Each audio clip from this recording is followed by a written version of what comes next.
The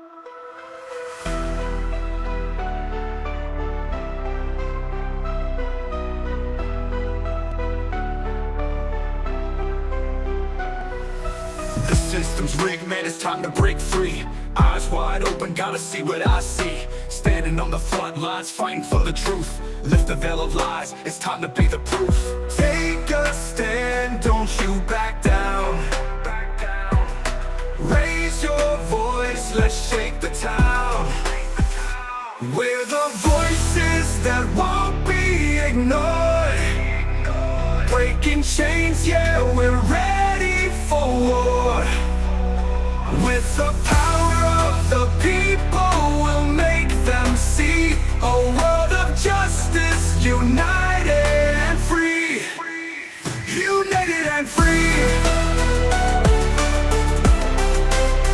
United and free. Marching with a purpose, we're taking it higher. Fighting through the struggle, igniting the fire. No more silence, we'll make the noise loud. Together in this battle, standing strong and proud. Injustice fades when courage aligns. Rise up together, break the confines. We're the voices that won't be ignored. Breaking chains, yeah, we're ready for war. With the power of the people, we'll make them see a world of justice, united and free. United and free. United and free. So rise up now, it's our time to shine. Together we'll write a new paradigm. You paradigm, you paradigm. Whoa, whoa. We're the voices.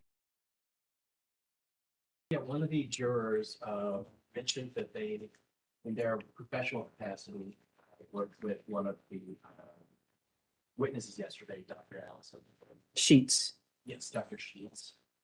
That they would, in their capacity as a rescue person, would bring people to them and about the person that needs rescue medical attention for them to continue giving their service. But other than that, It was number 3712.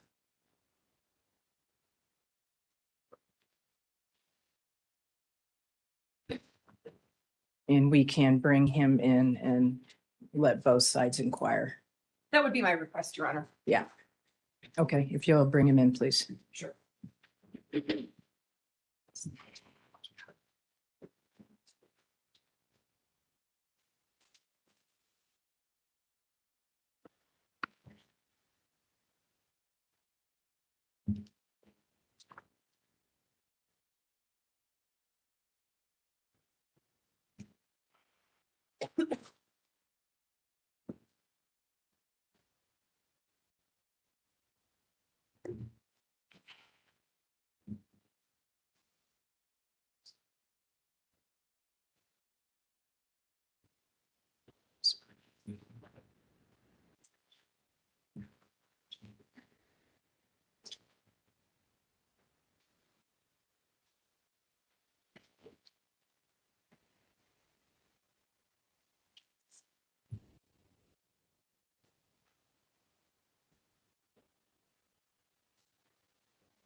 Morning, if you'll just grab a seat.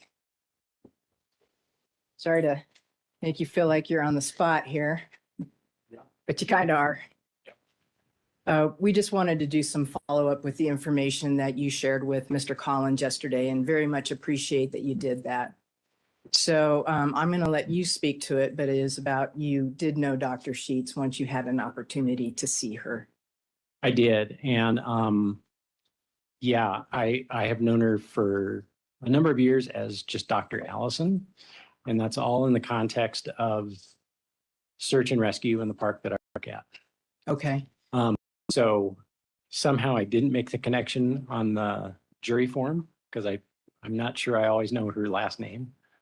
But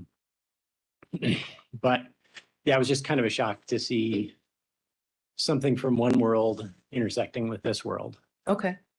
And you've had some time to think about it now overnight. And having that time, have you come to any conclusion as to whether that's going to impair your ability to be fair and impartial in this case? It has brought a level of gravitas for me to this situation, in terms of coming in here and not even being remotely acquainted with anybody involved. I wouldn't say this was abstract, but it's been easy to be a little detached almost from the process and be sort of very logical. I Okay. think where it's left me is I feel like whatever decision, if I'm part of the 12 that makes that decision, whatever decision I make, that's something I have to live with.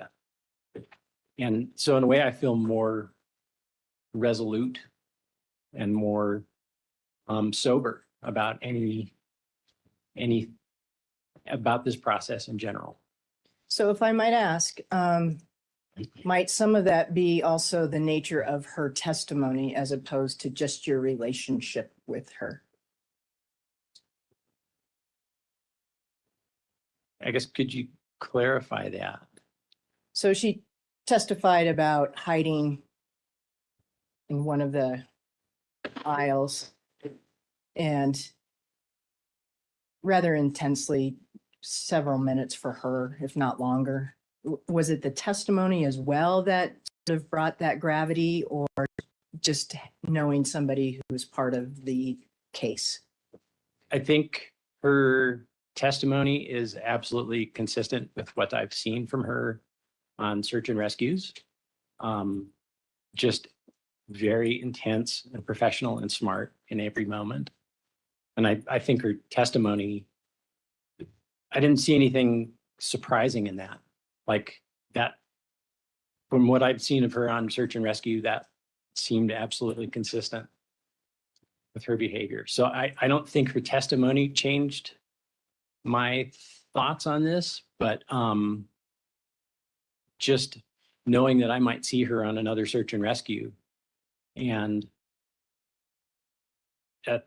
that question might come up.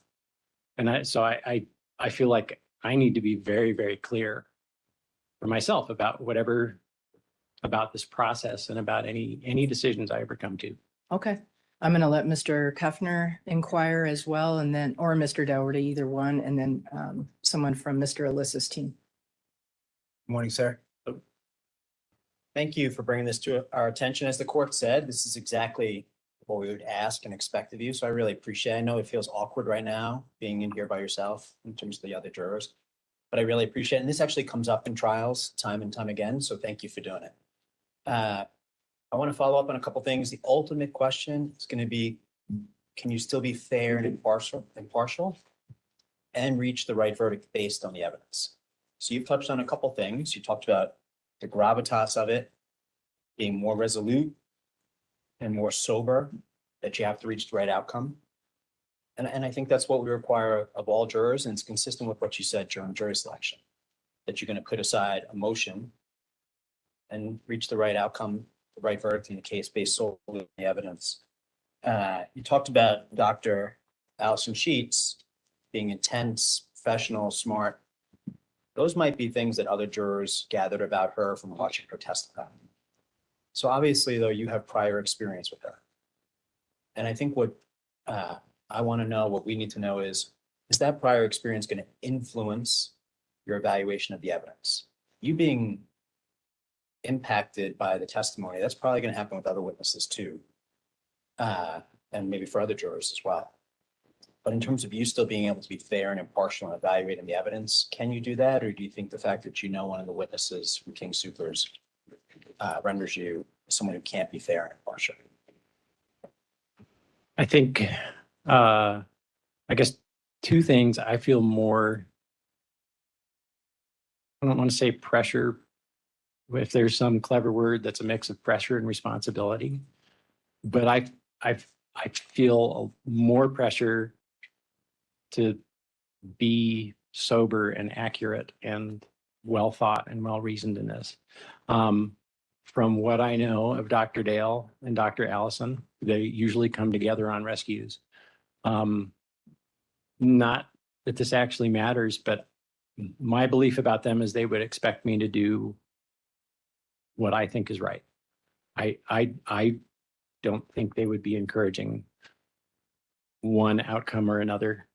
I feel pretty strongly that they're very analytical and would encourage me to do what's right. Okay. And that's really where I'm headed with this. So I appreciate you bringing that up. And I want to circle back. You said more pressure. Let's assume for a minute, at the end of the case, you believe that people have not met the burden of proving all the elements beyond reasonable doubt, and including the defendant was sane on March 22nd, 2021. Then you determine that we haven't met our burden. Are you going to feel pressure to go the other way in your decision because you know Dr. Sheets? Or are you going to feel pressure just to reach the right outcome in the case? I really feel like the pressure is to do my job as a juror. Right. Thank you. Your Honor, I have nothing further. Ms. Harold or Mr. Dunn? Good morning. Morning. I want to echo what everyone else said is we really appreciate that you brought this to our attention. So you told us that you know Dr. Sheets and her husband for a number of years. Approximately how many years have you known her? Just through. So I work in a park that has a lot of rock climbing, and therefore has a lot of rescues. So I would say I spend time with them, short amounts of time with them on rescue scenes, an average of probably twice a year over 17 years. Okay. And most of that time on rescue scenes is me delivering like a patient assessment. Okay. And you also mentioned that when you saw Dr. Sheets, that it was a shock for you. Describe to us kind of what you mean when you say shock. Like for you, what was going through your mind when you realized, oh my gosh, this is the Dr. Sheets I know? I think the first thing was climbing in Boulder is kind of a community. I'm sort of a peripheral part of that community. I think the first thing was just shock that I didn't know before yesterday that was her.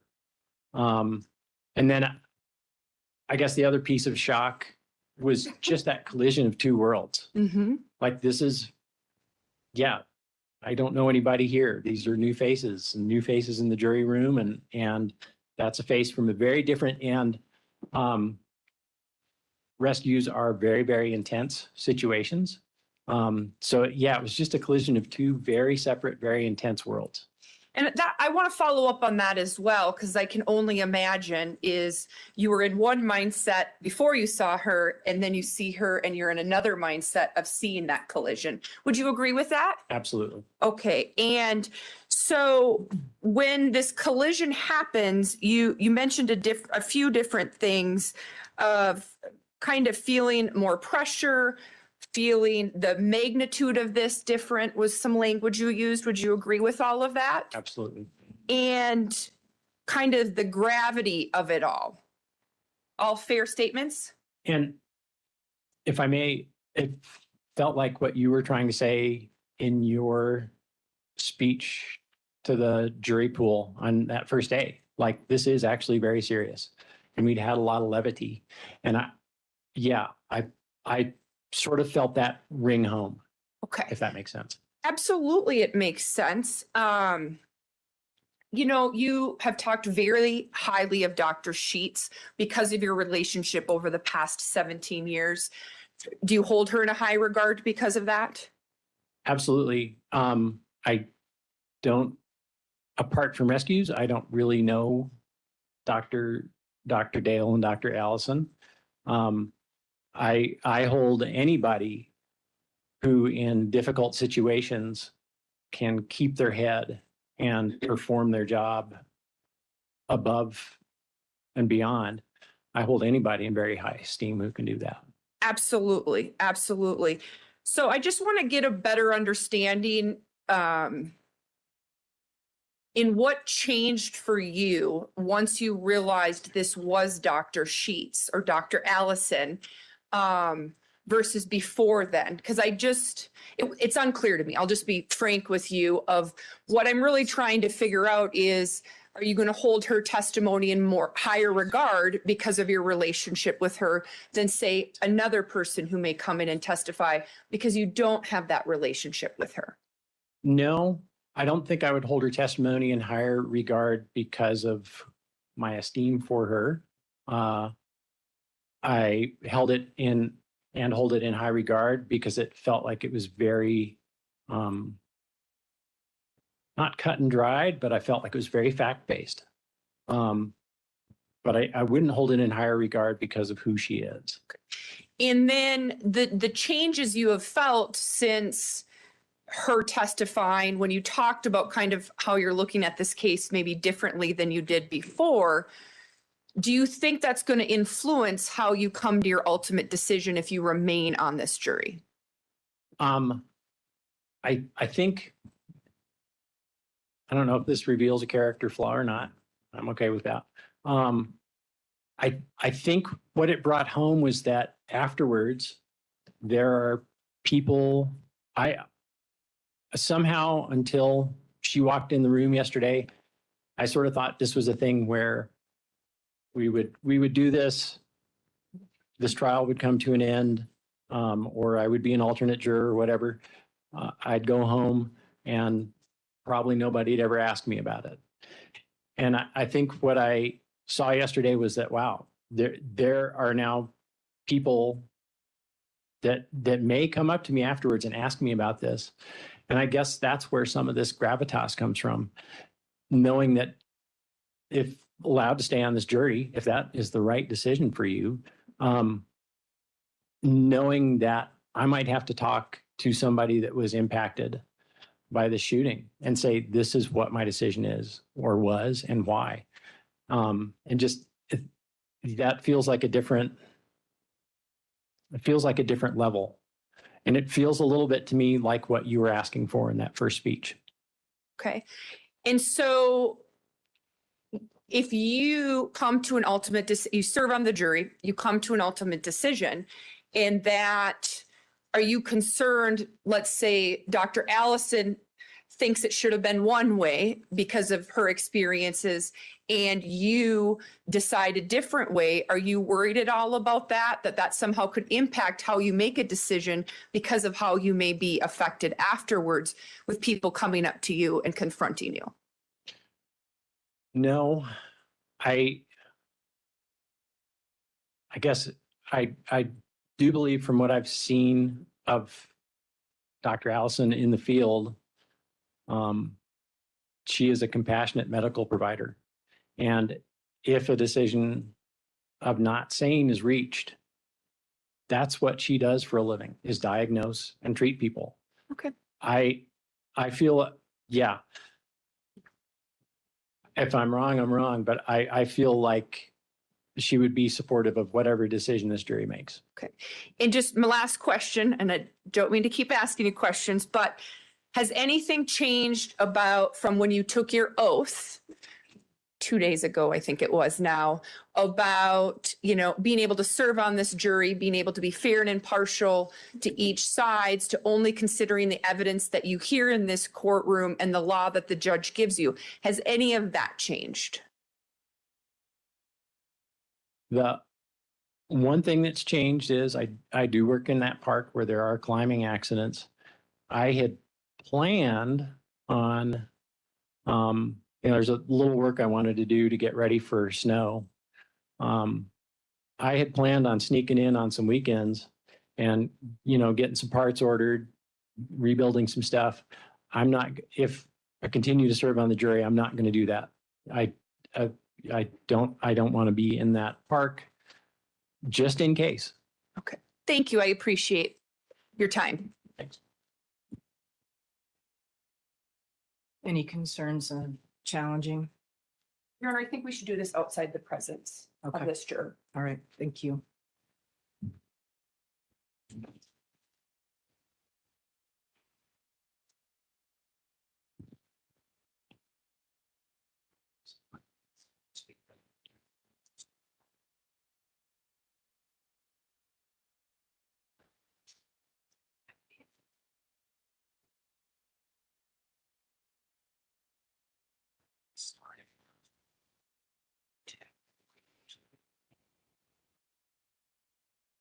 I have no objection to keeping him on the jury, Your Honor. All right, thank you, Mr. Dougherty. No objection, Your Honor. Thank you. Thank you. Anything else we need to take up before the jurors are brought in? Not from the people, Your Honor. Thank you. No, Your Honor, thank you.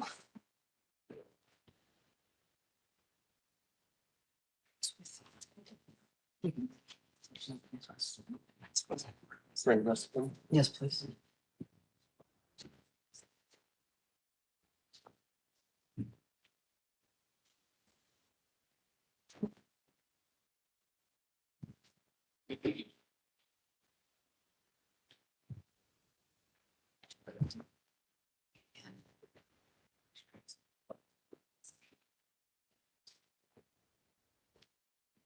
Jessica, somehow I was shifting things and I lost the real time. What do I need to do?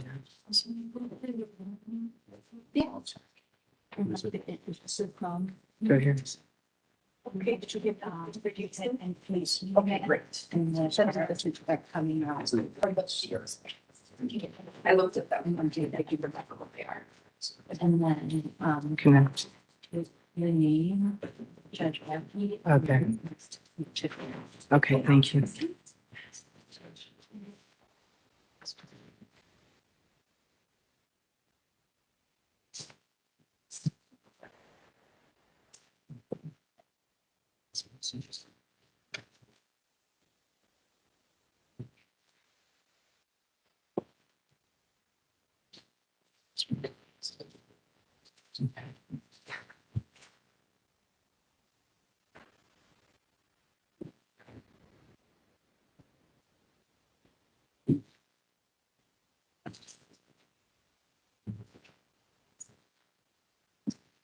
Please be seated. Good morning. We'll continue with the people's case, Mr. Dougherty. Morning, Your Honor. Thank you. The people call Jason Hebert to the stand.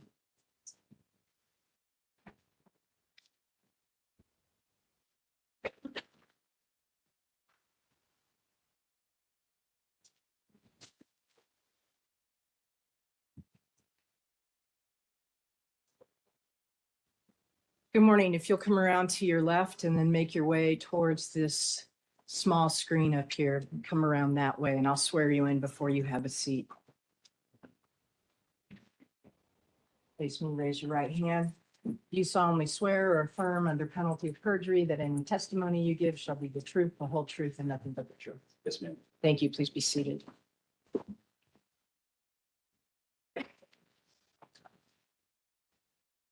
May I inquire, Your Honor? Yes, sir. Morning, sir. Good morning, sir. Can you please state your full name, spelling your last name for the court reporter? Yes, sir. My name is Jason Heberard, and the last name spelling is Hebrard. How are you currently employed, sir? I am an agent in charge with the Colorado Bureau of Investigation. And just to get the jury familiar with you and to get you settled in up there, can you tell us a little bit about your career background and career path? Yes, sir. I've been a police officer for about 20 years. I've been with the Colorado Bureau of Investigation for 8 years as of August 15th, and spent most of my career as a patrolman and about 12 years. And then since I've been at the CBI, I've been primarily involved with fraud investigations, cybercrime investigations, and most recently promoted to a supervisory position. You're the first member of law enforcement that the jury is hearing from in this trial, and there are many more to come, but I'm going to ask you a few questions about the training and experience you had working as a patrol officer, if I may. Yes, sir.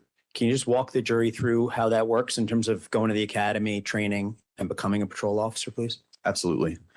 So I sought out law enforcement training myself on my own dime, as it were, by attending the police academy, self-sponsored. And that was 20 years ago in the state of Texas.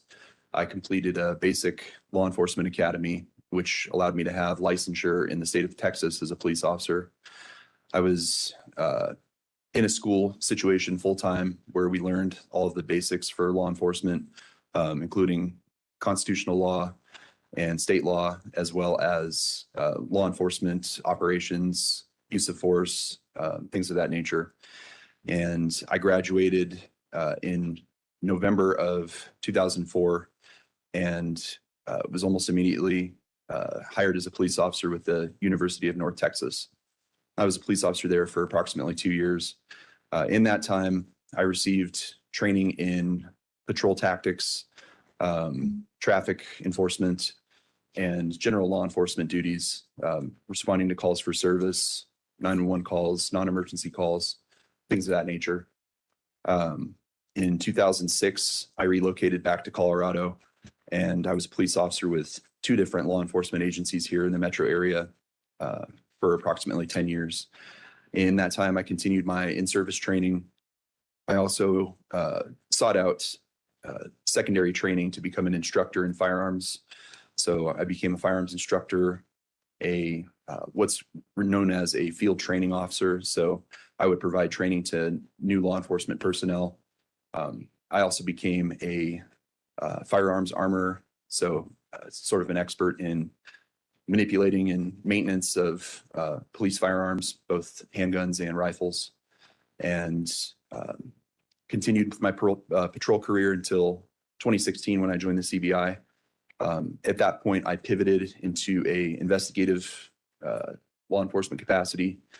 I was hired primarily as a fraud and cybercrime investigator. And so my training pivoted somewhat toward the fraud and cybercrime realm. I became a digital forensics examiner. And so I've attended a lot of training for evaluating digital equipment, computers, tablets, phones, things of that nature, to conduct forensic examinations on those devices. That includes surveillance equipment, cameras, things of that nature, recording devices. I did that for a number of years, about 5 or 6 years, I think, total. I have certifications as a certified cybercrime investigator, certified cybercrime examiner, and I'm a digital forensics examiner through the Cellbrite company, which offers equipment that law enforcement uses to conduct those examinations. I'm also a certified fraud examiner through the ACFE, and I hold several other specific certifications for training in law enforcement. I'm certified in de-escalation, which is a tactic to eliminate or reduce the need for lethal force during police encounters. I'm also a law enforcement driving instructor, law enforcement defensive tactics instructor, and law enforcement taser instructor, among others. I was a full-time training coordinator for the CBI for approximately 18 months. And in that time, I was responsible for training all new CBI agents that come in as lateral law enforcement officers from their previous employing agency to the CBI, and then also providing in-service and ongoing training for law enforcement within the CBI. Thank you very much for taking us through all that. Yes, sir. A couple of follow-up questions just to clarify for the jury. You mentioned calls for service when you're talking about your experience working on patrol. Yes, sir. And since you're the first member of law enforcement to testify, can you just tell the jury what you mean by calls for service, please? Absolutely. Anytime you call the police, we would refer to that as a call for service. So it could be anything. And I've been a police officer in a small town and also in a larger town of 100,000 people. So it really runs the gamut. Anything you guys can think of where you would call law enforcement for assistance, that's a calls for service, whether it's an emergency, whether it's a non-emergency issue that's just a neighborhood dispute, problems with animals, you name it. I think I've done almost everything over the 13 years or so that I did, 12, 13 years I did patrol work. But it just includes anything under the sun. And did that also include traffic enforcement during your time on patrol? Absolutely. Okay. I do have training in law enforcement and DUI stops. I was certified as a LiDAR and radar user and operator, which is speed detection, and trained in monitoring traffic for traffic violations. And I'm going to transition to talk about your work with the Colorado Bureau of Investigation. You refer to it as CBI. Yes, sir. What is the Colorado Bureau of Investigation? The CBI is a by request agency. It was created in legislative action in 1967, so it's been around for a while. The CBI's mission is to assist local law enforcement agencies with requests for investigative assistance or forensic science assistance. In short, the CBI is a helping hand for law enforcement agencies that may not have enough personnel or enough experience in a certain situation where they need to call for additional reinforcements, mostly in an investigative capacity. The CBI is somewhat diverse now in that it has other special units. So they have a gun enforcement unit that looks for gun crimes. There's a special investigations illicit marijuana unit. The unit that I previously supervised and that I was in during this incident was the high-tech crimes unit, which is identity theft, fraud, and cybercrime investigations.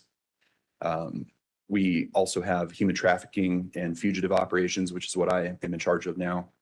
And then what most people know when they hear the CBI in the news is major crimes, which is the arm of CBI that's mostly called by law enforcement agencies when there's a major issue where they need additional investigators or they need crime scene support or forensic services to come to a location. And you mentioned it's a by request agency. Yes, sir. We do not have at CBI much in the way of original jurisdiction, meaning we're not like a traditional police agency in the state realm. Some states have state police where they have jurisdiction all across the state of Colorado. The CBI is unique in that we don't operate as a state police. We operate in concert with the Colorado State Patrol. We are a sister agency to the Colorado State Patrol. Colorado State Patrol handles largely traffic enforcement and traffic safety for the state of Colorado under the Department of Public Safety. And then we are their sister agency that handles much of the investigative requests that come in. And you have statewide jurisdiction upon request. We do. We are all what's known as a post-certified peace officer, so police officer standards and training, which is the governing board for the state of Colorado. We are all certified as law enforcement officers, and everybody at the CBI was previously a law enforcement officer prior to their employment with the CBI. And when you say everyone at CBI has previous law enforcement experience, you mean everyone in your division? Correct. Anybody that's within the investigation section that carries the title of agent. And you mentioned major cases. The CBI is often called by local jurisdictions to assist on major cases. What does that consist of generally?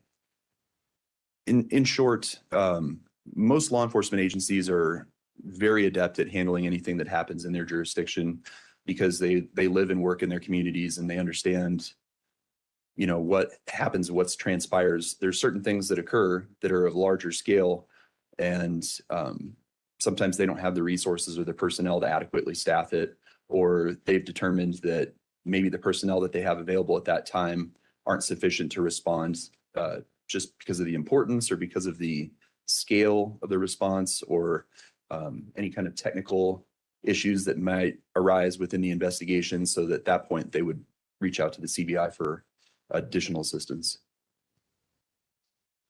So for example, you could be called to work on a child homicide down in La Plata County where they don't have the resources to handle that kind of case. Correct. Even though I'm primarily supervising human trafficking investigations and fugitive operations, I was called out to Cheyenne County 2 weeks ago to assist with the death investigation, just because they called us and they needed assistance. And even though it's not what I specialize in full time, any CBI agent is trained so that we can go and help out essentially with anything that we're called upon. Have you been called out to assist on mass murder cases Unfortunately, several. in the state of Colorado? Yes, sir. And did one of those mass murder cases include the mass murder of King Soopers on March 22nd, 2021? Yes, it did. And what did some of your work consist of in regards to the mass murder of King Soopers? In this instance, my response was not emergent. In the prior cases that I had assisted with, I responded in emergent capacity, meaning I showed up lights and sirens and was there to address the initial threat. With the CBI, my response was investigative in approach. And so my actual response to the scene was not until the following day.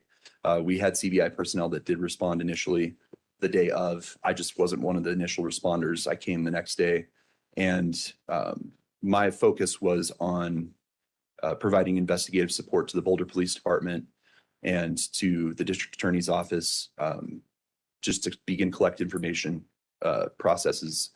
CBI's mission is that of a fact finder. So when we arrived on scene, we were asked, just have a seat. We're going to explain what we have so far. And our responsibility at that point is to see where we can fit in, see where we can assist. And my responsibility initially was the collection of digital evidence as it relates to video footage. And before we turn to that, just a couple things I want to break down from that last answer, if I may. Sure. You mentioned when you responded to others, you responded emergent. You mean other mass murders? Yes, And emergent is a police term. it is. What does emergent mean? Emergent means we're disregarding traffic statutes and we're operating in our vehicles in an emergency capacity.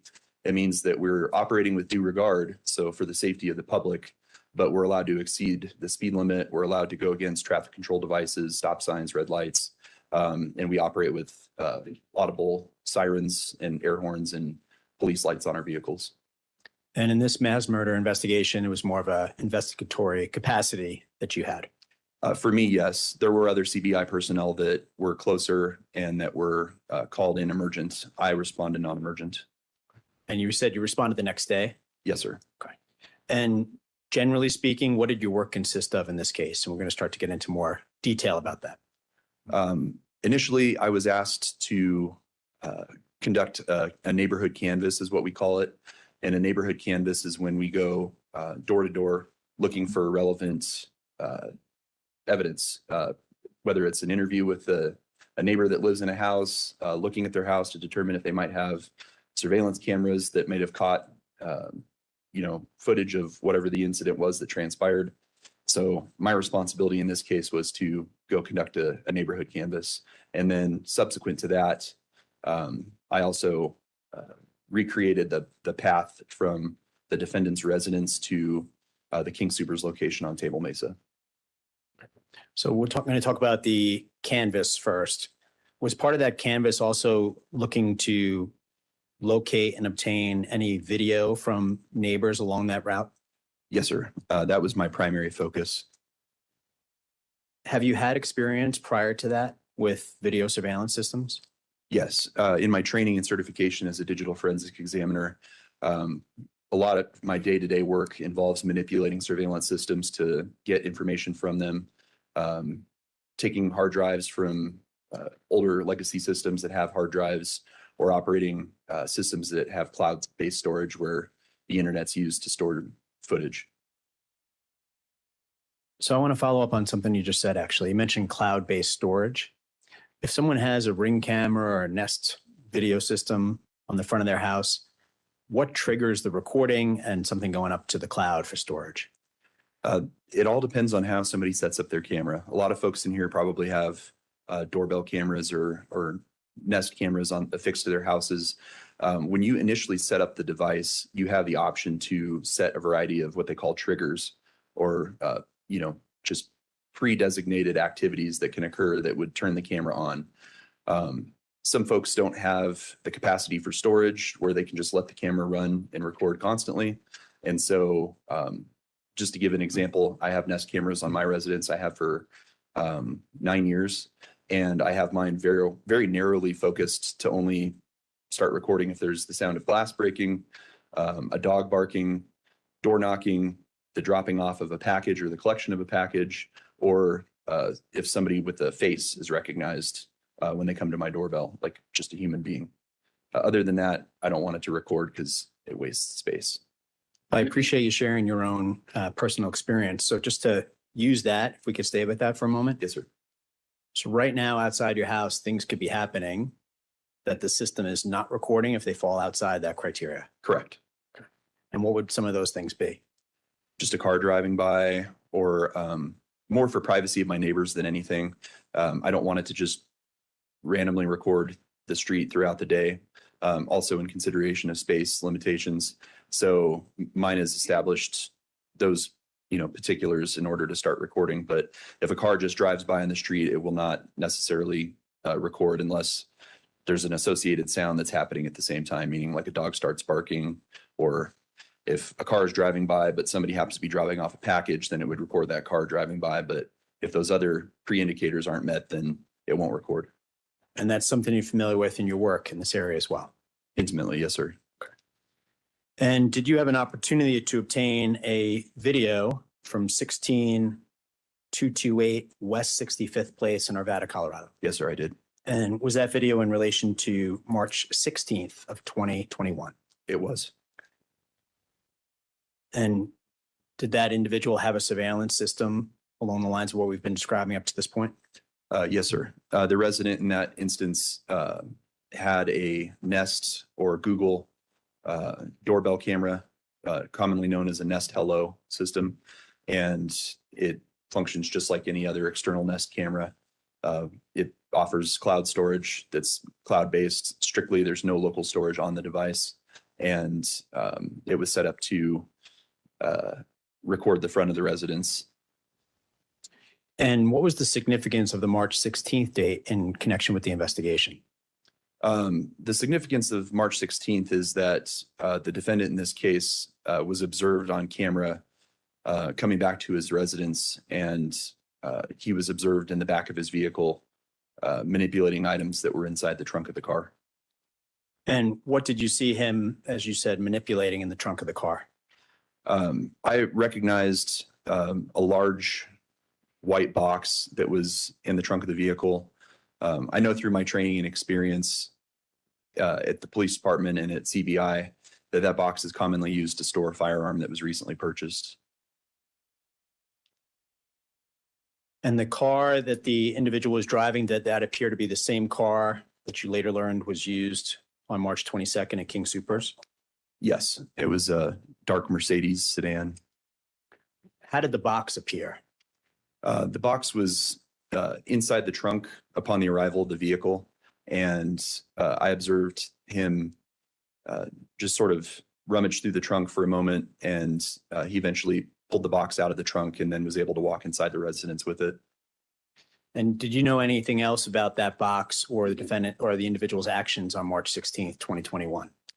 I did, just through the course of the investigation and what I had learned in pre-briefings when the CBI was asked to respond to assist.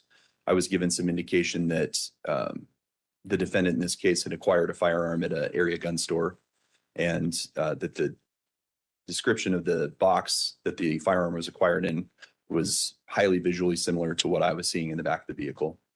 And from what you learned from the investigation, was that purchase on March 16th as well? Yes, it was.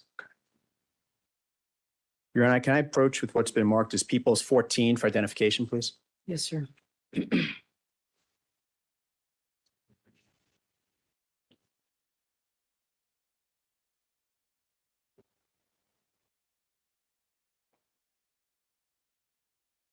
Do you recognize that, sir? Yes, sir, I do. What do you recognize that to be? This is labeled People's Exhibit 14. This is a surveillance disc marked with case 21CR 497. It also has my signature and my badge or radio number for the CBI and the date of 9/3 of 2024. This is a disc that I recently reviewed that has that surveillance in question. And to be clear, had you seen that surveillance before 9/3 of 24? Yes, I have. This is the surveillance that I collected on the date in question, March 24th.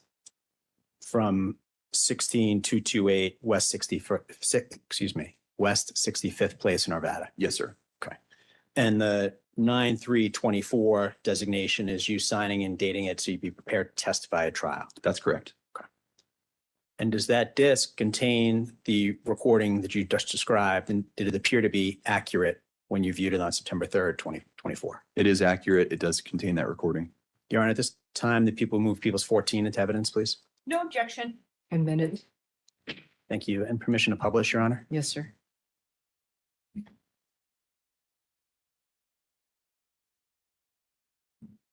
Approximately how long is this video clip, sir? It's just a few minutes long. It's not very long at all.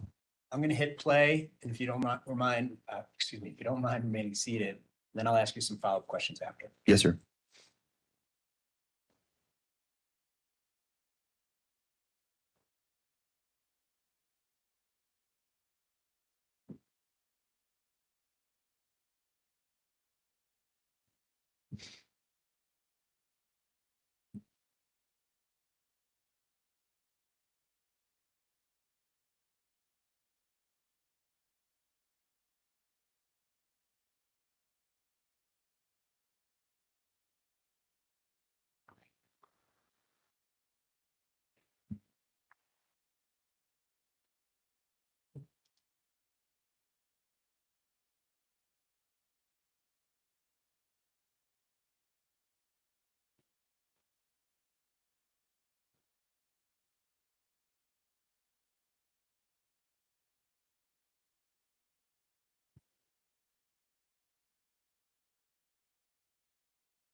Okay. Does that conclude the video clip? It does. And I'm going to leave, with the court's permission, the picture up on the screen though, okay? Yes, sir. And I'm going to ask you a few follow-up questions if you don't mind. Please go ahead. How would you describe the suspect's driving in the video? Completely routine. Just pulled in at a neighborhood speed and entered the driveway cautiously, considering the weather outside and the standing snow.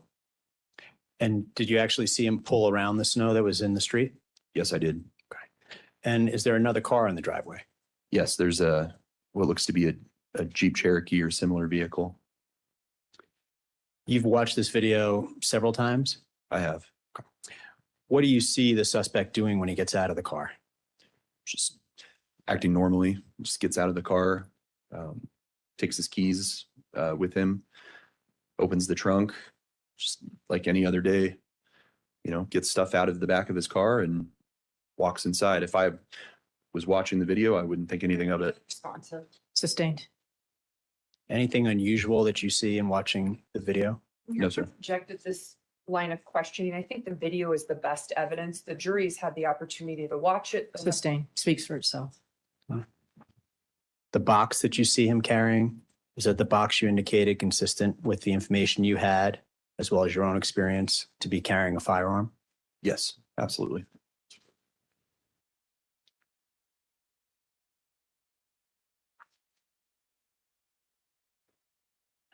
So that's March 16th, 2021. Yes, sir. Did you try to obtain video from that house from March 22nd, 2021? I did. And tell the jury about that, please. The video systems, as I said, are set up for the preferences of the owner of the video system. So given the way the neighbors have the video established, the systems established, they don't necessarily record everything.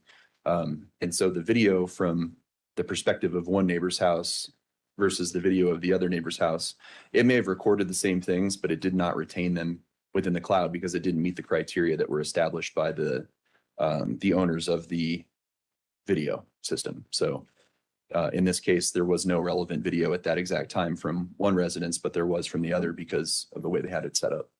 And we'll come to that other residence in just a moment, but staying with this one for a moment, and I'm just going to use the address and not the person's name, if that's okay. Yes. But 16228 West 65th Place is the house from which we're viewing this, right? Yes, sir. If you were to look at an overhead map, it's it and the house to the side of it, which is 208, are both equally across the street, if you will. There's a substantial yard in between those two properties. That yard would actually be directly across the street from the defendant's residence. So either of those houses, they form sort of like a trapezoid shape, if you will, where they're either offset by just a few degrees, but they both have a perspective of the front of the residence. And did the owners of this house give you complete access to their entire video system? Yes, they did. So they basically said, go through everything we have and find whatever you need. Correct. But you weren't unable to see anything that triggered cloud storage from March 22nd relevant to this case. Correct. You found other things from March 22nd, but nothing relevant to this case. Right. You mentioned another house, 16208 West 65th Place, Nevada. Did you find video from that neighbor's video system relevant to what we're looking at here? Yes, I did. What'd you find? In that video from 208 residents, there's video of the defendant in this case exiting from the inside of his house, and he's wearing a large backpack, and he enters his vehicle with that backpack. And approximately what date and time can you see that on the video? That is on the date of the shooting at, can't remember exactly the time, but it precipitated the shooting by about 20 minutes. Okay. Does 1:53 p.m. sound accurate? Yes, it does. And you mentioned he was carrying a backpack. What did the backpack appear to be to you? Based on my training and experience, Calls for speculation. Your Honor? Can you rephrase the question? Sure. You described it as a backpack. yes, sir. Just what did it appear to be to you? It appeared to be a weapons case. It's a backpack. They're going to introduce the video, and again, the jury can look at that, but what this officer thinks it appeared to be, it's a backpack. He has no idea what's in the backpack because you can't see what's in the backpack. So I don't understand this line in questioning. So under a 401, 403 analysis, I object. Your Honor, there are different kinds of backpack. If you ask me what a camelback looks like as opposed to a backpack, as opposed to a kid's backpack, I can describe it, and I'm not an expert. It's a unique kind. It's different than a normal backpack. I'm trying to ask that question. Overruled. Thank you. What did the backpack appear to you? How did it look It appeared to be a weapons storage backpack. based on what'd you see that made you reach that conclusion?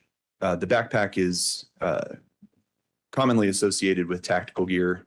It's the type of backpack that you would use if you were going to carry a rifle and you were needing to enclose it within a backpack. It has a longer area on the top of the backpack that allows for the barrel to be covered. What did you see the individual do when he carried the pack out to his car? He placed the backpack into the vehicle and then got inside the vehicle. Did he appear to be confused at all? No, sir. Did you see him looking off and staring at innocuous objects? No, sir. He was very direct. Any darting glances around? Objection, No, Your sir. Honor, you can't see this on video. Speculation. Best evidence is the video. It'll speak for itself. And with the court's permission, I'd like to approach and show you what's been marked as People's 15 for identification. Yes, sir. Thank you, Your Honor.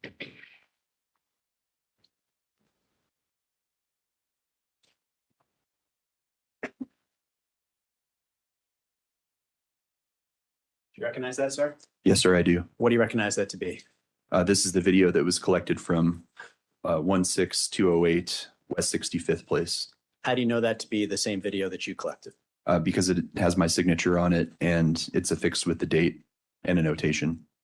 And you've had an opportunity to watch it? Yes, I have. And is that a fair and exact recording of what you obtained from 16208 West 65th Place? It's an exact recording. Your Honor, at this time, the people move People's 15 into evidence, please. No objection. Admitted. And permission to publish, Your Honor. Yes, sir.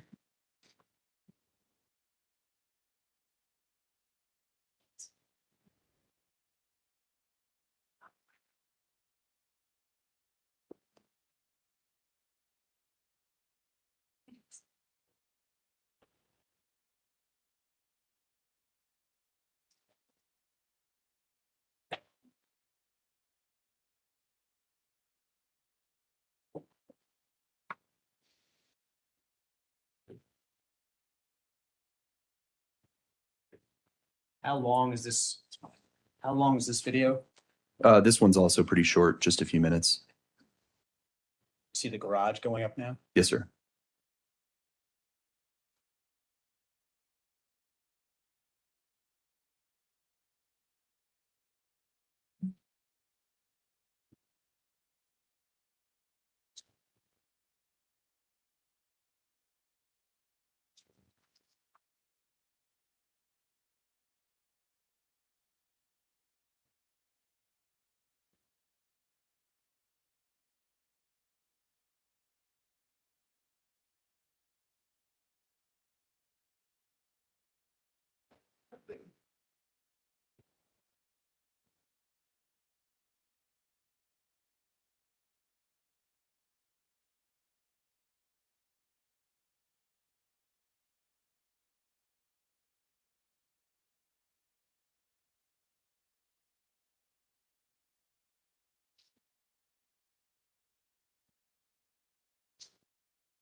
Okay.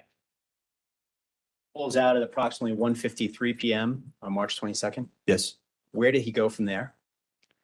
He proceeded westbound through the neighborhood and he made his way westbound.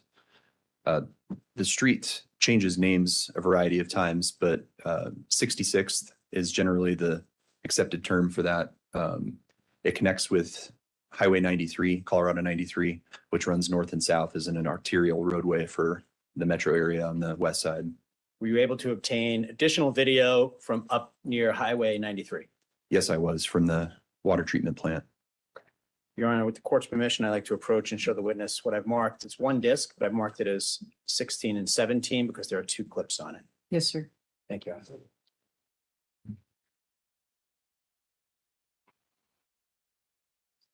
Thank you.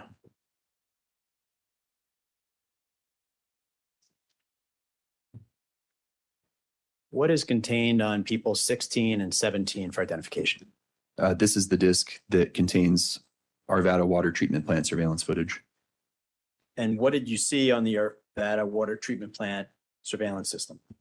This is 2 exterior cameras for that property. That's owned by the city of Arvada. Those are what are commonly referred to as parapet cameras. So they're mounted on the exterior of the building, and they're typically pan tilt zoom cameras, which are allowed to move and focus.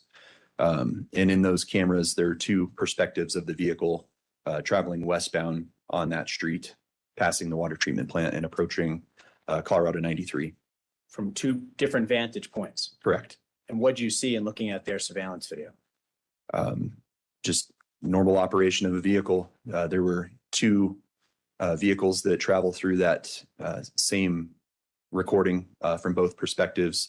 The vehicle in question, the defendant's Mercedes, was traveling approximately the same speed and with the same driving characteristics as those 2 vehicles.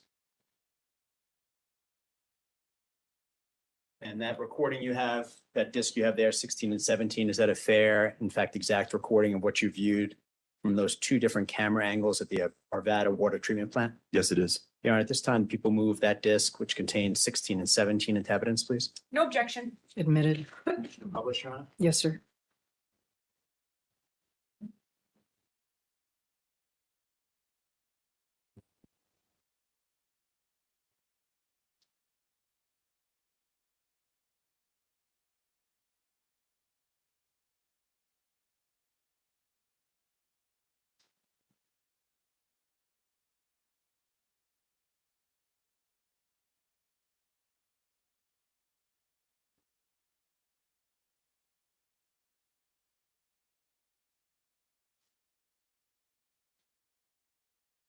Which one of those vehicles was the suspect vehicle in question? The suspect vehicle in question was the 3rd vehicle that was westbound. So it was seen after the first 2 pickup trucks that traveled westbound. Your Honor, if I may, I'm going to publish people 17. Yes, sir. And this is from a different vantage point, but the same Arvada water treatment plant. Correct. This is a westbound view of the same street. This is position 19 in Arvada's surveillance system, and it captures both eastbound and westbound traffic on that street. It also captures the intersection with Colorado 93. And just to get the jury oriented to this, where is Highway 93 in this picture before I hit play? This is Colorado 93 that runs north and south, just beyond the west side of the water tower. So before I hit play, what should the jury be looking for in this particular exhibit? This covers the employee lot for the water treatment plant. The roadway where you just observed the vehicles traveling is perpendicular to Colorado 93, and it's actually positioned between 2 chain link fences. This fence right here and this fence right here are both border fences for eastbound and westbound traffic. And so that's where we will see the vehicle.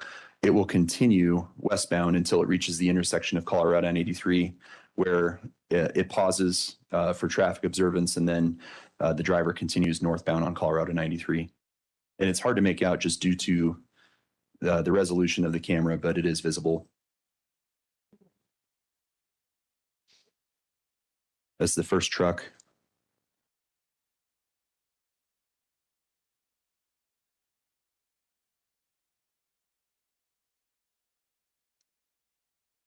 That's the second pickup truck with a camper shell. And then following that is the defendant's vehicle, which is now visible.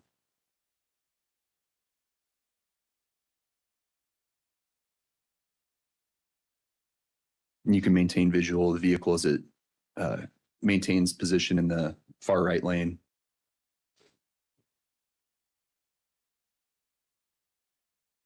As we watch the end of this, did it appear that that vehicle was obeying the traffic laws, staying with the flow of traffic? Objection, Your Honor, same objection as always. Sustain. Do you see the vehicle turning up at 93? I did. It just proceeded northbound and it just went beyond the frame. And what is in that direction? The city of Boulder and the King Soopers on Table Mesa. Part of your continuing investigation to this case, were you also asked to conduct what's called a drive time test? I was. And can you tell the jury what that means, please? In essence, what I was asked to do was to recreate the defendant's most logical course of operating a vehicle from his place where he left to the place where he was going. So his ultimate destination, as we know, being the King Soopers store on Table Mesa. With my partner, Agent Derek Graham, we used a stopwatch. We left the defendant's residence at 16229 at approximately 1:06 p.m. And we traveled from his residence using the most logical course of travel based on Google Maps to go from his residence to the King Soopers location. And it took us the same route, essentially westbound through the neighborhood to this arterial roadway that runs east and west through the city of Arvada, which then connected to Colorado 93 and took us northbound into the city of Boulder and ultimately to the Table Mesa location. And how were you driving? In other words, were you obeying all the rules of the road? Yes, we intentionally drove at or below the speed limit, just as we were to be driving in any other capacity that was non-emergent. We stopped for all traffic signs, traffic lights, red lights, any official traffic control device, and we maintained speed limit. And we stayed consistent with the flow of traffic, which at the time, nobody was speeding or driving recklessly that we saw, and we timed the drive. How long did it take you to go from the suspect's residence at 16229 in Arvada to the King Soopers in South Boulder? In this case, it was approximately 23 minutes. How far a distance is that? It's approximately 15.1 miles, given the course that we took. So 23 minutes from door to door. Yes, sir. Did you drive around or park in the neighborhood behind King Soopers at all? We had to, due to the limitations of traffic movement at the scene at the time. What do you mean by that? There's closed roadways, areas that were blocked off by Boulder County Sheriff's Department, Boulder Police Department vehicles. Due to the ongoing investigation? Correct. And I'm not going to get into any detail about other things you did, but did you do other things connected to the investigation? I did. I just provided investigative support throughout the preliminary month of the investigation. So for about 4 weeks, just remained on scene at the command post and provided assistance with whatever we could. And those are things that are going to be covered by other witnesses during the course of the trial? Yes, sir. Okay. Then I have no further questions for you. I really appreciate your time today. Thank you. Yes, sir. Thank you. I have no questions. All right, maybe he be released from the subpoena. Yes, Your Honor, please. No objections. All right, thank you, sir. You are free to go and you're released from your subpoena. Thank you, ma'am. Thank you. Do you want to retrieve the exhibits and then call your next witness, please? Yes, Your Honor.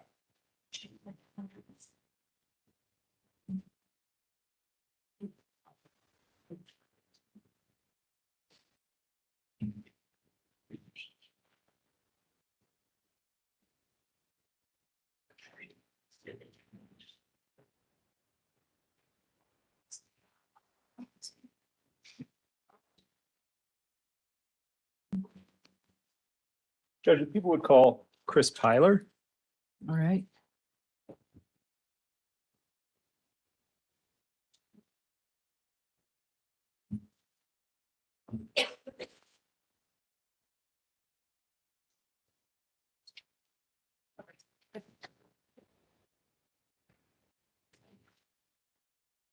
Mr. Pilar, Joe, come around to your left, sir, and just make your way on back towards that small screen.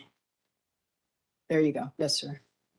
Raise your right hand. You solemnly swear or affirm under penalty of perjury, any testimony you give shall be the truth, the whole truth, and nothing but the truth. Yes, Your Honor, I do. Thank you. Please have a seat.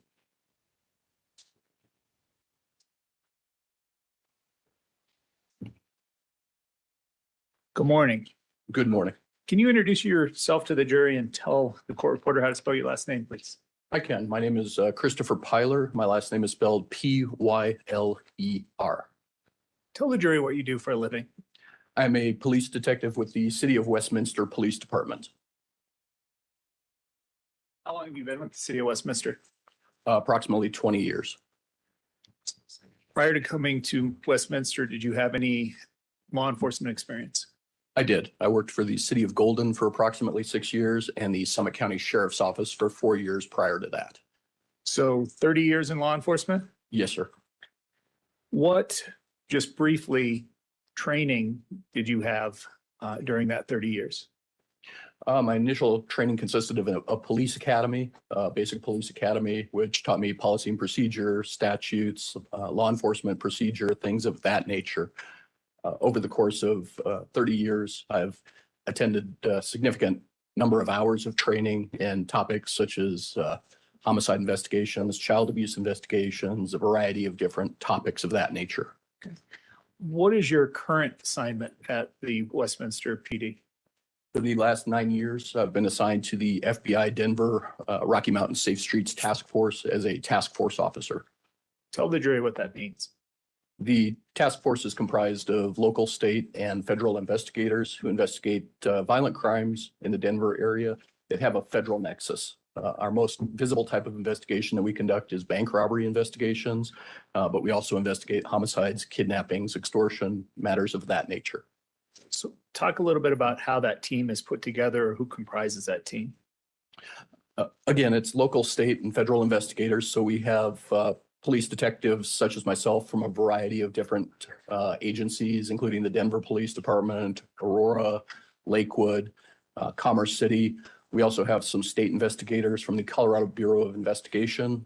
And then we have several federal agents, special agents assigned to the task force as well. And are those special agents FBI agents? They are. And that task force works under the supervision or leadership of the FBI? It does. What is a cellular analysis survey team or CAST? So CAST is a unit within the FBI that is comprised of specially trained federal agents, special agents, and task force officers who conduct analysis on historical cell phone records. Basically, we look at cell phone records during the course of investigations. And describe, I guess, are you a member of such a team? I am. Describe the training that you had to become a part of that team. So my initial training in cellular analysis started in 2011 with a basic class. In 2016, I attended a 2-day class sponsored by the FBI, taught by the CAST unit, which was basic cellular analysis, how to obtain records, how to evaluate them to see if they'd be relevant to an investigation. In 2017 and again in 2020, I attended a 3-day advanced class, which was more along the same lines of obtaining and interpreting cellular records and other records. In 2020, I was selected to attend what's called a field training exercise. That's a class sponsored by the FBI that basically is an evaluation of candidates for CAST certification.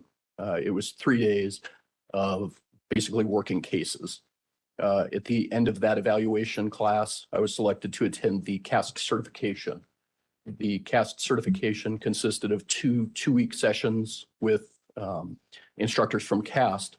But the first 2-week session was taught by professors from the Florida Institute of Technology. That was basically radio frequency theory, network architecture, how cellular networks work. The second week of that training was with the engineers and analysts from all the major cellular providers, AT&T, Verizon, T-Mobile, and Sprint at the time, who taught us specifically about their networks and how their networks operated.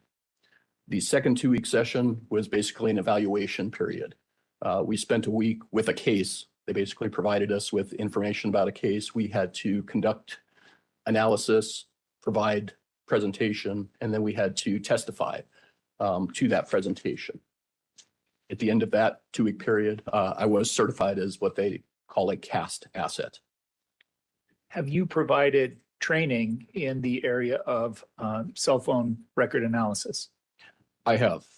As part of our maintaining our certification as a CAST asset, we are required to conduct at least one training session a year. Typically, that's a 2-day class, the 2-day basic class that we teach. I've taught approximately 20 of those classes across the country and across the world. What is historical cell site analysis? Basically, it's looking at phone records. The phone records that we evaluate are very similar to what you might see from your phone records when you get a list of all the calls that you've made, to who you've called, things like that. The difference is the records we have provide a little bit more information, including some specific information about the cell sites that were used for those calls or text messages. When you say cell sites, are you talking about the tower that was utilized for a particular connection or communication? Yes, a cell site is the tower and the antennas on the tower. How many cases has CAST conducted? How many examinations has CAST done? So CAST has examined hundreds of thousands of records since 2011. That was more or less the inception of the CAST unit within the FBI. And I've, in the 2 years or 3 years I've been certified, I've looked at several thousand sets of records in over 200 cases. Have you testified as an expert witness before? I have. How many times and where? I've testified as an expert witness since 2021, 9 times in Adams County, Jefferson County, Arapahoe County, and in federal court. How do agencies access these CAST services? It's simply a matter of asking. We have a website and they're able to send a request to utilize CAST resources. Is the technology that you utilize in doing this analysis something that's limited to just criminal cases? It is not. Where else is it used? We use CAST techniques in missing persons and investigations almost daily. Have CAST services and analysis been able to exonerate people in criminal cases? They have. Judd, at this time, I would offer this officer as an expert witness in cellular telephone record analysis. No voir dire or objection. All right, thank you. He will be admitted as an expert in that field. What is your proper title? Is it agent, officer, detective? Detective would be fine. Thank you. I want to direct your attention to this particular case, the mass shooting that occurred on March 22nd of 2021 at the Table Mesa King Soopers. How did you first become involved in this case? My very initial involvement was actually the day after the shooting. CAST was utilized during the course of the investigation to look at various sets of records. So myself and another CAST asset did conduct very preliminary analysis during that time frame and the days after the incident.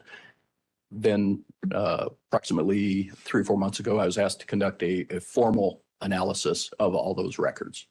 Talk about the difference between that initial work that you did and the formal work that you were requested to do. A preliminary analysis is typically conducted to provide avenues for investigation, looking at the call records to see who's being called or who's calling, where the device is located, where it's gone, where it's been, just looking for possible leads, further follow-up that needs to be done.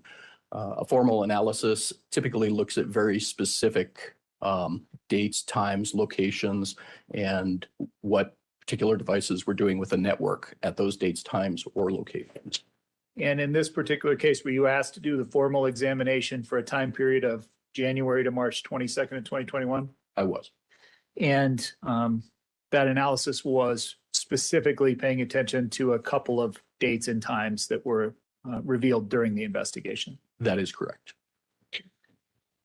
Did you prepare a summary of the techniques and technology you utilized as well as the results from the cell phone records in this particular case?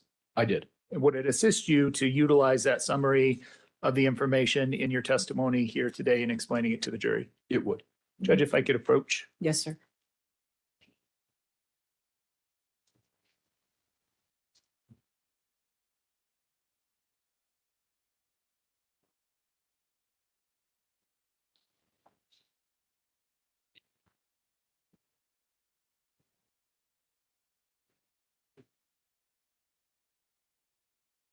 Just take a look through that, and when you're done, let me know.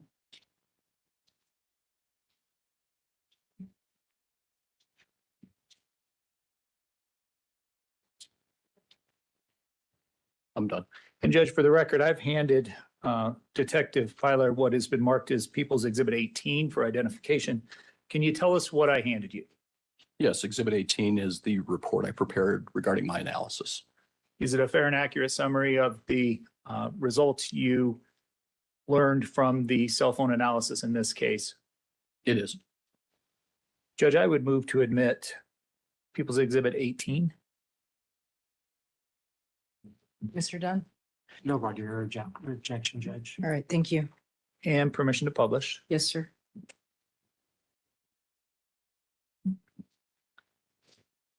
So I've been, I think, referring to it as the cell phone analysis you did in this case. Was your formal review limited to just a cell phone? It was not. What else did you look at in this case? I also reviewed records for a Mercedes sedan. The Mercedes sedan was what we call a connected car and had cellular connectivity. It communicated with the cellular network. So I looked at those records as well. Tell us a little more about how the Mercedes communicates with cell technology, how that works. Sure. Newer cars, basically manufacturers are installing cell phones in their newer cars. They use these for a variety of reasons. Some of it could be diagnostic or maintenance so that they can, remind you when your car needs an oil change or tell you on your phone, hey, there's a problem with your car, something along that nature. The other thing they use it for is as a Wi-Fi hotspot. If you have a Wi-Fi hotspot in your new car, it's connected to a cellular network.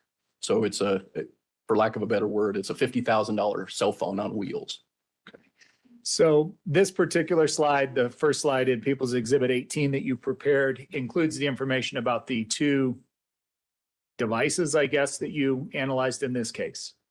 Correct. The subject cell phone was on the T-Mobile cellular network, and that's the number that ends in 4482.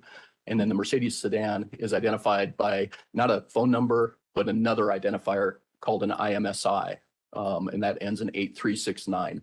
That particular car was on the Verizon network. Is there an advantage or disadvantage to having two different networks provide service when you're looking at two devices at the same time? Not really. It may provide a fuller picture if one of them doesn't have connectivity and the other one does. Sometimes we'll see one device, not the other. Why is one of them in green and one of them in red on this first slide describing the devices? During the course of the analysis, the records are indicated the same way. So any records in green are going to be associated to the cell phone.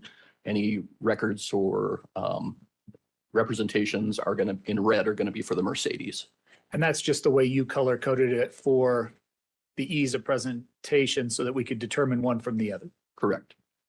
Moving to slide 2, this is more just definitional information provided about what you included in the summary and how you got that information. It is. It talks about the investigative information, the information that I was provided initially for the analysis. It talks about the methodology we use, how we interpret and display these records. It talks about the cell site locations, where we obtain those records, and how we reach our conclusions. At the bottom, during the course of this analysis, there was a time change. So the records that we get from the providers are provided in what's called coordinated universal time, or UTC. And so we have to do a little bit of math sometimes to calculate what time it is here in Denver or Boulder at the time. So again, this just indicates there was a time change when we went from 7 hours behind UTC to 6 hours behind UTC. And that's just daylight savings when we make that switch. Correct. That switch was on March 14th in 2021. And so you had to change from the -6, -7. That was the difference in Correct. translating those records that you received into local time. Correct. All records that we're going to show to the jury in this summary are local time here in Boulder, Colorado. They are. Moving to slide 3, tell us what's on the left and explain a little more about what a cell site is and how it works. So the picture in the lower left-hand corner of the screen is a cell tower. You can see from the diagram that there are 3 faces to that cell tower. The cellular companies rather than providing 360-degree coverage from one antenna to all its customers, typically sectorize their antennas, and they break it into 3 different antenna faces. Each antenna face is designed to cover approximately 120 degrees of that 30-degree circle, and each antenna face has a direction. It points in a direction. They call that the azimuth of that sector face. So in this representation on the right-hand side, you can see that sector 1, basically the azimuth or the center of that 120 degrees is 0 degrees, which would be due north, or 12 o'clock on a clock. Sector 2 covers the next 120 degrees. So its azimuth is 120 degrees, covering 60 degrees on either side. And then the last tower has an azimuth of 240 degrees. They're not all this easy. The azimuths are 10 degrees, 15 degrees, 32 degrees, things like that. But regardless, typically they provide 120-degree coverage in that direction. So a lot of degrees, a lot of numbers. Fair to say that the antennas on a cell tower basically point in 3 main directions as you go around that tower. Typically, yes. How does the cell phone work in interacting with these particular sectors and the cell site? So a cell phone at its most basic is a 2-way radio. The difference between a cell phone and a 2-way radio is that cell phones don't communicate directly with each other. They connect with each other through a network. So every time a cell phone connects with a network, a record is generated. That record can include the date and time of the transaction, the duration, the type of transaction. It may be a voice call, it could be a text message, or it could be a data session like web browsing, something like that. One of the other sets of data that it captures is the cell site and sector that the cell phone used for that transaction. So when we look at that, if we know that, say, a cell phone connected with sector 1 in this diagram, that the cell phone is typically going to be in an area likely north of the cellular tower. And so using that, we can look at those records, we can look at the tower and the sector, and we can very generally geolocate the device where it may be. Talk about how self-service providers attempt to give the best service to their customers. So the network engineers, obviously, at the end of the day, a cell phone company is a business. They're in it to make money. So their goal is to provide the best service that they possibly can to their subscribers, whether that's installing more towers or tweaking the antennas or whatever the case may be. A couple of things they have to look at. One of the big things here in Colorado is terrain. We have terrain. This isn't Kansas. So network engineering in Colorado may be a little bit different than it would be in, say, Kansas. So terrain is one of the factors that they have to look at providing service. The other thing is the environment. Obviously, cell towers in Denver are going to be engineered a little bit differently than Sterling, because Sterling doesn't have buildings and probably doesn't have tens of thousands of customers. So in an urban environment, towers may be a little bit closer together, and there will be more towers. Are there limits on how much a particular antenna on a tower can take when it comes to service? As far as capacity? Yeah, I mean, is there an unlimited number? Could you have 1 million cell phones connecting to the same sector on the same tower at the same time? 1 million would be unlikely. They engineer the cell towers to provide more capacity than they think they're going to need. So if they think they're going to need 10,000 subscribers at a time, they'll typically engineer it more than that. From talking with network engineers, they never reach capacity. 99% of the time, each sector and antenna is able to handle the capacity. Do instances exist where there's overlap between 2 cell tower sites? Yes, the coverage areas of cell tower sites do overlap significantly. Why? Well, one of the reasons is that with cell phones, you're not tied to a cord, so you can move. If you connect to a cell phone in Boulder, say you're driving to Denver, that cell phone tower in Boulder is not going to provide you coverage all the way to Denver. It just can't do that. So the network is engineered such that each tower and antenna provides a little bit of overlap to the next tower down the line. So as you're driving, it does what's called a handoff. So in Boulder, you drive down towards Superior, the network in that overlap area will hand it off to a tower in Superior, then move down to Westminster. That way you don't lose your call. You never actually know this is happening. When you're driving while talking on your cell phone, it's automatically changing to whatever the most readily available or best site is for where you're at as you continue to move. Yes, the network controls that and it's seamless generally. Talk about with respect to your historical analysis of the records in this case. When you got the records, what was the first thing you did? The first thing that we do obviously is we look at the records to see what dates and times we're looking at. We look to ensure that we do have all the data we need, such as the cell sites and sectors and things like that. And then we obtain a cell phone list from the providers so we know where the towers are. You said a cell phone list. Is it a cell tower list? Sorry, cell tower list. And then you take all of that data and what do you do with it? Typically, we have programs. We can do it manually. If we know where the cell site is from the tower list, we can manually plot each transaction. But we have software available that allows us to input the records, the cell tower lists together, and then map them. So during this time period of January to March 2021, March 22nd, were you able to determine the locations during that time frame of the Mercedes as well as the cell phone that belonged to the defendant? I was. And you were able to determine that from communications, meaning text messages or data sessions or phone calls, whatever was the cause of that device communicating with one of these towers, you were able to figure out where those devices were at? Very generally, yes, sir.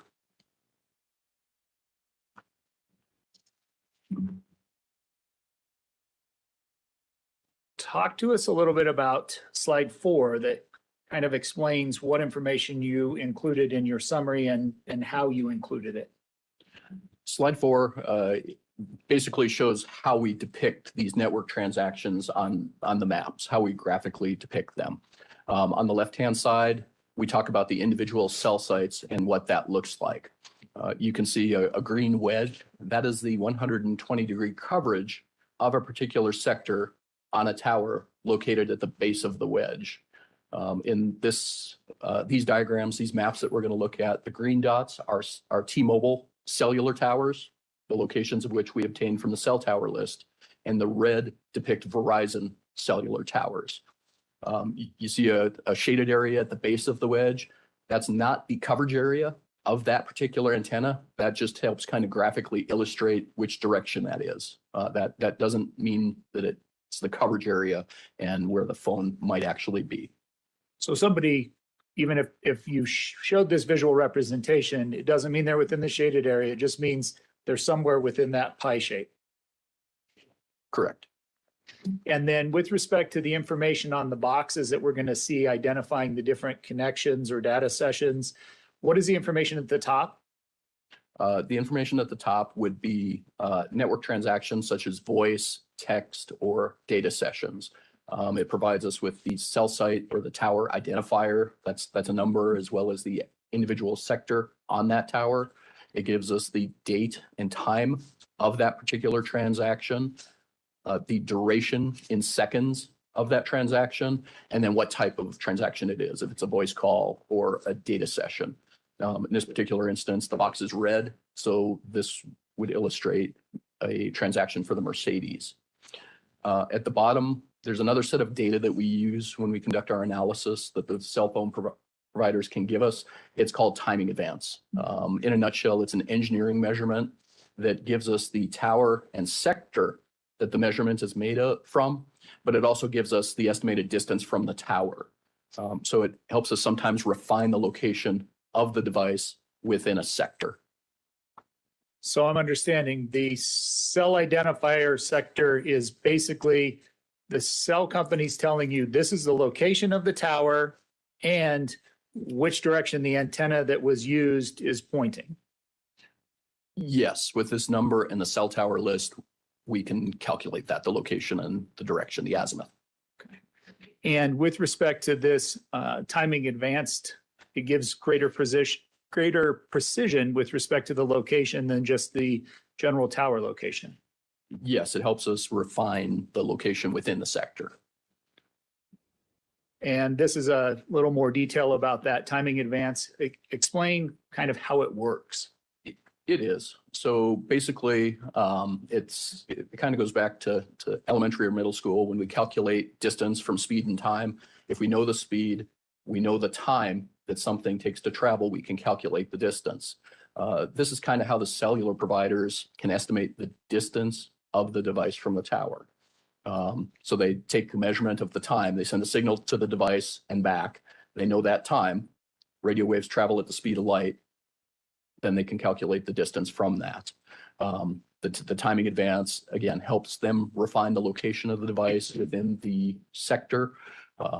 The device is typically going to be located within in the 4G environment within a 78-meter band of that reported distance. It could be closer to the tower, but it's never going to be further. Okay. All right, moving to the actual summary of the records that you analyzed in this particular case. Describe slide 6 and why January 19th, 2021, 4:27 p.m. to 5:31 p.m. was something you looked at. During the course of the investigation, investigators looked at credit card records and determined that there have been several purchases at gun shops in the North Metro Denver area. So that's one of the things we looked at is the credit card records and the purchases that were made at these particular gun shops. And then I looked at the records for the phone and the Mercedes to see if either of them was in the area of these gun shops on that day. So on this slide in particular, on January 19th, we look at 2 credit card purchases at Westminster Arms, which is located in Arvada, Colorado. The 2 purchases on the 19th, I looked at the records for the 19th and determined that between 4:27 p.m. and 5:31 p.m. that both the cellular phone, the green T-Mobile cellular phone that's indicated on the map, and the red Mercedes sedan were both utilizing towers near the Westminster Arms gun store during that time period between 4:27 p.m. and 5:31 p.m., indicating that both devices were in the area of that gun shop. And it's difficult to see some of the, at least for me, from where I'm at, to see some of the lettering on that exhibit. There should be an orange pointer. If you could just extend it and identify where you note the financial records that caused you to look at this particular time period on the 19th, where they are on this slide. They're located at the top of the slide, January 19th, a card purchase, Westminster Arms, and those are the amounts and the balance in the account. And then I think it's easy to see the 2 different pie shapes for the sectors. Where is Westminster Arms on that particular diagram? Westminster Arms is the green square roughly in the center of the map. Thank you. Moving next to slide 7, tell us about February 10th of 2021 and why that was a date that was of interest. Again, February 10th, there was a card purchase at Westminster Arms, again, the same location in Arvada. And looking at the phone records for that day, between 10:59 a.m. and 11:39 a.m., both the cellular phone, the green wedge, and the Mercedes sedan, the red wedge, were utilizing cell towers, again, in the area of the Westminster Arms store, utilizing towers and sectors that would provide coverage to that store. Did you have advanced timing information or data for these particular dates? I did not. And I mean, is that common that sometimes you just don't get that information depending on when the records are obtained? The retention periods for the providers for the timing advance data, which we do like to utilize when we can, varies. Verizon only keeps theirs for 7 days after the transaction, and T-Mobile at the time only kept it for like 30 days. So we just didn't have it available. We weren't able to obtain it. And again, this is the same convention you stood up and showed the jury on the previous slide where the bar at the top indicates that financial transaction from the records. And then Westminster Arms is the green dot kind of right in the center of this particular slide. That's correct. Mr. Kuffner, how much more do you think approximately? I'm contemplating a break at this time. Jed, I think I have about 3 or 4 more slides. How much time? I would say less than 10 minutes. Okay, we'll keep going and then take our break. Tell the jury about the information you learned from February 22nd of 2021.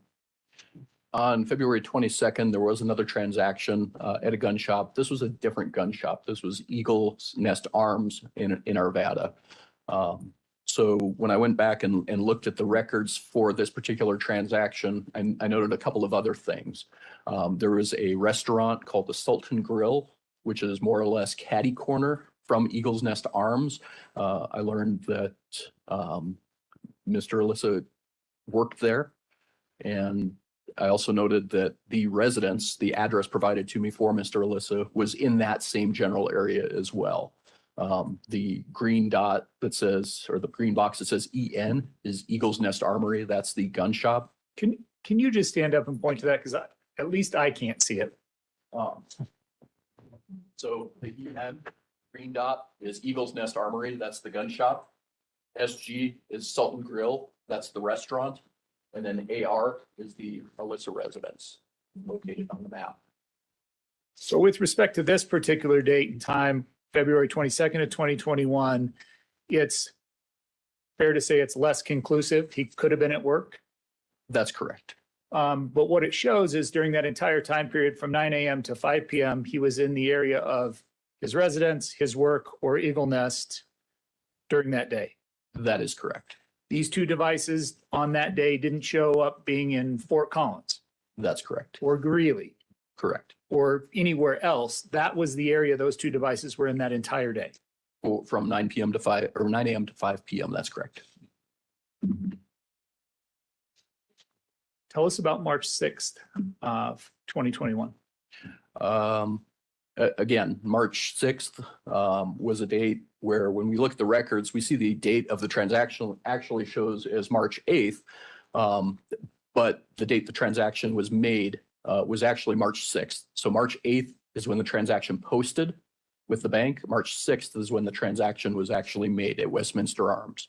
When I looked at that day, again, I saw the device, the T-Mobile cell phone, in the area of Westminster Arms, again, on a tower and sector that would be expected to provide coverage to that gun store. So the cell phone appeared to be in that sector, but the Mercedes was not on that day. Correct. Talk to us about March 16th, 2021. Again, this is similar. Another card purchase was made at the Eagle's Nest Armory in Arvada. Looking at the transactions from approximately 10:45 a.m. to 5:03 p.m., you could see that the cell phone, the T-Mobile cell phone and the Mercedes sedan were both utilizing towers and sectors either at the residence or in the area of the Sultan Grill and the Eagle's Nest Armory gun shop. Again, less conclusive that he was at Eagle's Nest or his device and vehicle were at Eagle's Nest on that day, but it certainly shows he wasn't anywhere else. Correct. Or his device and his vehicle weren't anywhere else. That's correct. Date of the attack, March 22nd, 2021, 12 a.m. to 2:04 p.m. Tell us about the activity on this one. So I looked at the activity for the entire day, starting at midnight. If you look at the lower box here, this basically indicates data sessions utilizing this tower and sector that would likely provide coverage to the residents from approximately 12 a.m. to approximately 1:49 p.m. The cellular phone was utilizing that tower and sector consistently. It briefly utilized the tower by the Sultan Grill at approximately 1 p.m., but then went back and utilized the tower around the residence. And then at approximately 2:01 p.m., it utilized the tower on Highway 93 north of West 82nd Avenue. So just walking through that from midnight until a little before 2, it consistent or midnight until around 1, it consistently shows up as being the tower that would be most likely utilized if he were at his residence and his phone were at his residence. Correct. It's the tower indicated by the AR. And then around 1 p.m., there is a connection to a tower by the cellular device, the phone, near the Sultan Grill. Yes, it's approximately a 2-minute data session on a tower in the area of the Sultan Grill. When we say for the cellular device or the vehicle to utilize the tower, what does that mean? Well, that's the phone itself or the car itself. So we can say those devices were utilizing those towers and sectors. One of the things that we have to do is we have to attribute those to a person. That's one thing the records just on their face can't tell us. When it connects to a tower, is it necessarily because of a call or a text from that device? No. Okay. When else would a device connect to a tower? So the third transaction that we look at is a data session. That's web browsing. I'm sure everybody's familiar with putting in a website on your phone and looking at a website. That's a user-initiated data session. But if you get notifications from an app or something like that, the cellular network connects with your phone kind of in the background. So you don't have to be doing anything with it. It just is communicating with the network, doesn't require you to interact with it.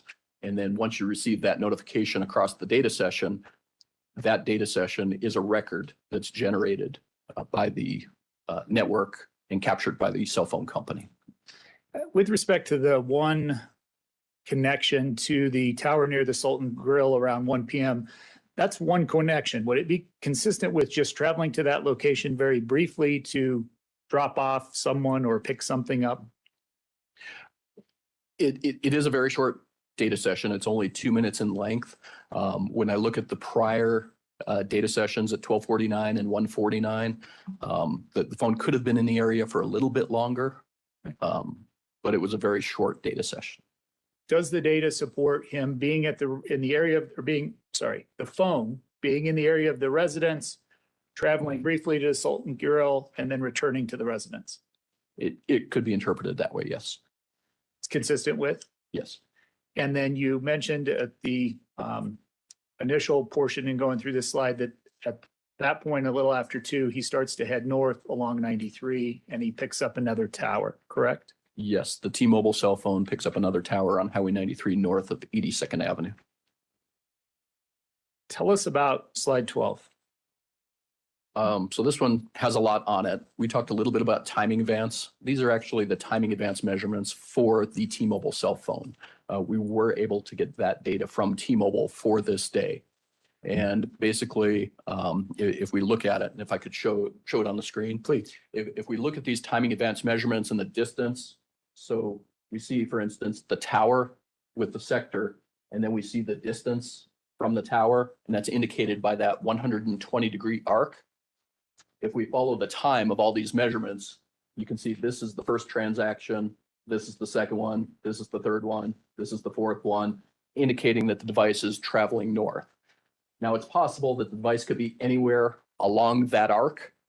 It could be over here, but looking at the times, a matter of seconds between the measurements, the most likely route for the phone is going to be on Highway 93 north. And what that time frame is between 2:08 and 2:10 when he's headed north on 93? That's correct. And then finally, last slide, tell us what slide 13 shows.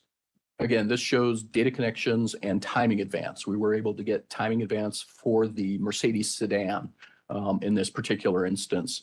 And what it shows is that both the cellular phone and the Mercedes sedan were utilizing towers and sectors in the area of the Table Mesa King Supers between 2:12 p.m. and 10:09 p.m. Looking at the timing advance, you can see that the arcs are pretty consistently at a distance that's just slightly more than the distance to the King Supers, indicating that the Mercedes is very close in that area. And we didn't have timing advance for T-Mobile for this particular time frame, but all the towers and sectors are consistent with the device being in the area of the King Supers at those times. from 2:12 PM until 10:09 PM. Correct.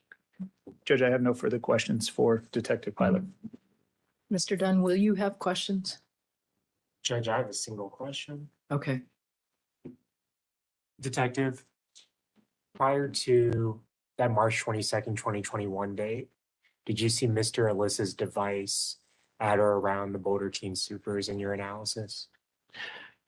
The only time prior to this that I saw the T-Mobile cell phone in the area was in mid-February. It very briefly utilized two T-Mobile towers in that area, but it was very brief. Thank you. Mr. Kuffner, anything following that and Just following up on Mr. Dunn's question. redirect? That was February 15th that you observed the device to be in the Boulder area? That's correct. No further questions, Judge. Okay. May he be released? Yes, sir. Judge, redirect or Recross. I'll allow it. Mr. Dunn, go ahead. Judge, excuse me, Detective, when you say very brief means that there is nothing that you can actually determine from a very brief encounter with a cell phone tower.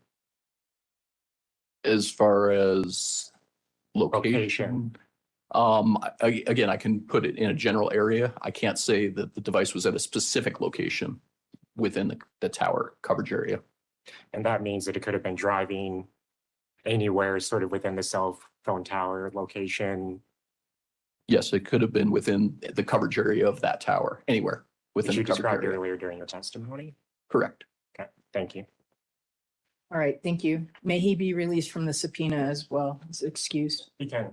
Yes, Your Honor. All right, you are excused and released from the subpoena. We're going to take our break. Folks, let me remind you, until sir, you may go. Thank you. Until the trial is completed, you must not discuss the case with anyone by any means, including your family, people involved in the trial, other jurors, anyone else. If someone approaches you and tries to discuss, let me know immediately. Do not read or listen to any news reports of the trial. Do not consult any outside references. Do not do any research. Remember, do not form an opinion or express an opinion on the case until it is submitted to you. This applies until I release you. And I'll have Mr. Collins take you back and bring you back in here at 11.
So the jurors have inquired essentially what's the difference between an expert witness and a lay witness. I can tell them that they'll be instructed how to evaluate their testimony at the end of the trial. Is there something else either of you would like me to do? We could fashion something just indicating expertise. I agree with what the court is proposing, that I think just letting them know they'll get all the instructions and law at the end of the trial. Okay, That's fine with people are. okay, thank you. You may bring them in.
Please be seated.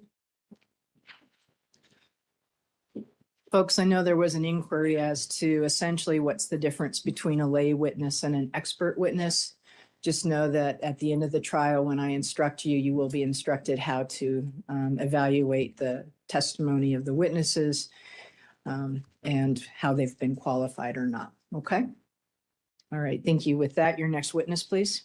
Thank you, Your Honor. People call Aaron Wise to the stand. Permission to approach. Yeah. I appreciate that. Thank you.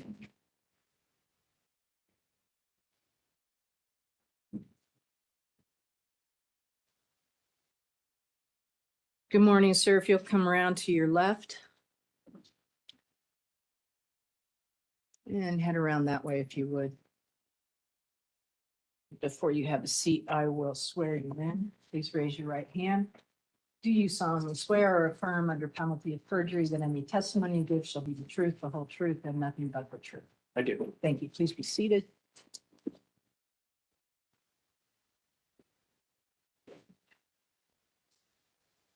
Morning, sir.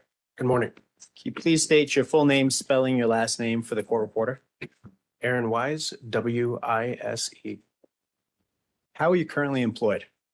I'm currently a sergeant for the Boulder Police Department. Can you take the jury through your law enforcement experience and background, please? Sure. I was hired with Boulder Police Department in 2011 as a code enforcement officer. Worked about a year and a half with a limited commission from the city. And then was hired, went through the process, was hired in 2013 to go through the police academy with Boulder PD and became fully commissioned in 2013. I was on patrol from 2014 to 2018. 2019. Became a detective late 2019 and then was promoted to sergeant in 2021, late 2021. I just have a few follow-up questions for you. Code enforcement, what is that? We dealt with nuisance violations throughout the city, just municipal ordinance violations like trash and snow. And that was before you became a sworn peace officer. Correct. And you mentioned going through training to become a police officer. What did that training consist of? Went through a 6-month academy and then a 6-week mini academy with Boulder specifically, and then a 16-week field training program before I went solo officer. Bless you. The 6-month academy, was that a full-time academy? It was. Where was that located? I went through Adams County at Flat Rock. And then you mentioned a mini academy with Boulder Police Department specifically. Correct. That was 6 weeks? Yes. What did that consist of? There's the Academy at Flat Rock just teaches you general policing tactics and practices. The 6-week academy within Boulder PD itself is more geared towards how we police in Boulder, particular municipal ordinances that we enforce, along with defense tactics and driving, just to make sure that everything that we are doing in Boulder is from the academy is consistent with what we do in Boulder. You mentioned that you're currently a sergeant. Correct. What area do you currently supervise within the police department? I'm currently a sergeant on patrol. And what does that mean on a daily basis for you? So I manage anywhere from 8 to 15 officers. I currently work Watch 2, which is 2 p.m. to midnight. And I work Saturday through Tuesday, and we respond to 911 calls. I help manage the street. I help prioritize our call load, what calls we're responding to.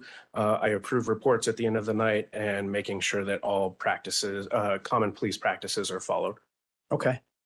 You're the first member of the Boulder Police Department to testify at this trial. So I'm going to ask you a few questions just so the jury has the foundation for other officers and detectives testifying after you, okay? Sure.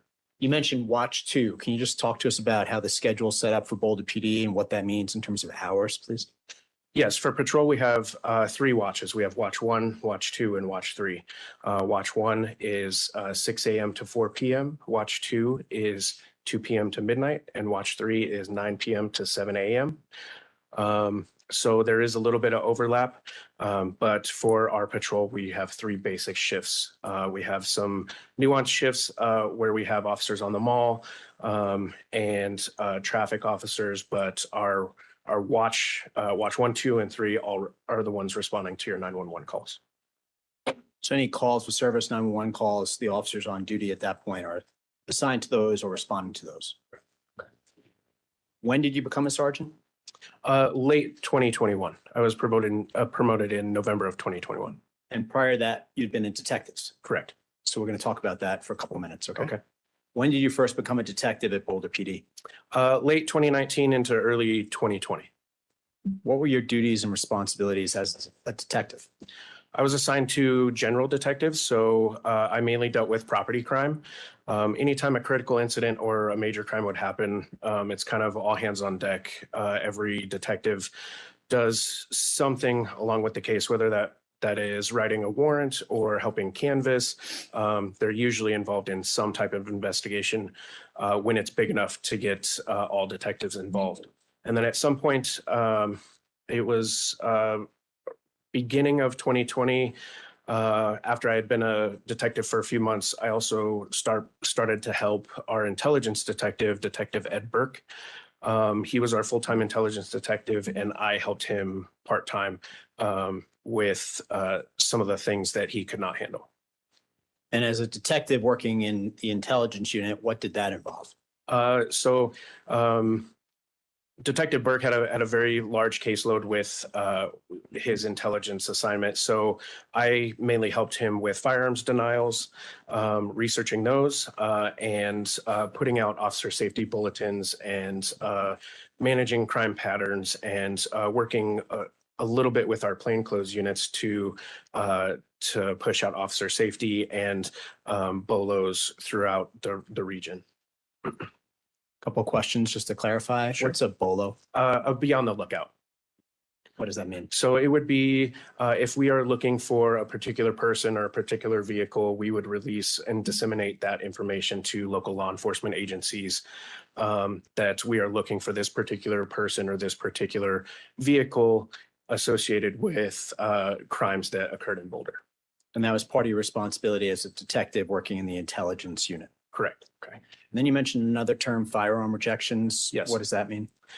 So anytime someone who goes to purchase a firearm within our jurisdiction and they are denied, a teletype is automatically sent to our agency, and it is our responsibility to follow up on those denials, whether they're denied because of a particular protection order, they're convicted felon, or there's some type of documented mental health issue that meets the state standard to deny them purchasing a firearm. So documented mental health issue, convicted felon, or protection order. Correct. I'm going to switch gears now and start to talk about the mass murder that took place at King Soopers on March 22nd, 2021. Did you later become involved in the investigation into this case? I did. Okay. And to be clear, on March 22nd, 2021, where were you? I was actually out of state visiting my father. What'd you do after you heard about the mass shooting? So I'm also a member of our SWAT team. So on the day that it happened, I received the SWAT page.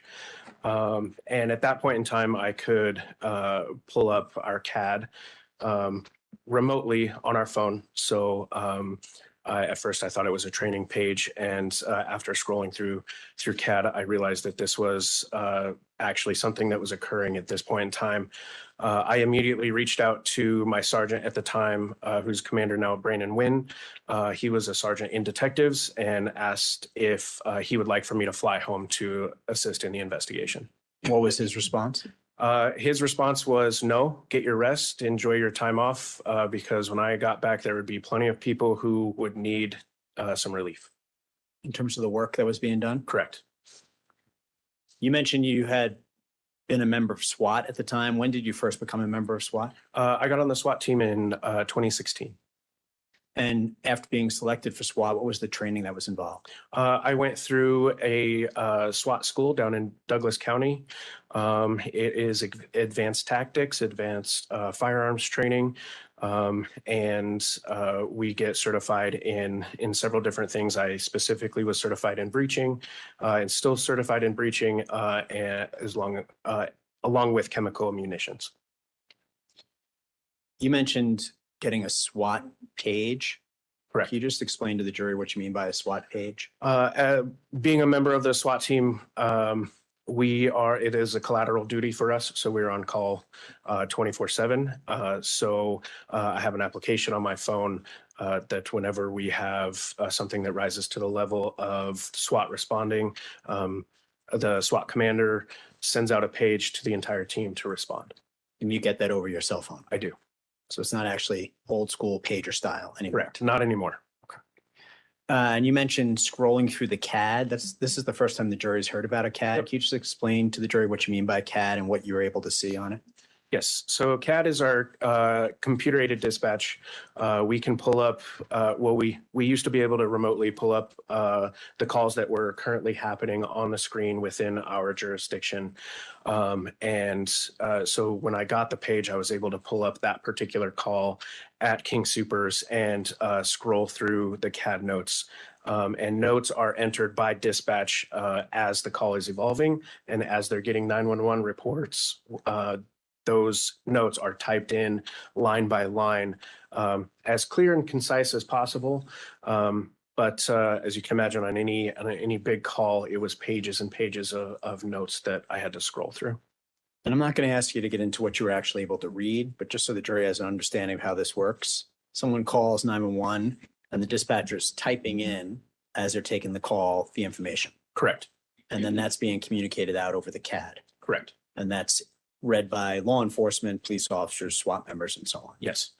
So even though you were visiting your father out of state, you're able to follow all the steps that are taking place at and around King Soopers. Yes. Okay. When you returned to Boulder, were you immediately assigned to assist in this investigation? I was. And did that begin on March 30th of 2021? Yes, it was actually on the 29th. I helped with some minor things around the office. I had not been officially assigned to any type of investigation yet. I was officially assigned an investigation on the morning of the 30th, correct? So with regards to that, what were you assigned to help with?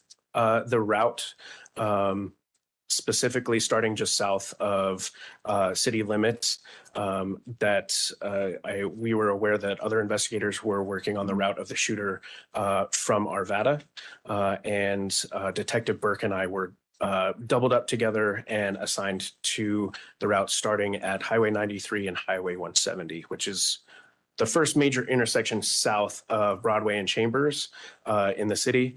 and Highway 93 eventually turns into Broadway coming into the city. So other investigators are looking at from Arvada to that point, and you and Detective Burke are assigned from that point into and including King Supers. Correct. What vehicle were you looking for specifically? We were looking for a 2017 Mercedes, dark in color with chrome trim around the windows. So just tell the jury what you started doing in connection with trying to track the route of the shooter. So the main thing we were looking for is any traffic cameras or surveillance cameras or security cameras attached to businesses or homes that could see any major intersections or Highway 93 or Table Mesa. So the first place that we looked at that intersection of Highway 93 and Highway 170 was there's an El Dorado Market off El Dorado Springs Drive that is right at that intersection. So that was the first place we responded to see if their security cameras captured that intersection. Did those cameras or any cameras in that area capture anything relevant to this case? El Dorado Market, no, but there's a business plaza just to the north of that, which is the Mesa Office Commons. They had an exterior camera that did capture that particular intersection. And were you able to get and view the camera recording relevant to this case? Yes, I was. I made contact with an employee there who had access to their systems. I had originally asked him for a half-hour time frame starting at 2 p.m. To 2:30, and he was able to provide me with a thumb drive of those of that time frame of that particular intersection. What happened next? So I went to go view that camera footage and watch the entire 30 minutes, and with investigators being very adamant that Highway 93 was taken. I did not see that vehicle. And something that happens on a regular basis when we conduct investigations and we contact businesses for their security footage is you notice that the timestamp is inaccurate compared to real time. So I contacted that same employee after viewing the full 30 minutes. And I asked him over the phone if he could pull up his system and tell me the timestamp on his system compared to real time on his phone that's set automatically. And we discovered that there was a 30-minute delay. So the timestamp was 30 minutes off compared to real time. So for example, if I asked for 2 to 2:30 in that time frame, I was actually viewing 2:30 to 3. So I asked him for a new set of a new video given the new time frame. So I received an email from him with the video. It was approximately 40 minutes. So on his timestamp, it was 13:25 or 1:25 in the afternoon to 2:05 in the afternoon. So in real time, what I was actually now viewing is 1:55 in the afternoon to 2:35 in the afternoon. I appreciate you walking us through that. And as you said, this comes up in a lot of investigations. It does. Where you're trying to figure out if the time on someone's device is actually the real time. Correct. Okay. So now you have the time range that you were looking for. What did you see in looking at that recording? So as Detective Burke and I were reviewing the video at approximately 2:09 in the afternoon, real time, we noticed a dark sedan with chrome trim around the windows, consistent with a 2017 Mercedes, pull up to the red light and stop at the red light. And they were in the number 1 lane through lane, which is the furthest west lane to go through that intersection. And it stopped at the red light.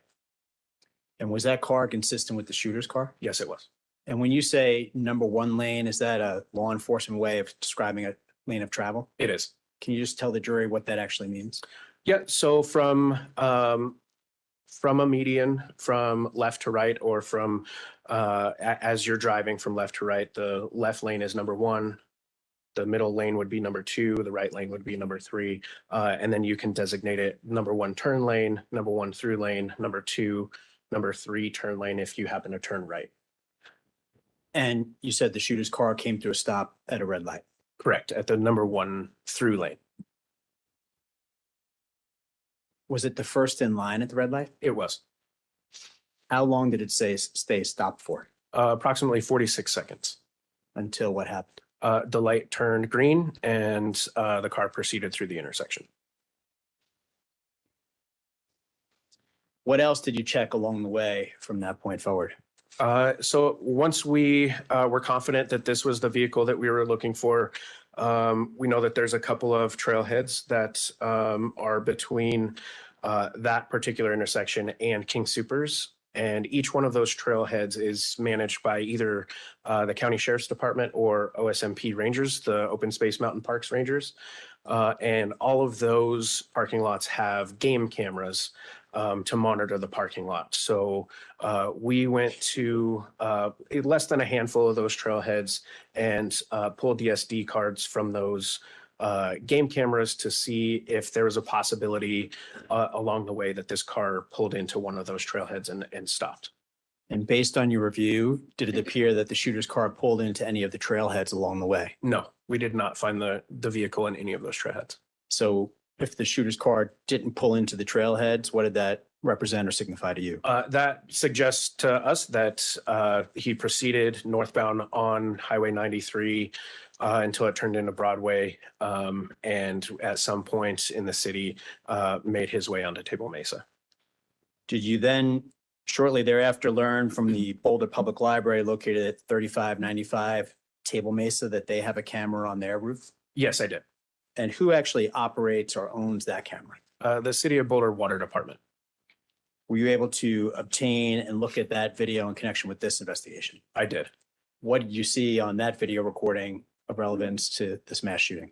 So approximately 2:16, we noticed the vehicle was westbound on Table Mesa and leaves the camera view for a split second, and then you see the same vehicle now southbound on Gillespie.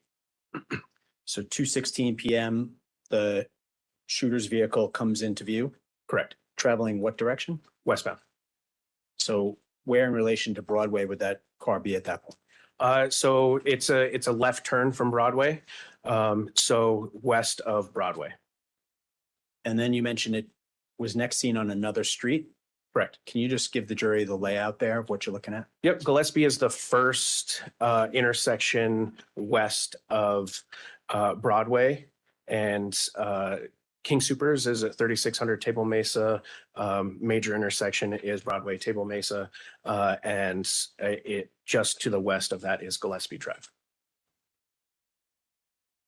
So the car goes by at 2:16 p.m. Do you see it coming back into view from that camera angle? Yes, at approximately 2:23 in the afternoon, the car is seen on the camera traveling now northbound on Gillespie, leaves the frame for a matter of seconds, and then is eastbound on Table Mesa, turning into the King Soopers parking lot. So on this recording, you can see the shooter car drive by King Soopers and then return to King Soopers. Correct. And that's 2:16 going by it and 2:23 coming back into view. Correct. So what did you start working on then with that information? So with that information, we realized we had about a 6 to 7 minute time gap from the shooter's car going on Table Mesa to Gillespie and then actually pulling into the King Soopers parking lot. So that led us to believe that there's a possibility that the shooter was somewhere in the neighborhood south of King Soopers for a matter of 6 to 7 minutes. So with regards to that 6 or 7 minute time period, what did you and other investigators begin to do? So we began to canvass the area. I got with our public information officer for the police department, Dion Wah, to get the PD signed up for an application called Ring Neighbors. Would you like for me to explain what Ring Neighbors is?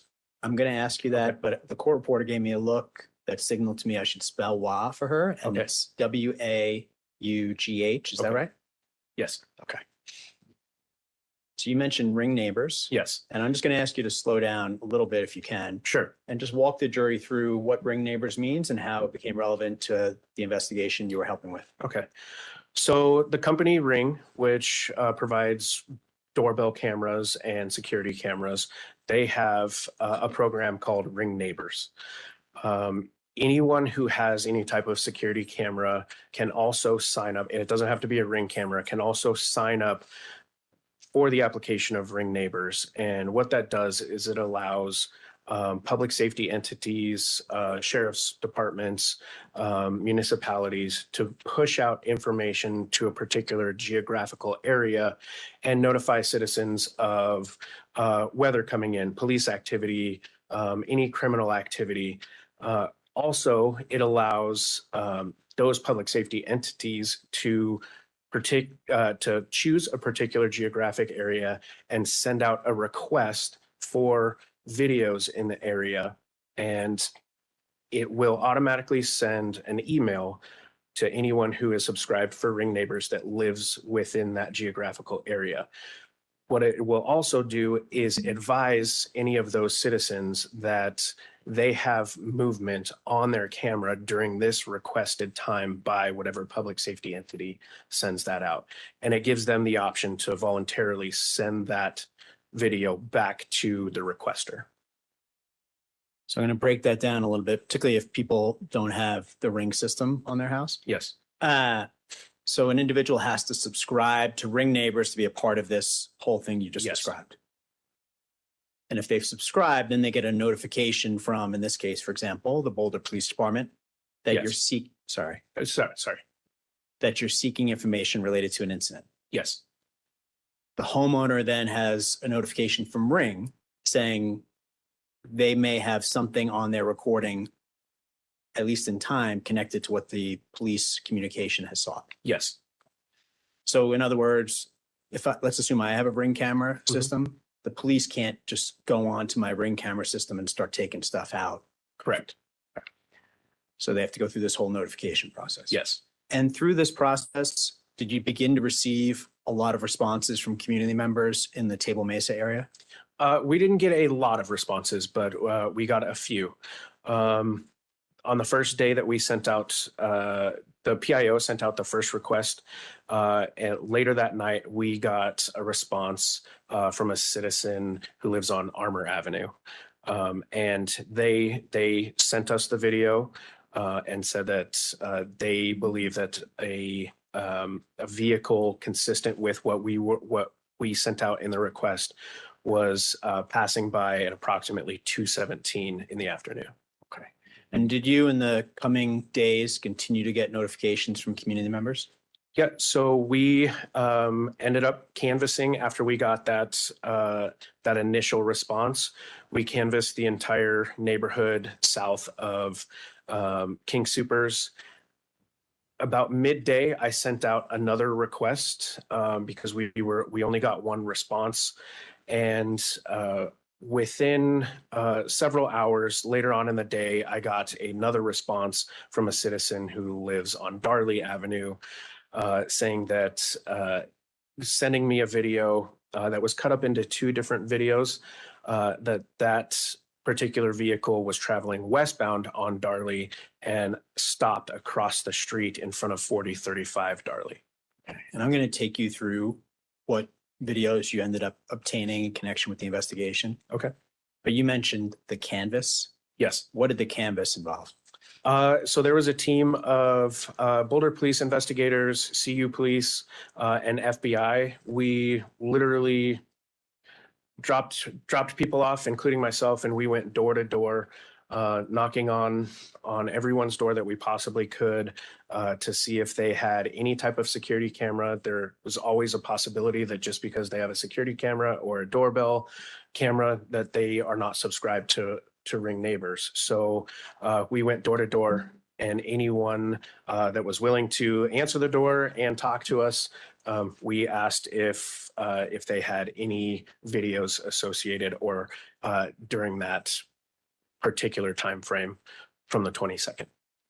And just to move us forward, did you do this canvas on other days as well and hitting every house that you had not already connected with someone at? Yes, we hit some houses more than once. Later on in the investigation, we did a recanvass, a more thorough canvass, and expanded our search just by a street or two. And nothing came out of that canvas. And did you also go to stores and businesses in the area and canvass all of those as well? Yeah, yes, we did. Did you keep track of all the houses and all the stores and businesses that you visited? We did. I'm going to start to focus you on some where you actually found video relevant to this investigation, okay? Okay.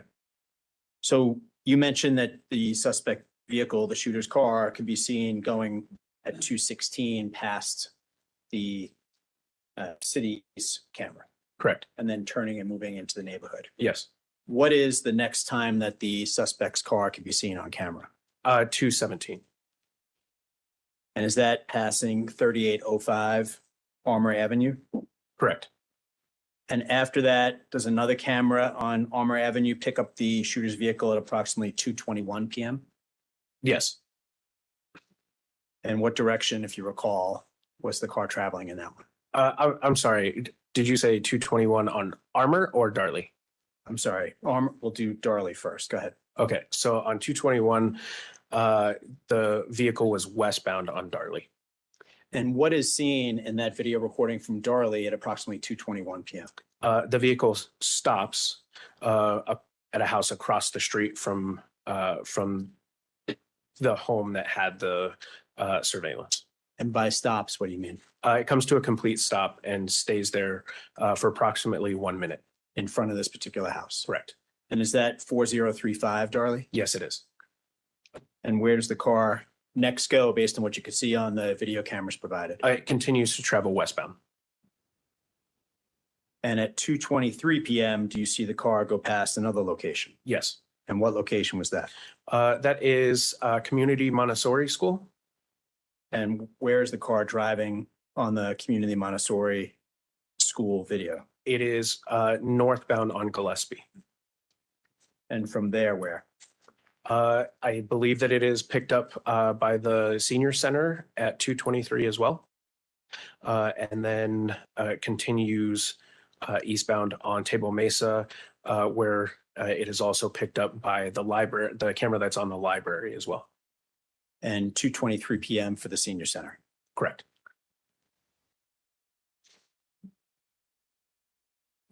And then where does the car go from there, Sergeant? It turns into the King Soopers parking lot and parks next to a white van. In a parking spot. Correct. How long did the shooter remain in the car for in the King Soopers parking lot? Approximately 5 minutes. And on the video you were watching, were you able to see the shooter get out of the car? Yes. And what did you see happen then? He gets out of the car and engages the first suspect. So Shoots the first suspect. two things. That's okay. First victim, I'm sorry. That's okay. So that was one of the two things. You said first suspect, you mean the first victim? Correct. You said engages? That's Yes. a law enforcement term. What do you mean by engage? Shoots the first victim And where was the first victim? in that white van. Your Honor, I have nothing further of Sergeant Wise. Thank you. I have no questions, Your Honor. Thank you. All right, so you may be excused and released from the subpoena. No objection. All right, thank you, sir.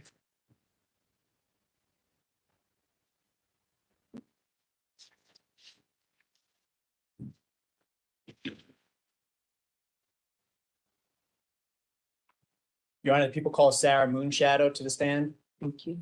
Just so I can keep track, she's named as a victim in counts 23 and 24.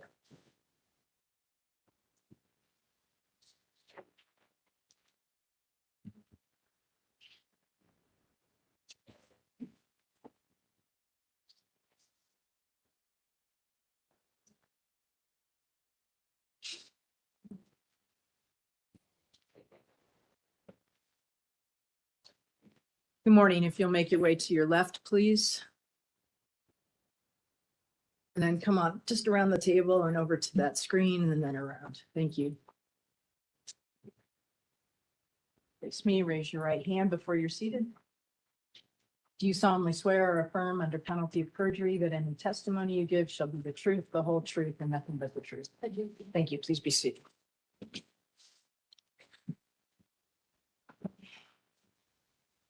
Good morning. Morning. How are you? I'm okay. Okay.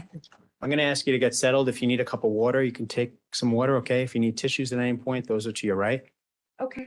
Okay.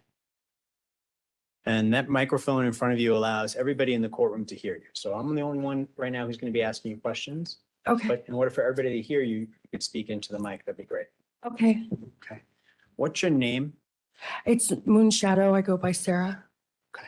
So you go by Sarah Moonshadow. Mm-hmm. And how do you spell your last name? Moonshadw. And when you say your name is Moonshadow, your actual birth name is Moonshadow. Yes. Okay. I'm going to ask you some questions about your background just to get you settled in and so the jury gets to know you a little bit better before we talk about what happened at King Soopers, okay? Okay. How old are you, ma'am? I'm 45. Are you currently employed? Yes and no. I'm employed and currently don't have any caseload. So So let's talk about that. What do you do for work generally? I'm in home health care How long have you been in home health care for? my whole life since I was 19. And do you have kids? I do. How many kids do you have? 3 boys and a girl. What are their names? Nicholas, Joseph, Ash, and Shiloh. What's Nicholas's last name? Edwards. Nicholas Edwards. Yeah, after his grandmother. How old is Nicholas approximately? He's 25. Where are you currently living? What neighborhood or area? In South Boulder. And with whom do you live currently?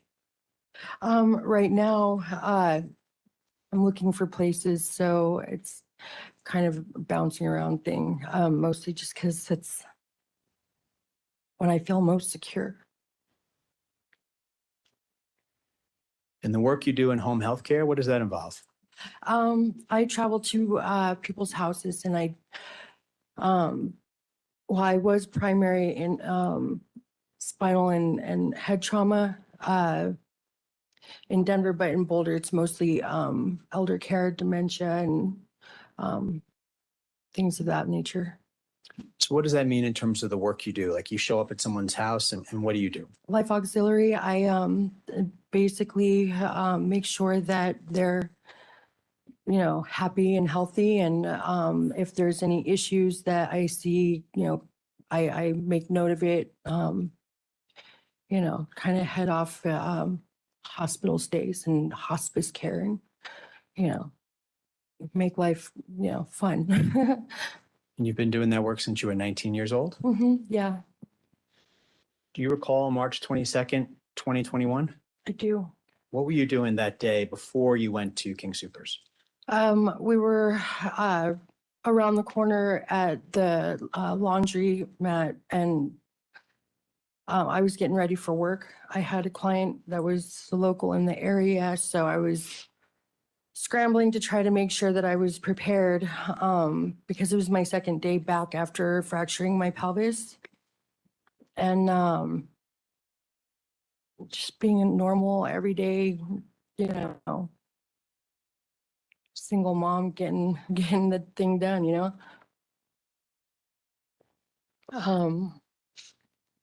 Who were you with at that point? I was with my son. I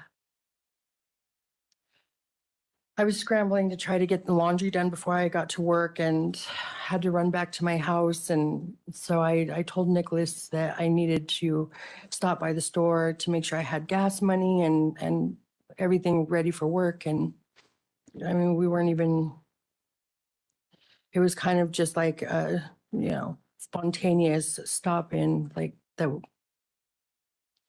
I was more worried that it was going to run me late. I didn't think that it was going to turn as crazy as it did, going to the store every day. Like, it's usually pretty boring. Can I ask you some other questions about what you just shared? Mm-hmm. What laundromat were you at? Where was the laundromat located? It was just around the back of the building, on the left side of the store. The left side of King Supers? Mhm. And you were there with Nicholas? Yes, I was. And the two of you, I assume, were doing your laundry? Yeah, yeah. I was in a hurry, so I decided I would use the facility instead of our neighborhood laundry because it was just too much hassle. And you mentioned you went in the store, I think you said every day. Were you referring to King Supers? Yeah. How often were you going to King Supers during that time period? Was it every day or? I mean, most of everything I needed to do was in that shopping plex, my bank, and, you know, everything was, and I was like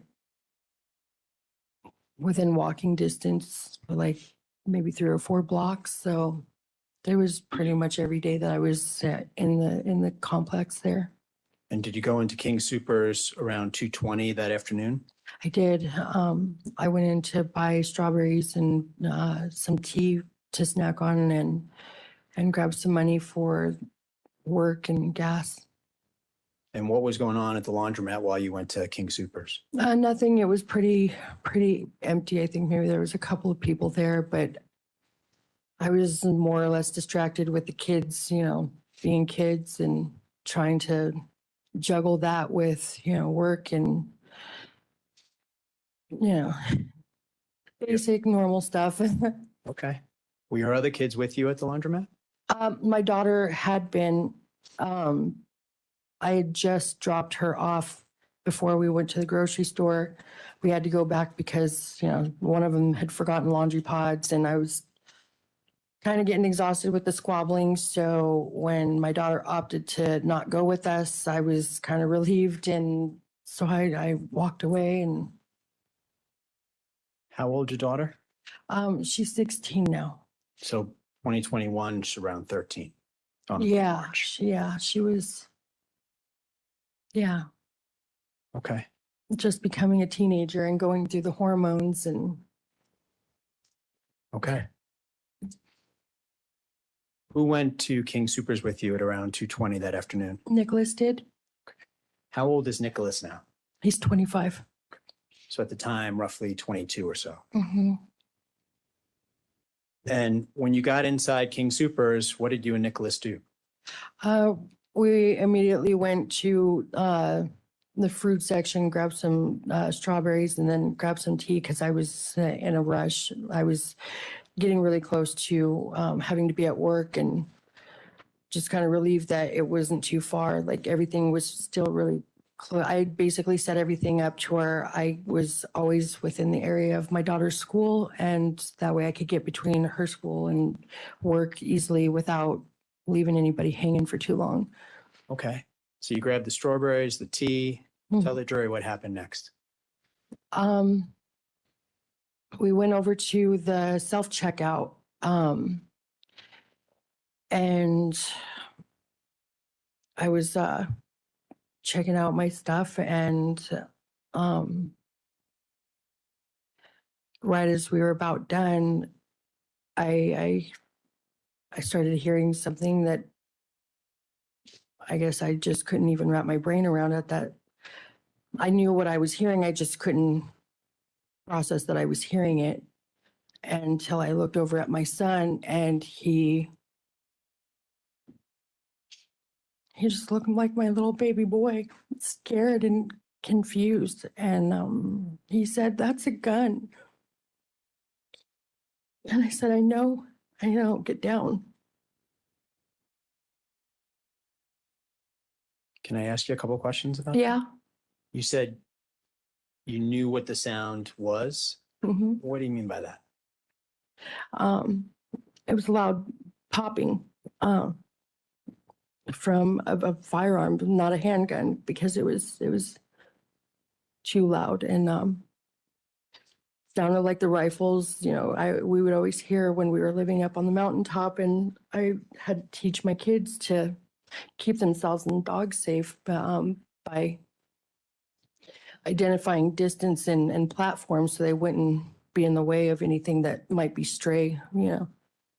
You say straight, you mean straight bullets being fired?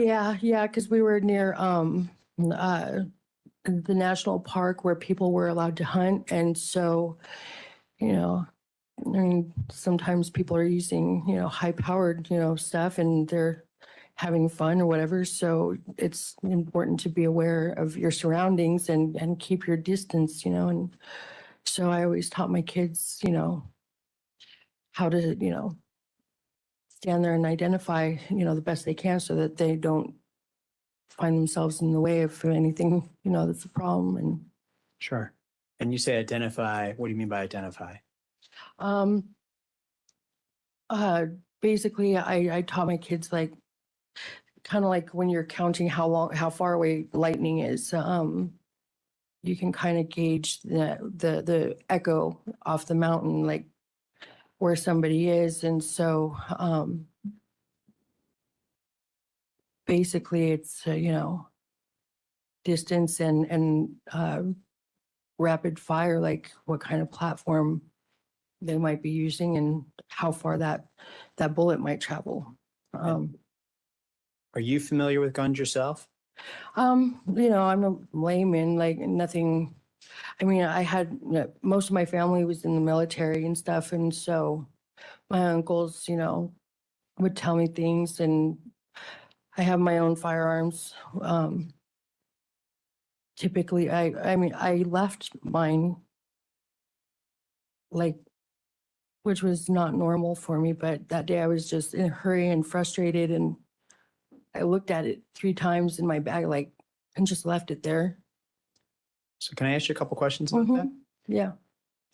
In March of 2021, you owned a firearm? Yeah, I had a 380.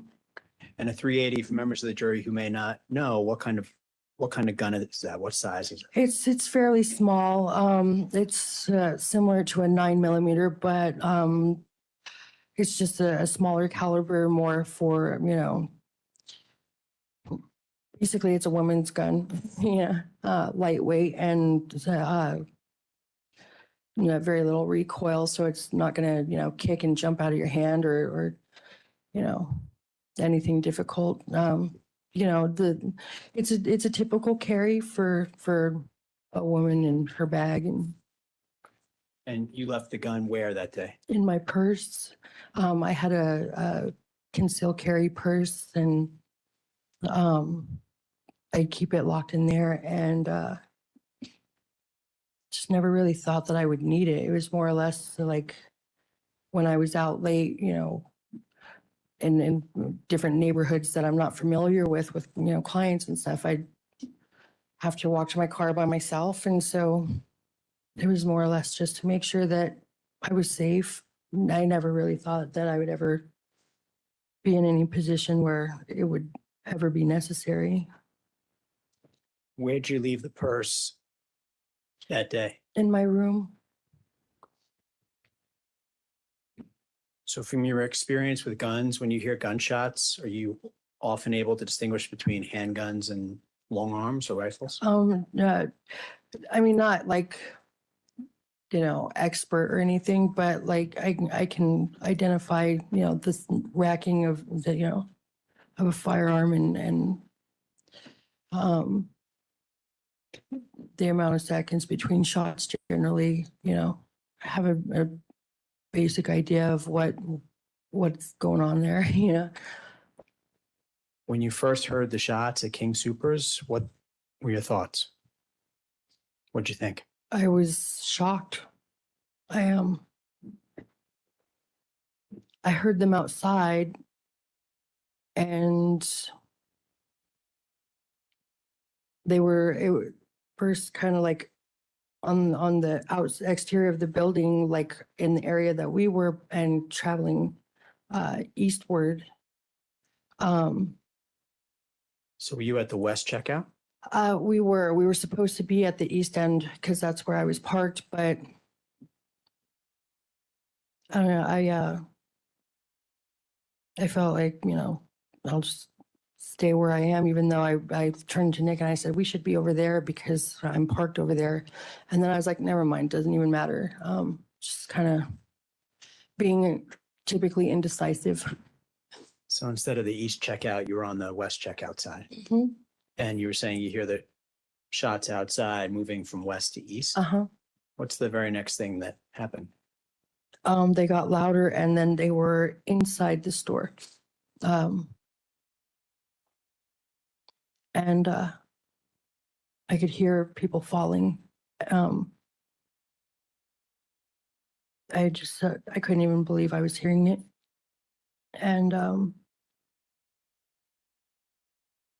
I just reminded Nicholas, you know, he was scared and wanted to run down the aisle. And I said, no, it's too long. We won't get to the end. And I'm listening to everything going on the east end. And I decide I'm going to look to see exactly where he's at. And Nicholas is shaking his head at me because he's afraid. And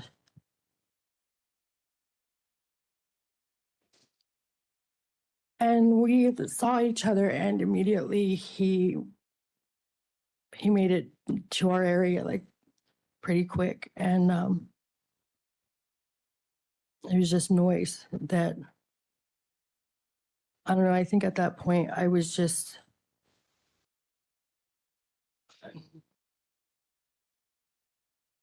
moving and not thinking about anything else other than we need to keep moving unpredictably so that we're not traveling in a straight line and, you know, being led. I wasn't sure how experienced he was in like hunting or anything like that. So, you know, I didn't want him leading us and ending up on the ground, you know. So can I back you up a little bit? Yeah. When the shooter came in the store, where were you, Ms. Moonshadow?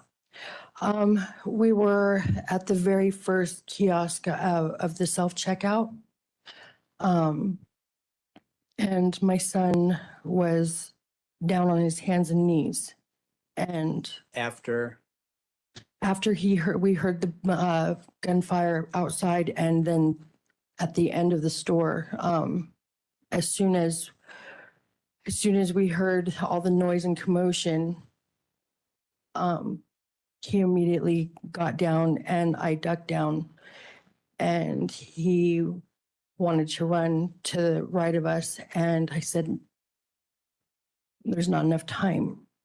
And he's staring up at me. He's like, what do we do? And I said, I'm going to look. And then when I realized how close we were to him, like, I just said, go, go. When you say how close you were, you mean how close you were to the shooter? Yeah. He had already cleared the east end and was moving in our direction. How fast was he moving? Faster than I thought. What do you mean? I didn't realize that he was very, very close behind us by the time we got to the door. And we were running, and somebody had fallen in front of my son and was injured, and my son just screamed, Mom, and we made it outside, but instantly I saw somebody on the ground and started running for him, and my son pulled me back and started running with me, and I just started screaming, and I was screaming, where's Beefy? Where's my car? I have to help somebody, like, and my son dragged me to the other side of the street. I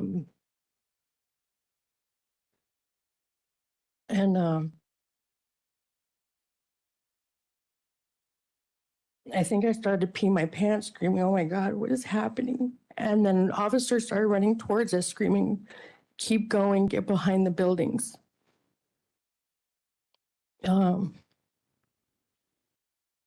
If it's okay, I'm going to ask you a few questions so the jury understands how this is all happening, Mhm. okay? Yeah, When you and Nicholas first hear the shots and you go down, did you continue to hear shots after that? absolutely. And you say absolutely. What were you hearing? I was hearing gunfire and bodies dropping. Bless you. I heard a couple of people like making noise I just can't even describe. Like they wanted to say no or something, but there wasn't.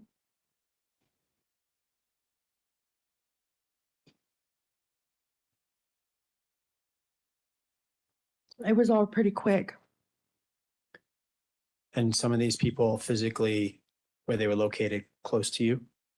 They were at the other end and within the checkout aisles.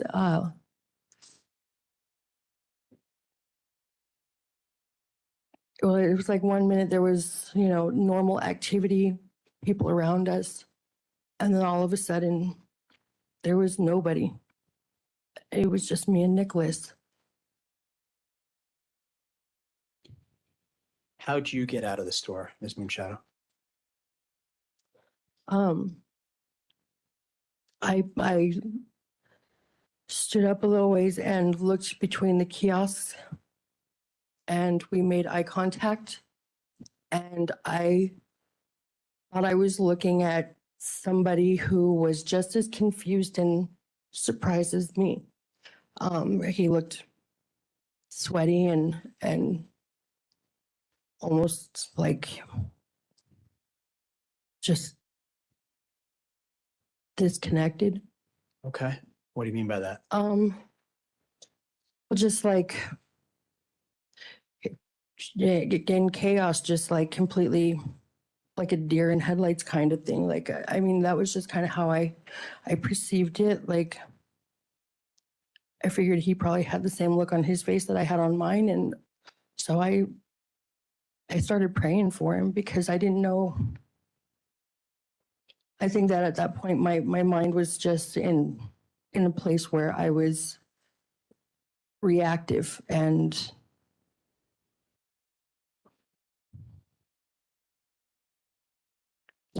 Sorry. oh no, Where was Nicholas at that point? he was still crouched down and watching me.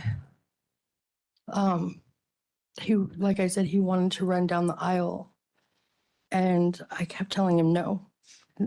And he just looked like my little baby again when he was scared, and I would take care of him, and he's just so small and innocent, and I just couldn't let that be the last look I saw on his face.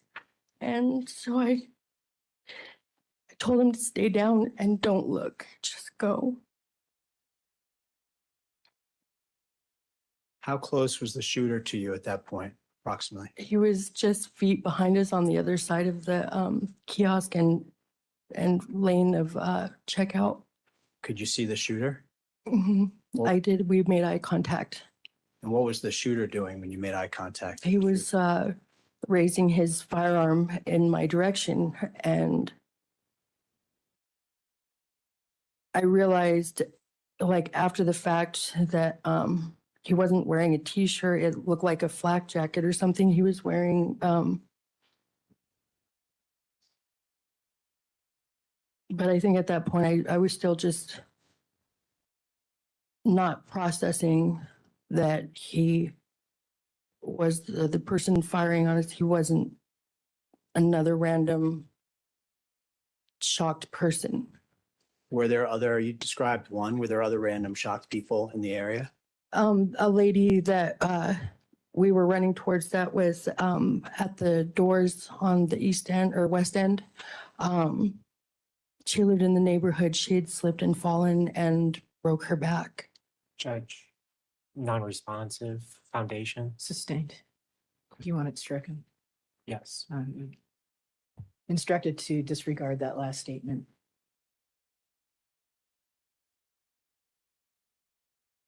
The How'd the other shoppers and staff at King Soopers appear to you that you could see in the area there at that point?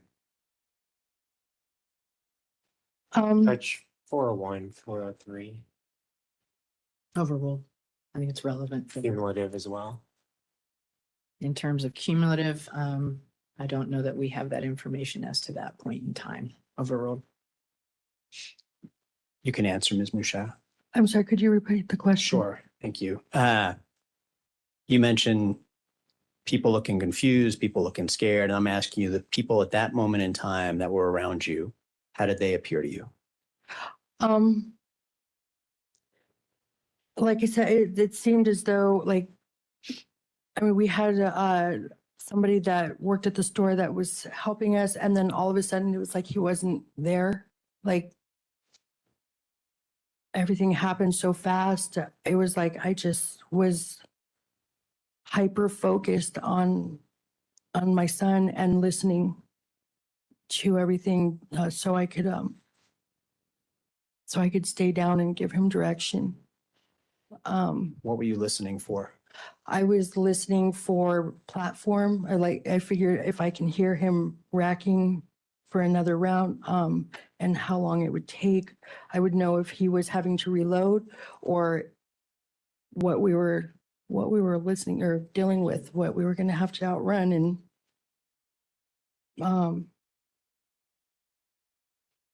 I knew it had to have been an AR platform because of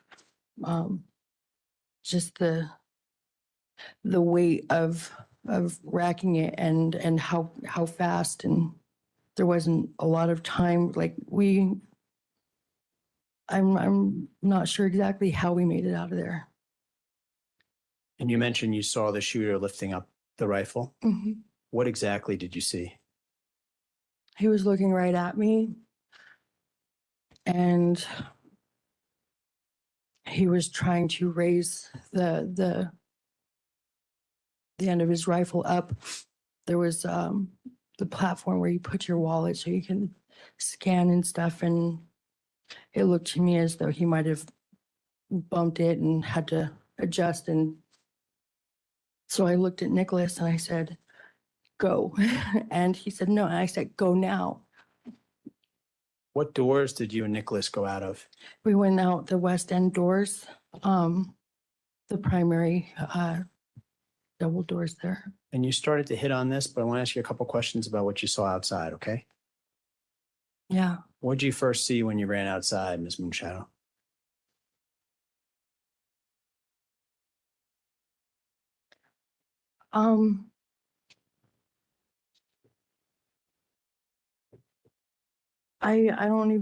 I think I was just running, and at first I didn't see anything except for a person that was just outside the doors. She had slipped and fallen. And then to my right, right in the middle of the entry road there, somebody was laying in the middle of the street. And instantly I was just running for him.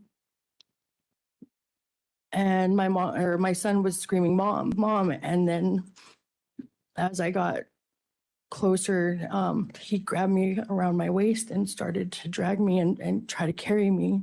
Your son did? Yeah. And I pulled away and I ran across those stones there on the median and said, "Oh my God, where's the car?" Like I couldn't, my mind was going so fast, I couldn't even remember where I had parked. And Nicholas just kept grabbing me and pulling me. And then I see a person on the ramp of the store, and she was down too.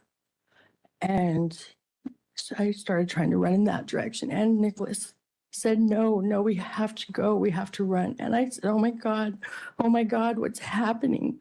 And I just started kind of breaking down at that point, like,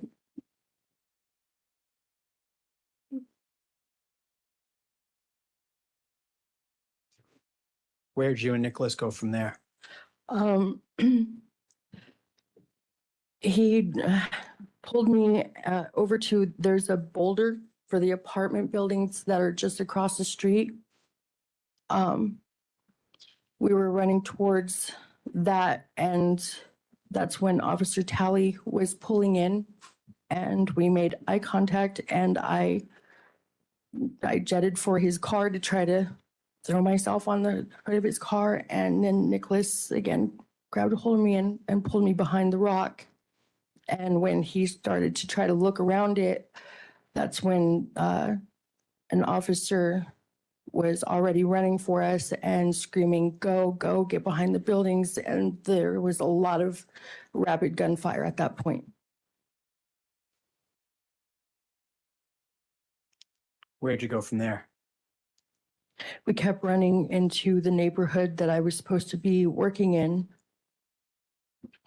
And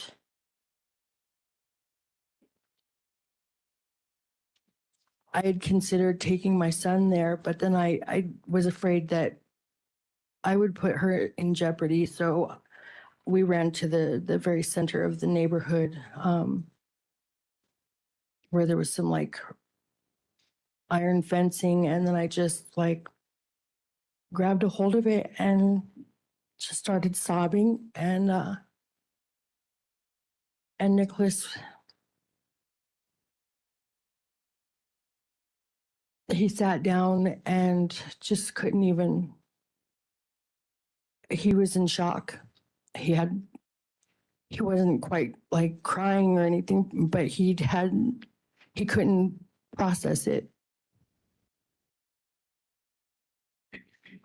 At some point, did you return to pick up your car?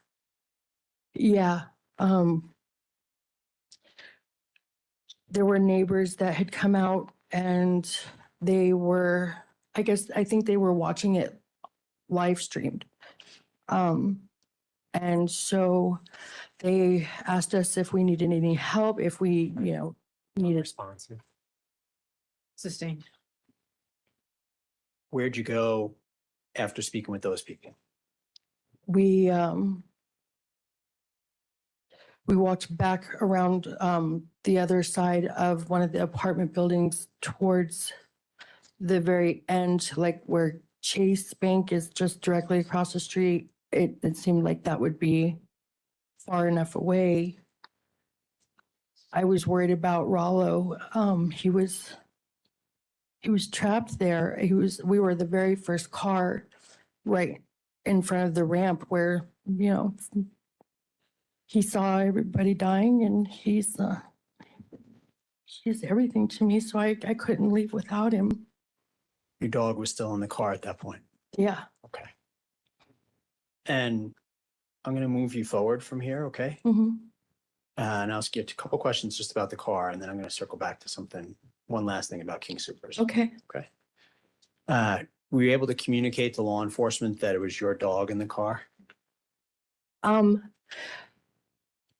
We were right across the street. I was online, basically watching it being reported, and Non-responsive. Yep. Let me stop you there just a minute. Go ahead. Thank you, Your Honor. Re-ask the question. That's my fault. I need to. Okay. No, it's okay.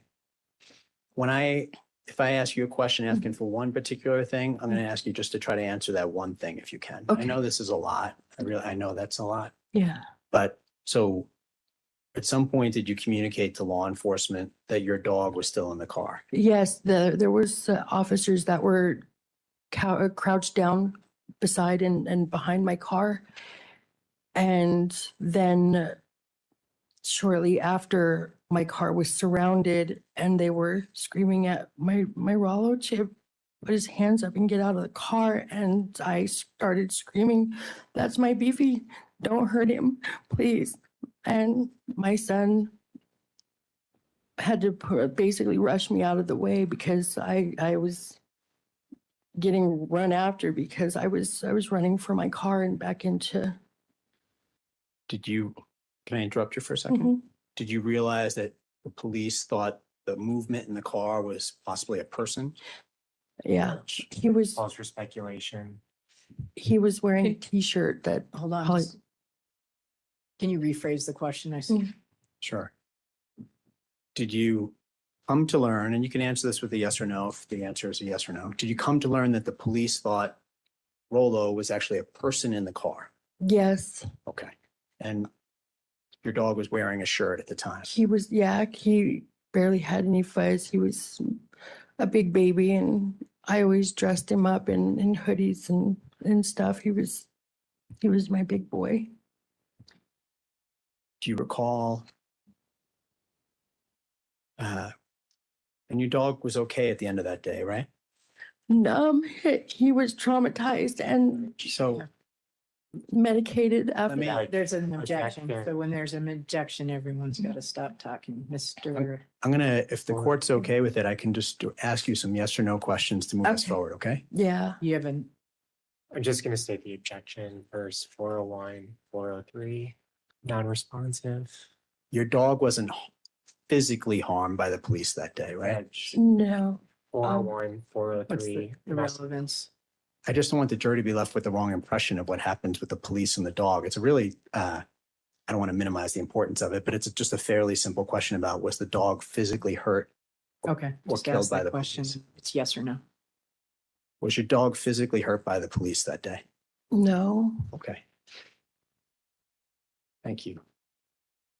Did you come back to Chase Bank to pick up your car on March 25th, a few days later? yes, And then you were interviewed on that day by the police yes. and by a district attorney investigator as well? Hmm. You have to answer yes or no. Yes, Thank you. I'm not going to ask you to watch the video from March 22nd, but I am going to ask you to look at a photograph, if that's okay. okay. Your Honor, can I approach with what's been marked as people's 19 for identification? Yes, sir.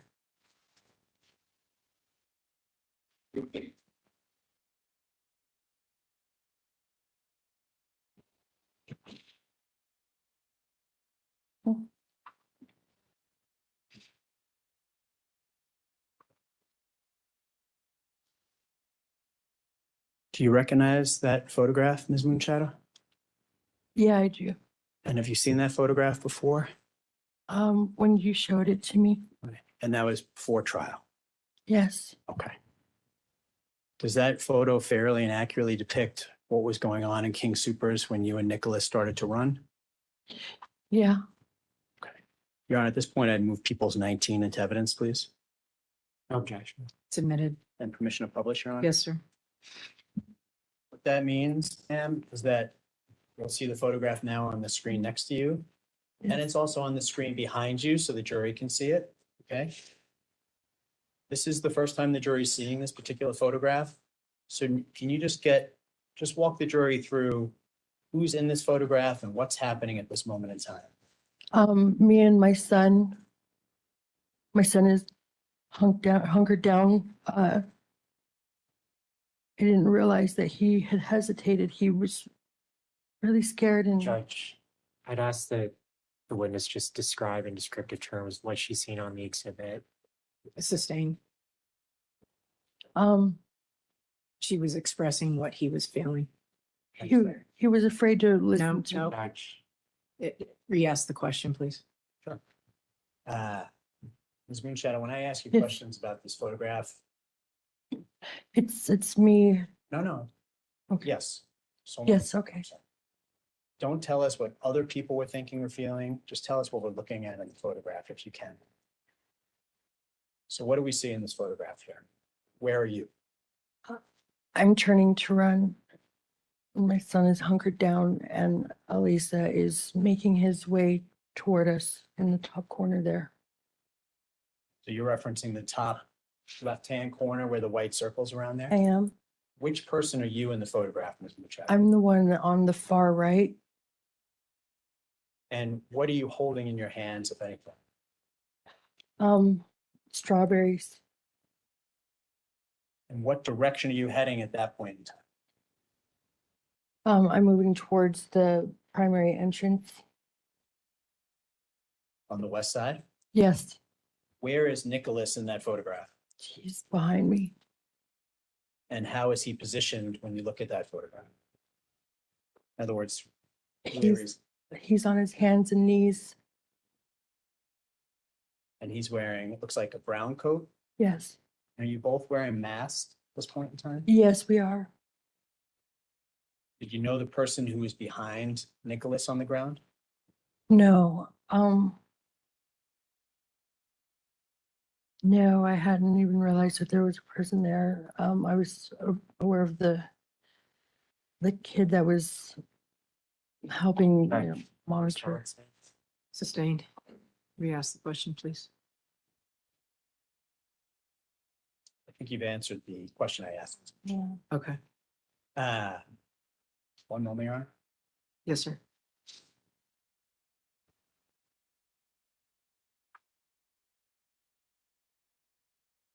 And thank you for being here. I don't have any other questions at this point, okay? Thank you.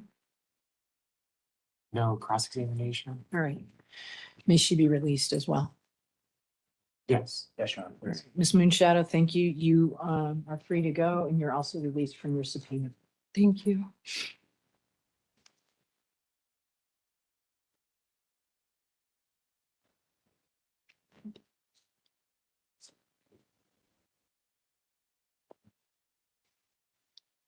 All right, we are going to break for lunch, I think until 1:15. Has that been giving you enough time, about an hour? Okay, great. Just reminding you, until we're done, don't discuss the case with anyone by any means. Not your family, other jurors, anyone involved, anyone you run into. If someone does approach you and try to talk about it, report that to me immediately. Don't do any research at all. Don't look it up. Don't read any media about it, any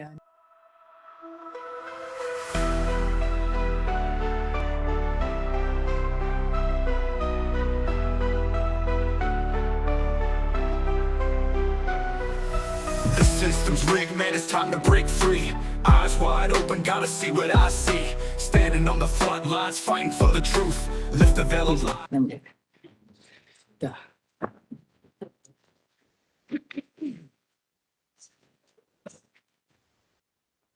You ready to bring in the jury? Yes, Your Honor. Yes, Your Honor. Thank you.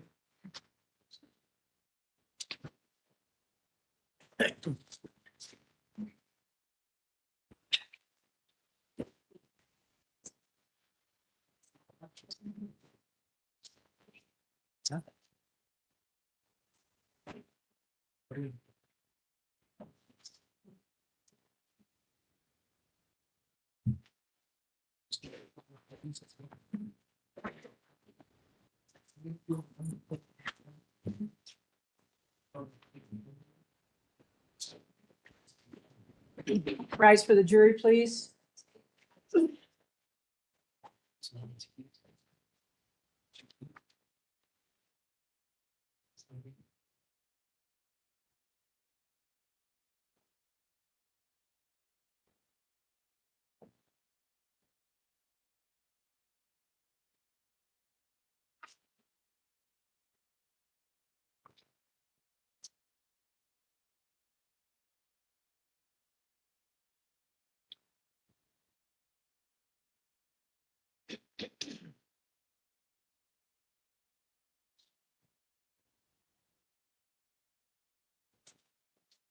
Please be seated. Next witness, please. Judge, the people would call Ree Shakti.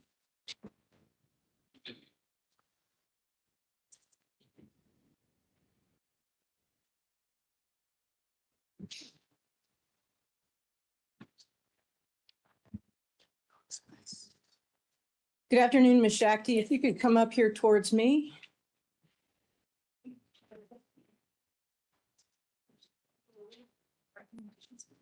He's going to bring you around to the left here.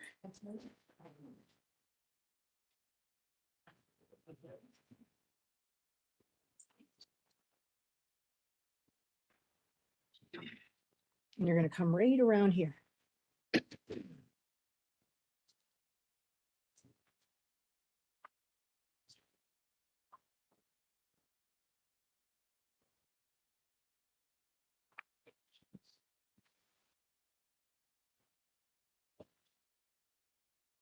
All right, good afternoon. Hi, please raise your right hand. Do you solemnly swear or affirm under penalty of perjury that any testimony you give shall be the truth, the whole truth, and nothing but the truth? I do. Thank you. You please get as close to that microphone as you're comfortable with so we can all hear you, and it is adjustable. And there's also some water in that pitcher and some cups. All right, Mr. Kaufner. Thank you. Thank you, Judge. Introduce yourself to the jury. Tell them your name and how you spell your last name. My name is Elan Ree Shakti. The last name is spelled S-H-A-K-T-I. Miss Shakti, how old are you? 79. Where do you currently live? What part of the state? Grand Junction, Colorado. And what do you do? I'm retired. I am a doctorate of have a doctorate in natural medicine. When you were working, what did you do with that doctor in natural medicine? I got my doctorate later in life. And prior to that, I was a registered nurse, a bachelor degree nurse. Did that mostly, but I practiced about 2 years after. When did you get that doctorate? Oh, you would have to ask. 1995. Okay. And how many years were you a nurse before that? Oh, probably about 10. In 2021, did you live in Grand Junction? No, I lived here in Boulder. What were you doing in 2021? I was retired, but I took care of my daughter's 3 boys. And that was here in Boulder? Yes. And with respect to the date of this incident, March 22nd, 2021, what were you doing that day? Well, I had just newly been diagnosed with atrial fib about 2 weeks prior, and they were having a little trouble finding the right medication to keep it under control. That morning I had 2 doctor's appointments, and it was a hectic morning, and I had several errands that I needed to run, and by 1:30 or 2, I decided I could not go on anymore. I had to go home, but I still had the new prescription to pick up at King Soopers. And I also had been putting off getting flowers for a friend whose husband and son had died 2 weeks prior. And I just had to get that done. So I thought, okay, I'll go to King Soopers. But fortunately, I decided I couldn't pick up the medication. Sorry. Okay.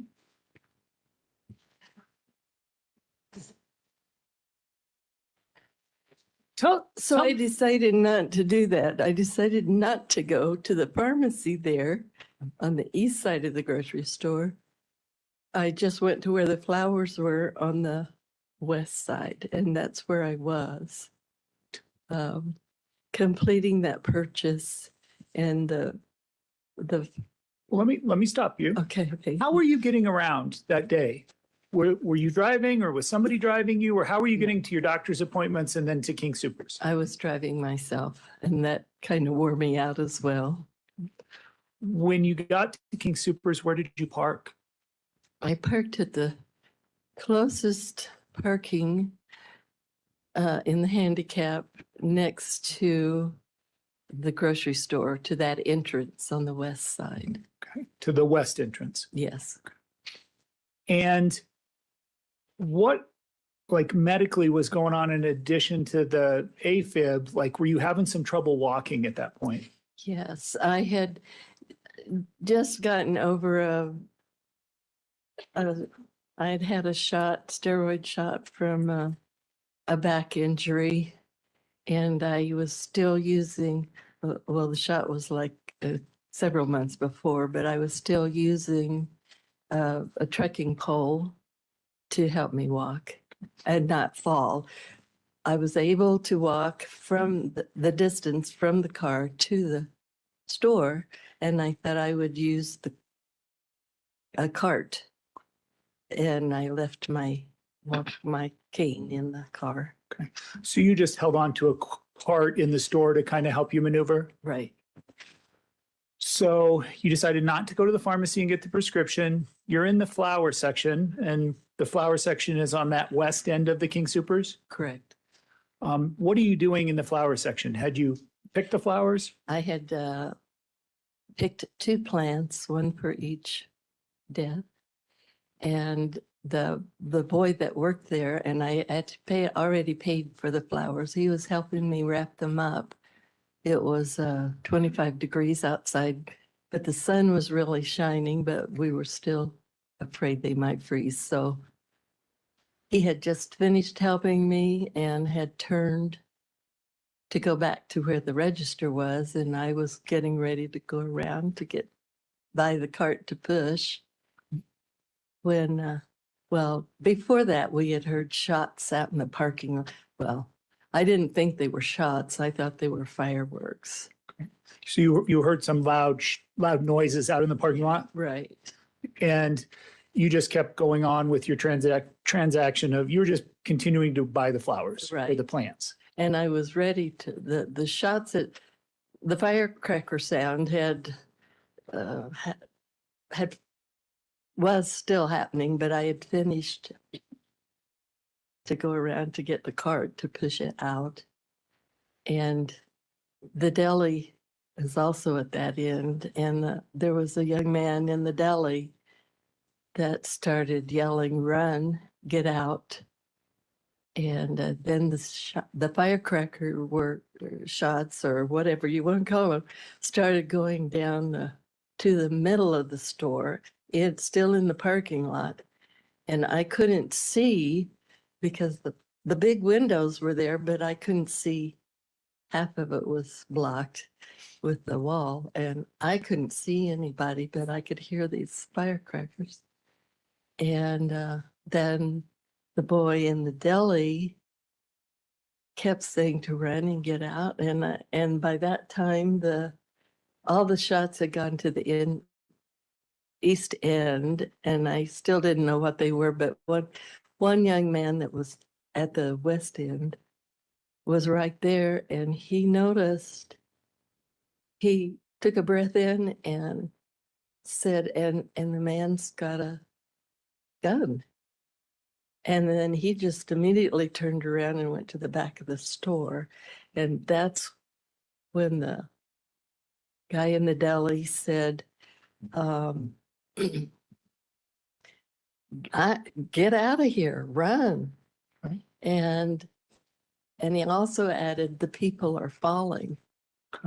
The guy who said he's got a gun, where was he standing? He was standing by the doors at the west end. I think it looked like he had a broom, but I think he had a mop and was, because the snow had been melting and the floor was, people were tracking in the mud and of the melting snow, and so he was right by the door. I couldn't see the floor, but that's what I assumed he was doing. And so you hear the deli clerk saying, run. You hear this man saying that's by the door, he has a gun. Do you hear other loud noises inside the store at some point? Just right after that, and it was by that time at the east doorways. And you could definitely tell the difference of this firecracker sound. And then when he got inside, it just reverberated through the building. And then you knew. Was it louder when it got inside? Yes. Tell the jury what you did at that point. Well, I think I had already gone to the cart to start pushing it, but I I saw, and other people were starting to go out that west door. And I thought, I probably shouldn't take the cart and I can't run, but I'll just walk quickly. And then when I started doing that, I probably was closer as you two are, to being at the front doors on the west end. And I stepped down and my foot just slipped out from under me. I felt something wet. And then I don't remember falling. I didn't remember any pain. I just fell on the floor. And When you ended up on the floor, how were you positioned when you were there? I had one arm up this way and one arm down this way, and I was lying flat on my chest, spread out. What were you experiencing while you're laying there face down on the floor? I wasn't, strangely enough, because I don't remember falling, and I don't remember hitting the floor, but I wasn't, at that point, I knew I needed to get out and to get up, but I wasn't able to move. I couldn't even bring this arm down or this one up. I couldn't open my eyes. I couldn't shout. I couldn't talk. The only thing I could do was hear. And that was enough. What were you hearing? The shots. Right. And as the shots continued, could you tell what direction they were moving? They were moving from the east doorways back into probably about it was just pop, pop, pop all the way to the inner, I imagine right adjacent to the pharmacy where you get your prescription. What were you hearing as far as other people while you were laying there unable to move? I couldn't see them. I couldn't open my eyes, but I could feel people going by me. And I was instantly praying. When I found I couldn't move myself, I just said, God, I hope you're ready for me. Because I think this is it.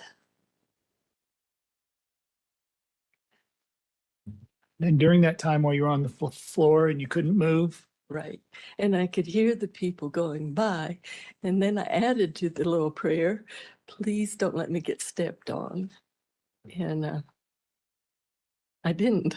So when you say you could hear people going by, you could hear the rush footsteps and footsteps. Yeah, I could kind of sense they were going by. What's the next thing that happened?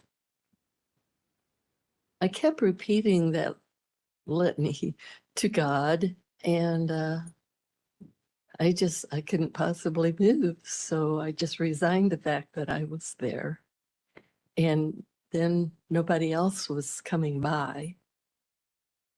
And I thought, okay, God, I think this is really it. And there's nobody here to help me get up. But I could still hear the shots. And by this time they were coming like to the center of the store. And I then at that time, I said my little prayer, but I added, and I can't breathe.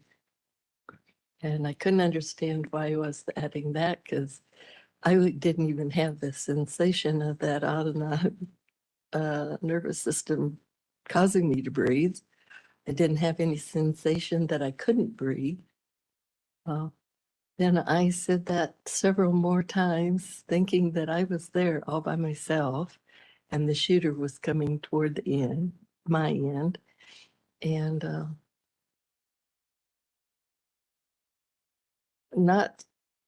I wasn't fearing that he was that close to me or could even see me on the floor, but somewhere out of the other side of me, somebody jerked my arm, and I think that got me up off my chest enough. But he wasn't expecting dead weight. He had just gotten my wrist and jerked really hard. But when he did that, I found I was able to move my hand, and then he got a better grip, one hand under my arm and then one hand here. And I was able to bring my arm down and help him lift me up. And I got on my feet, but I wasn't even standing up yet. I was just kind of trying to raise my body, and all heck broke loose. I was in such excruciating pain that I could hardly stand there, but he waited and helped me walk out of the store. And I thought I went out the west end doors, but later in talking to the young man who helped me, he said, no, he took me out. There's a little side door on the other side of the Starbucks. That's just a one door. And he thought that's where he took me out, but I envision going at those two front doors, and it might be because that's where I was headed. But this young man helped you all the way until you got outside the store. We got outside the store, and about halfway down, like the doors to the outer doors was here. And he helped me, I don't know, maybe about 10 feet. And he turned to me and he said, and by that time I was on my feet. I was still in pain, doubled over, but I knew I could walk. And he asked me if I was okay to go to the end of the building. And that side of the building is just all brick, no windows or anything. And turn just to get to the side where I could turn around the corner and couldn't be seen. But in that space of time, I kind of checked on where my car was parked, thinking maybe I should just go, but I was in such pain, I knew I couldn't do that. So I went on around the corner.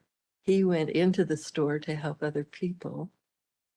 And around the corner were two women kind of huddled there. Let me stop you there and just ask, this young man who helped you, can you tell us what he looked like? Well, I thought it was the same guy that was at the deli hollering for everybody to get out. I saw the white apron. I didn't look ever at his face. I just saw this white apron that he had on being at the deli, and he had a little white cap and long hair, but I never saw his face. Okay. I didn't know who he was. But he was somebody you think worked at King Soopers Right. and worked in the deli. Yeah. And I thought he was the one that helped me out, but later I was told it wasn't he, it was someone else. Okay. You know somebody helped you. I know somebody. So now you come across these two women huddled around the corner once you make it around the corner on your own. Right. And what happens when you come into contact with those two ladies? Well, they're shocked too. And they're kind of waiting. But by the time I got around the corner, I thought I was gonna fall. So I leaned up against the building and kind of just scooted down the side of the building. There was no curb there, just a little lip from the foundation to the bricks. And I kind of squatted there, but I couldn't stay in that position. So they helped me back up. And both of them said, oh, one detail that I left out, the police hadn't even gotten there until I had almost gotten around the corner when the first police car came in. Okay. And we were relieved to see the police there, but both of them had parked at the way west end of the parking lot. And they said, and I agreed, when the police got there, I said, my car's right at the front door. But if one of you could drive me home, and they were wanting to go too. So I lived in the apartments right across the street from the grocery store. So one of them agreed to take me, and the other one, who was still parked, they were both on that way West End. So she went to her car, and this other woman just said she'd take me across the street. So Just so that I'm totally clear, you said the police started to arrive and then you said they were parked in the West End. You're talking about the two ladies the that two you ladies, yeah. came into The contact. police came in right at the middle entrance into the parking lot. What happened after you got home? I was in a lot of pain, and I just sat there, and I kept getting worse. And I called my daughter, and she said she would come. And I said, I think I need to go to the emergency room. She said, well, I'll come and pick you up and take you. But she couldn't. By that time, the whole place was surrounded. They couldn't even get. I just lived right off Table Mesa, and she couldn't get there. It took her a while to figure out a way how to get around all the blocks, the block of the police cars and everything. And she finally did and took me again, circuitous route to the hospital. Yeah. Which hospital did you go to? The community hospital. Over on Foothills? No, No. it's off base.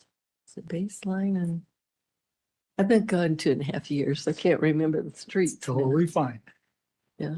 It was a hospital here in Boulder. Yeah. What did you learn at the hospital or in your follow-up treatment about what had happened?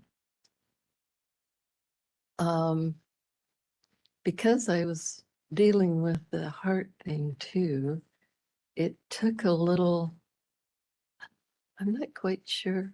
Things started really getting muddled at that point, but I know they did an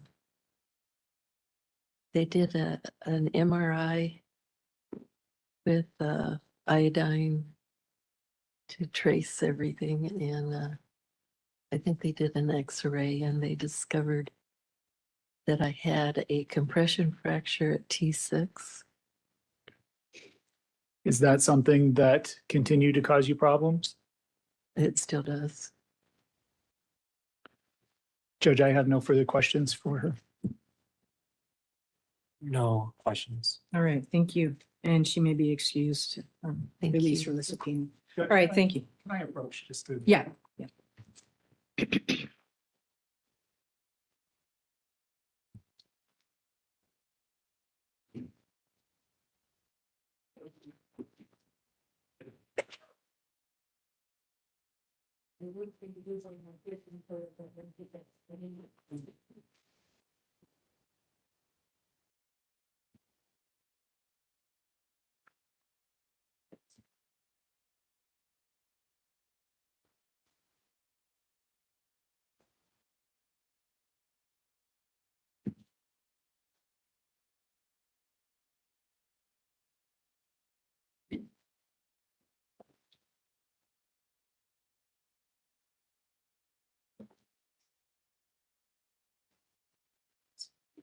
Judge, the people would call Hayden Steele.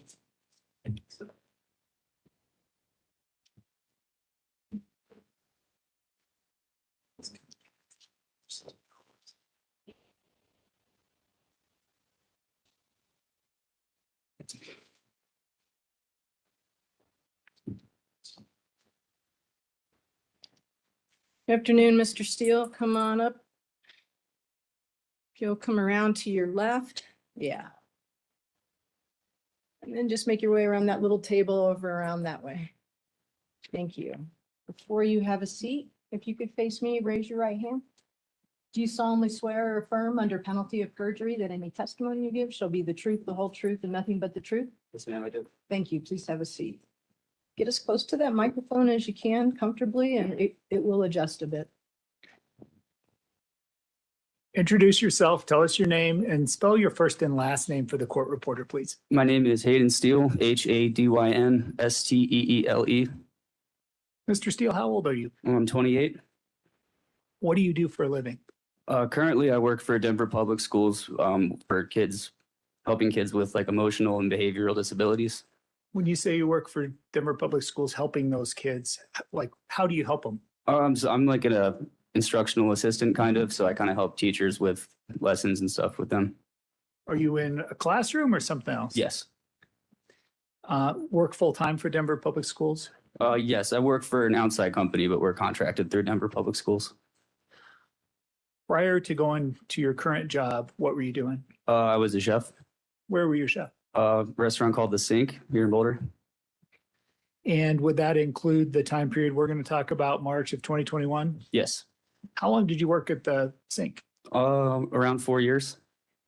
And what was your living situation like in March of 2021? I was living with a roommate at an apartment across the street from the King Supers. When you say across the street from the King Supers, across Table Mesa? Across Table Mesa, yes. How long had you and your roommate lived there? About a year. What was your roommate's name? Casey Taylor. What were you and Mr. Taylor doing earlier in the day of March 22nd? Just buying food for lunch before we had to work. Okay. Before you went to King Supers, what were you doing? Just kind of hanging out. You said before you went to work. What time did you have to go to work? I believe it was around 3 o'clock when I had to go to work. What about Casey? Did he have to go to work too? I'm not sure if he worked that night or not. I don't recall. Was he working at the same place? Not at the time, no. Did he at some point work at the Sink as well? Yes. So you started to say you were getting food. Did you walk or drive to get across the street to King Supers? We walked.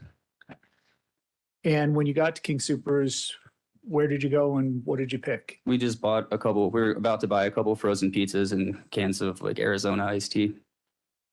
Did you go directly to those areas of the store to pick your frozen pizzas or did Yes. you? Yes, we did.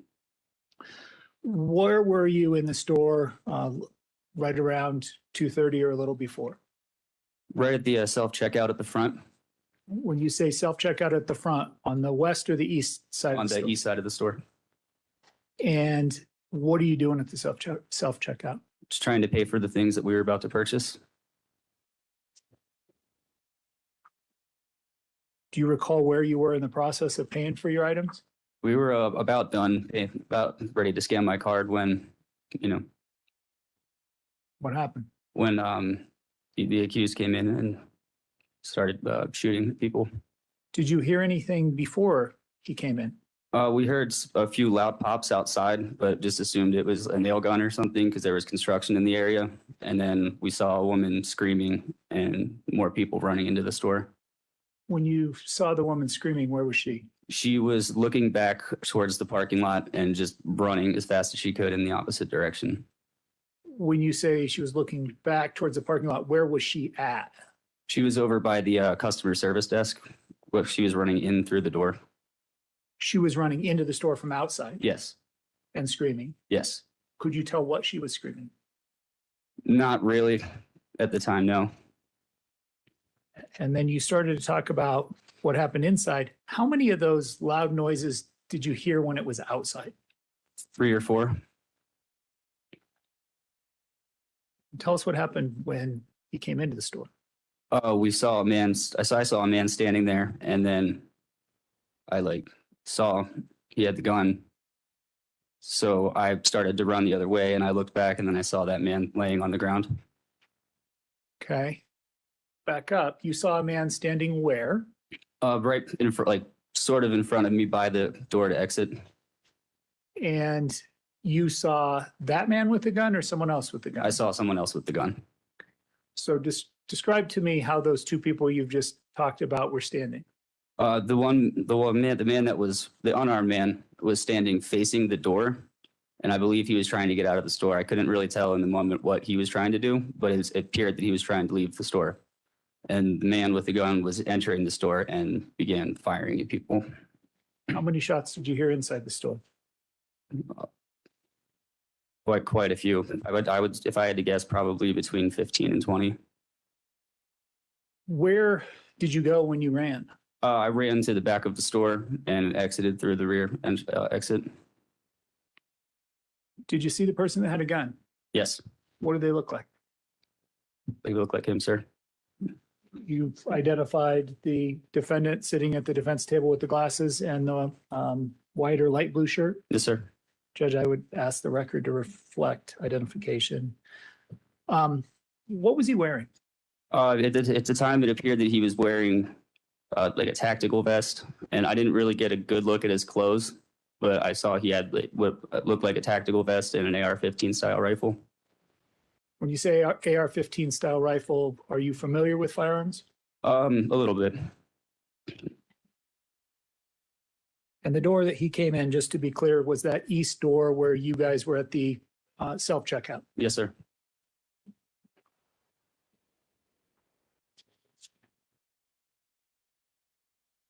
Describe what happened as you made it out of the store. Just chaos, people screaming, running, gunshots, kind of people mobbing towards the back exit to get away from, everything that was going on in the front of the store. Give us as much detail as you can about where you actually went out, what door you went out. Yeah, it was the east side rear exit. What type of area was it? It was like a storage room or like a stock room for,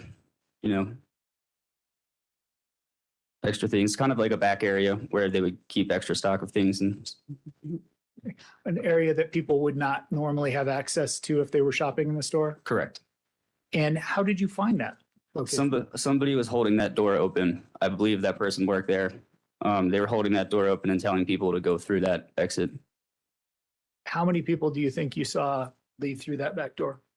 It was a pretty massive crowd of us. I'd say probably close to 50 at the time I was leaving. I want to go back to when he came through the door with the gun. How was he holding the gun? He would look like he was ready to fire. When you say look like he was ready to fire, what do you mean? Well, he was holding it like this, I believe, and then started pointing it at people. When he was pointing it at people, how was he doing so? Pretty directly, and then the gunfire started. And the person that you saw standing there that then, when you look back, was laying on the ground, did you actually see him point the gun at that person? I did not actually see it, but it did appear at the time that that man was shot.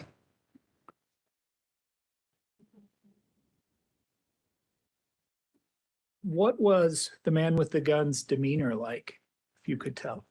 It was hard to tell. He didn't say anything. What happened when you got outside? I ran up a back hill that was right there, and a whole bunch of us were going up it, and then helped some elderly woman behind a truck, like get behind a truck, and then waited there with her for a few minutes, and then I walked back to my apartment. How often would you go to that King Soopers? Almost every day.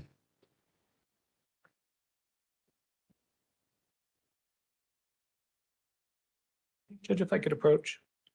Yes, sir.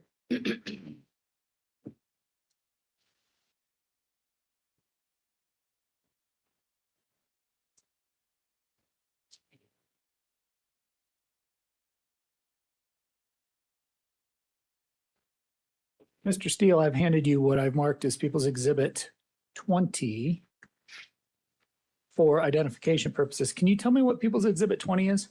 It would appear that it is myself and my former roommate, Casey Taylor. Fair and accurate representation of the way you guys appeared as you were trying to check out that day? Yes, sir. Judge, I would move to admit People's 20. No objection. It's admitted. Have permission to publish? Yes, sir.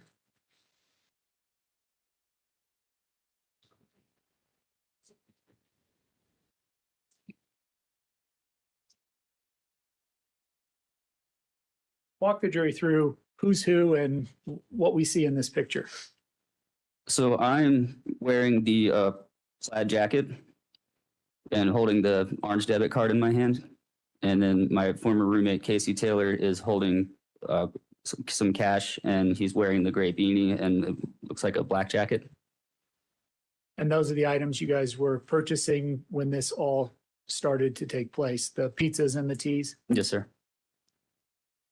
Judge, I have no further questions for Mr. Steele. Any questions? No questions. All right. Be released. Yes, Your Honor. Okay. Thank you. You may step down and you're released from your subpoena. Thank you.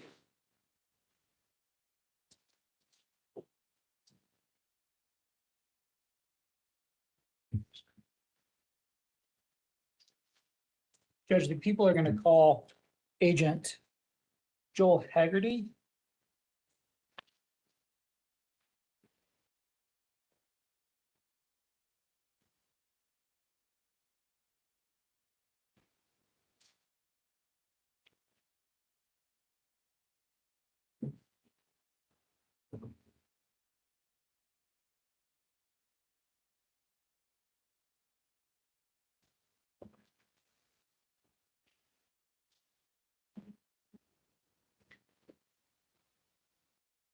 Agent, if you'll please come forward here and then come around to your left side there. Just make your way around that table and then around that corner over there, please. If you'll raise your right hand before you're seated. Do you solemnly swear or affirm under penalty of perjury that in the testimony you give shall be the truth, the whole truth, and nothing but the truth? I do. Thank you. Please be seated.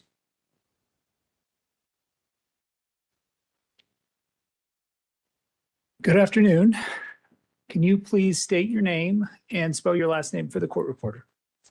Joel Haggerty, Hegarty. How are you employed? I'm a special agent with the Bureau of Alcohol, Tobacco, Firearms, and Explosives. How long have you been with that particular agency? I've been with them since February of 2020. Did you have any law enforcement experience before coming to the agency? I did not. Tell us what that agency does. The ATF is tasked with investigating federal violations, specifically pertaining to violations of firearms, narcotics, arson, and explosive violations of federal law. So anything involving firearms or explosives would give ATF the ability to assist in an investigation or take an investigation. Yes, that's correct. What types of assistance do you typically provide to local law enforcement agencies?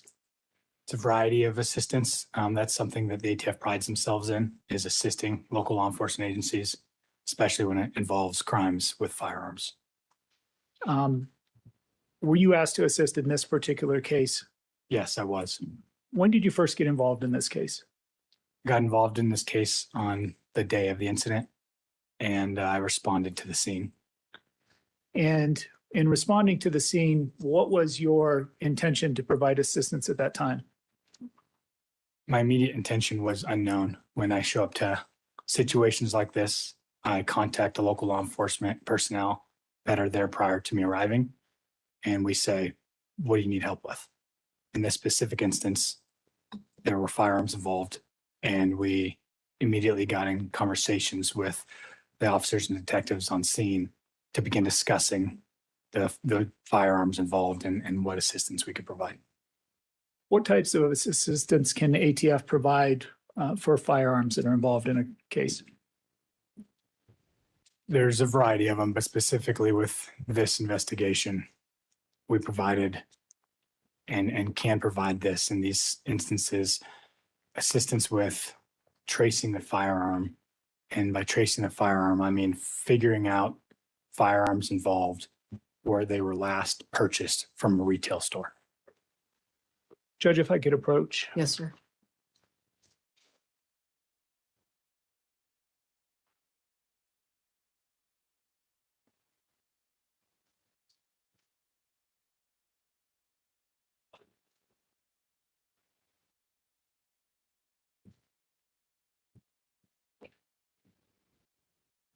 I want to start with People's Exhibit 31. Can you tell the jury what that is? This is a form called a firearms trace summary.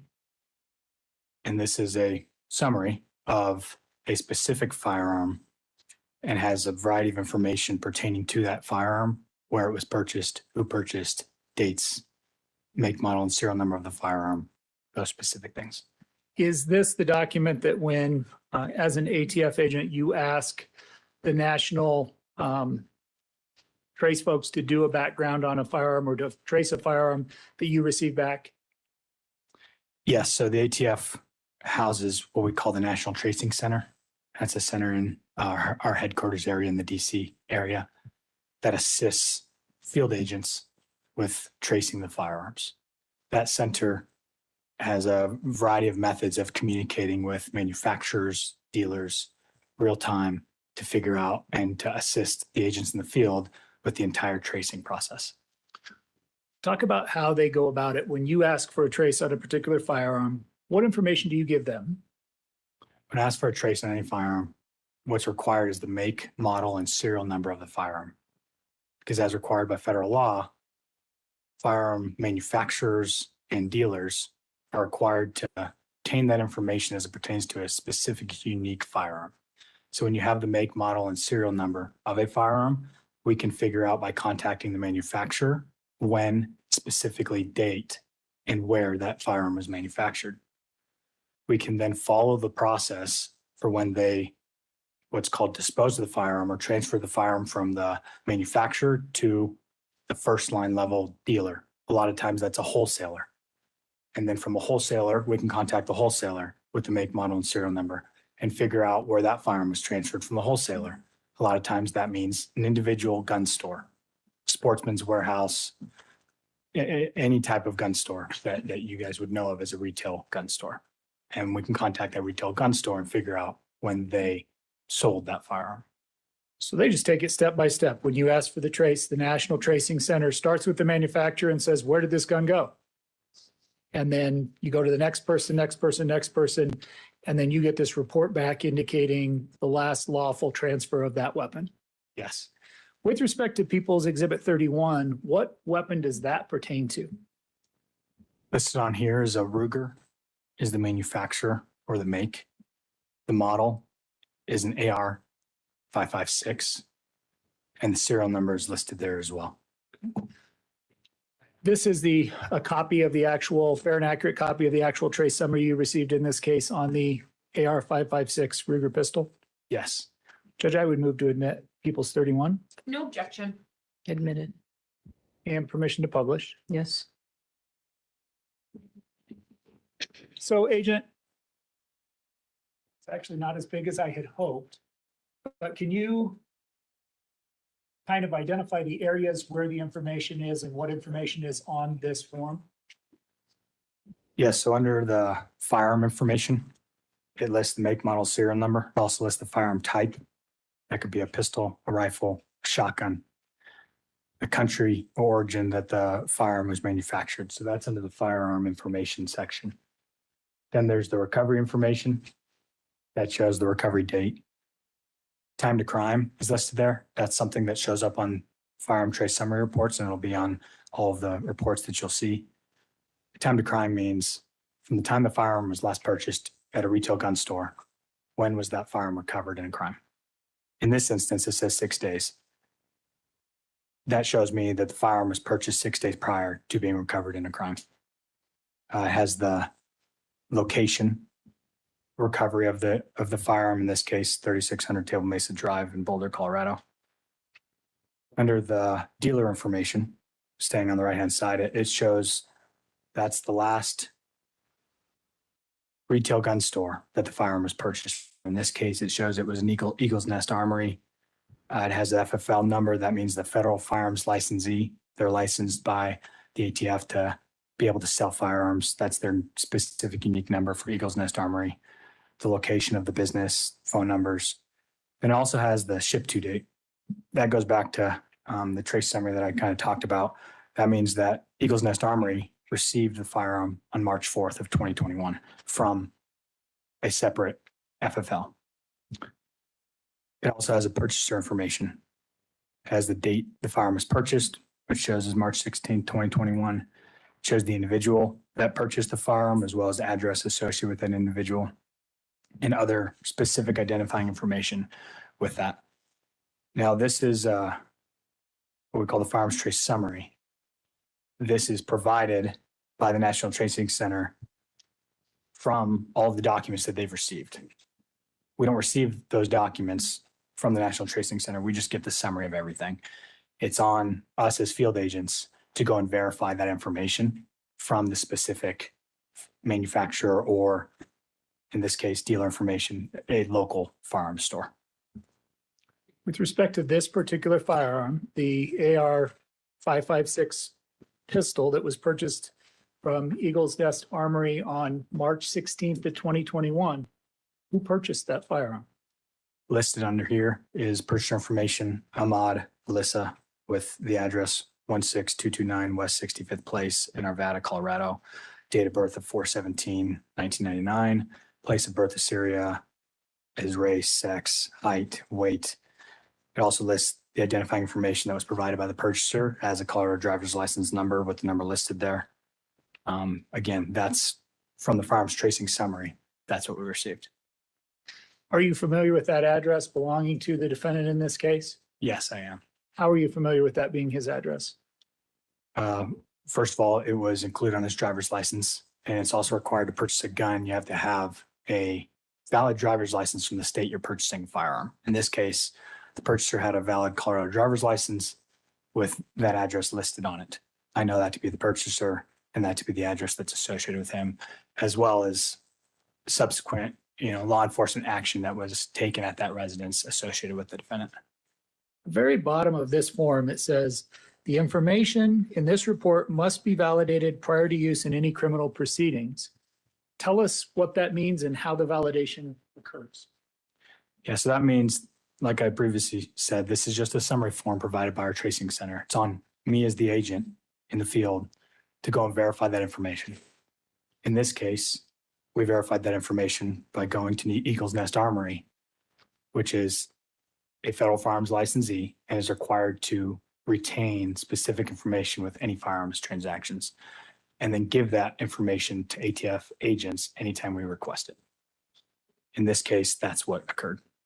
You went to Eagles Nest and they gave you a whole packet of documents all the documents associated with this purchase. Yes, that's correct. Can you tell us what People's Exhibit 32 that I handed you a little bit ago is?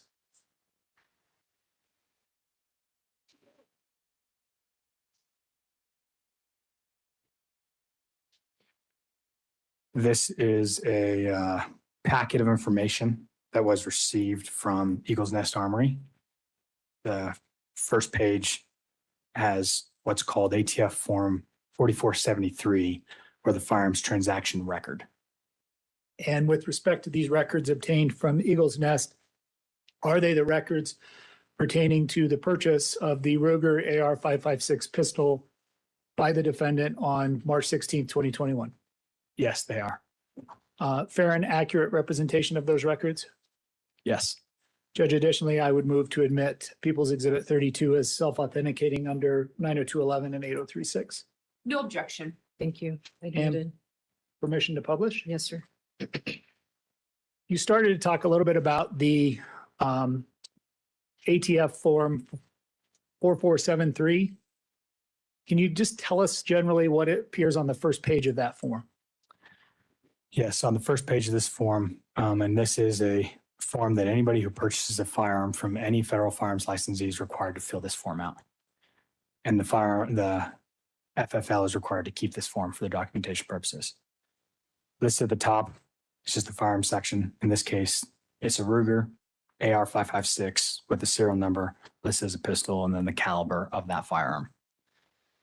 It also, in order to purchase a firearm, you fill out a variety of information. In this case, as we go down in section B, it's the purchaser's first, middle, last name, the address from the purchaser, and this is the purchaser filling this form out.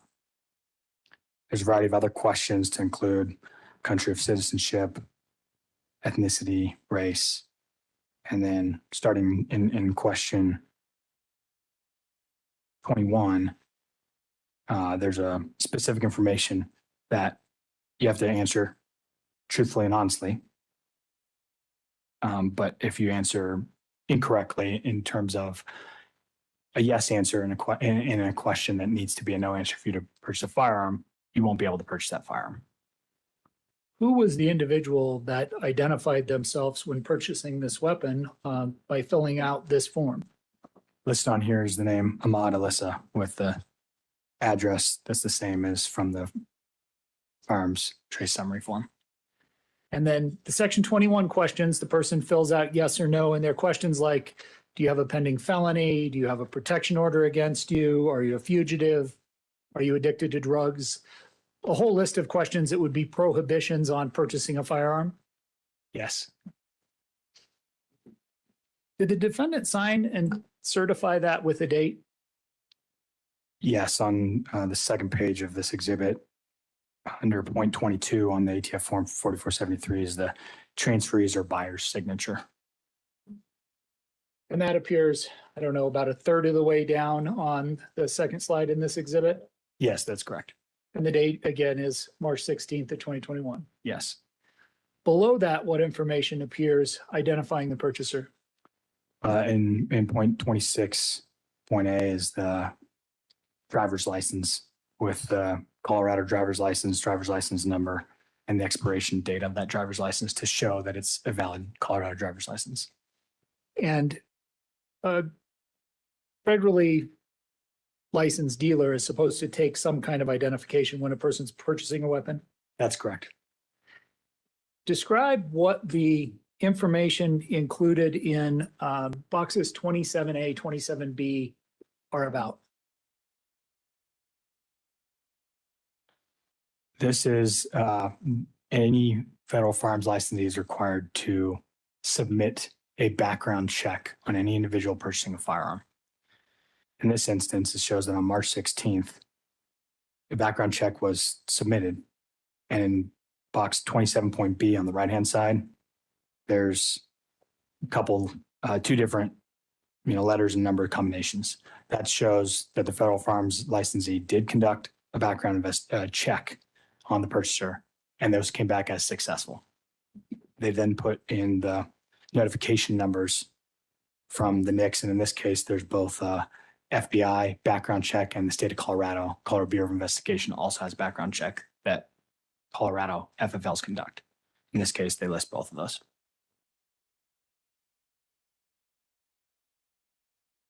And then the next page of that is a page where there's an opportunity for the person making this sale on behalf of the store signs it. Yes, that's as it shows, that's the transfers or the seller's name and signature and date that it was transferred. That shows that the seller of that FFL transferred the firearm, signed it, and the date that he transferred that firearm to a purchaser. And again, the transfer date is the same as the application date on the 4473. He filled out the background check on March 16th, 2021. The background check was submitted and returned on March 16th, 2021. And then the firearm was actually transferred and provided to the defendant on March 16th. Yes, that's correct. Tell me what the next form in the packet is that I've just put up on the screen. The next form is notification from the Colorado Bureau of Investigation showing that there was a background check submitted and received and approved. With 16th. Who is the subject of the background check on that particular one? Here it shows Ahmad Al Alissa. What about with respect to the next page? Another document showing that the criminal background check system was conducted. And then here's the return of the transaction numbers. So if we take the transaction numbers from the background check and we look at the forms, these numbers all match up perfectly. Yes. In that packet of information received from the Eagle's Nest about the purchase of the AR pistol, what is the next thing in the packet? This is a copy of the purchaser's driver's license. Are they required to collect a copy of the driver's license? This is not something that is required. It's not something that is received with every time we request the information pertaining to a purchase. In this case, Eagle's Nest Armory owner kept very good records. There's certain requirements that must be kept, and there's some that it's dependent on the FFL owner. In this case, it was kept, and there was a copy given to us. And they, in fact, turned over the entire packet associated with this purchase, not just items you would typically request. Yes, that's correct. Tell me what the next item that they turned over was in the packet. Every gun store is different, but specifically with Eagles Nest Armory, here was a tag that was placed on the firearm, and they just made a copy of the front and back of that sales tag. And again, it indicates it's the Ruger AR-556. And the price tag on that weapon was how much? Here it shows $899.00. Tell me about this next page that's on the screen right now. I guess next 2 pages. Yeah, this is what's called the acquisition and disposition record from the FFL. All FFLs are required to keep an acquisition and disposition record for their records and for the ATFs. In this case, the acquisition side, if you look on the left side, that shows anytime, I believe this is month of March, or it depends on, I mean, the section here starts with number 1 at the top. There could be additional pages. This just happened to be including the firearm that was in question. But the acquisition side of the documentation shows that a gun was received by the FFL. It has the manufacturer, the model, the serial number, the type, the caliber gauge, the date that it was received, and from who they received it. And then on the other side, this is something that in the store would be like a book with 2 pages. Yes. The acquisition side for every firearm that comes in, and then the disposition side that mirrors up when you open the book to show what happened to each of those firearms that came into that dealer's possession. Yes, that's correct. So on the disposition side, what does it indicate? The disposition side shows the firearms that the FFL has acquired, they then disposed of. And by disposed of, I just mean transferred out of their inventory. So just to make sure that I understand this, with respect to firearms 1 and 2 on the acquisition log, that appears to be a Winchester 22 long rifle under 1 and a Glock P80 under line 2. Yes. The fact that there's nothing on the disposition side as of the date that you obtained this record, what does that indicate? Those firearms were still in the FFL's custody or control. Only when they leave the store and are sold does the disposition side get filled out. Yes. Moving down to line 14, tell us what it says on the acquisition side.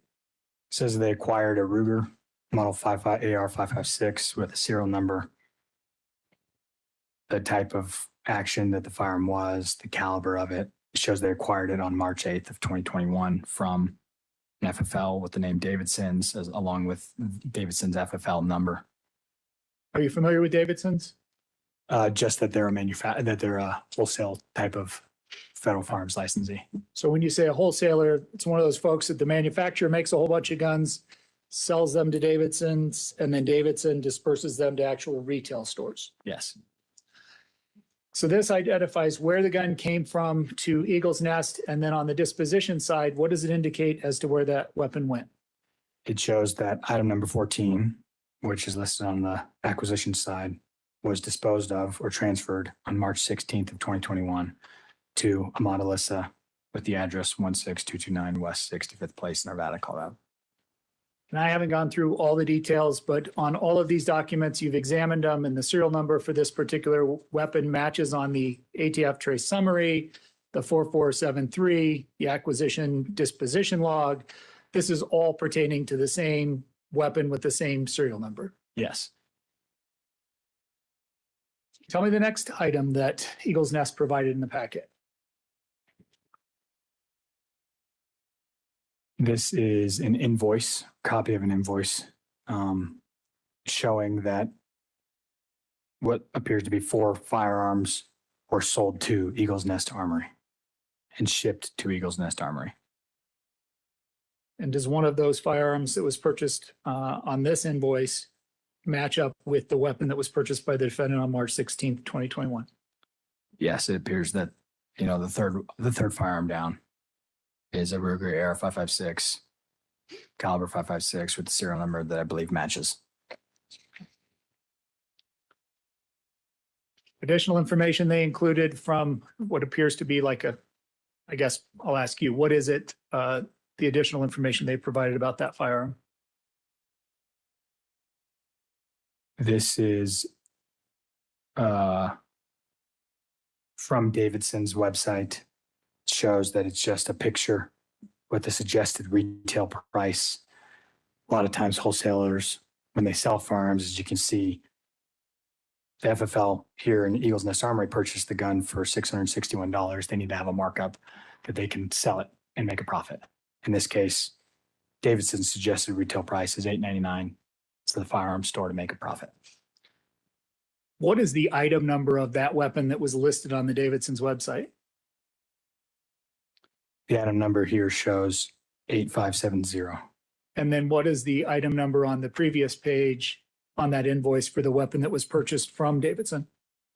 Item number 8570. Again, more information about the firearm from Davidson.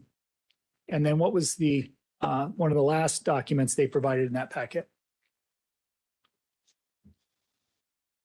This was a copy of the sales receipt for the sale of the firearm that we were requesting information about.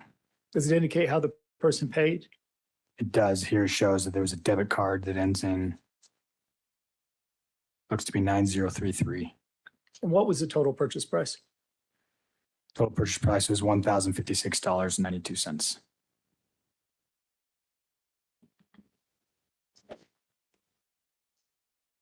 Does everything you just testified to regarding the records from Eagles Nest validate and confirm the information on the ATF trace summary in People's 31? It does. That the weapon was purchased March 16th, 2021 by an individual identifying themselves by driver's license and as Mr. Alissa. Yes.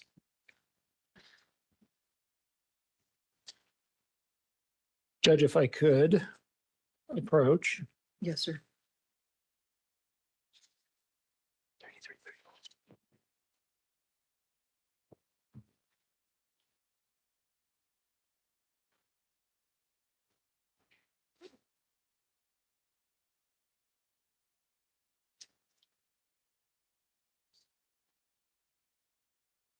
In addition to the Ruger AR 556 pistol that was recovered at the Table Mesa King Supers after the attack, was there an additional weapon that was recovered at that location as well?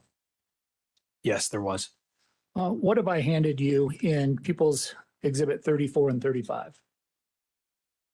Or I'm sorry, 30, I jumped ahead. 33, 34.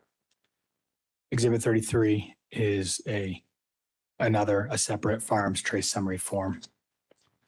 And Exhibit 34 is the supporting documentation to support that firearms trace summary. And what weapon does the trace summary form apply to, and what weapon does the packet of information apply to?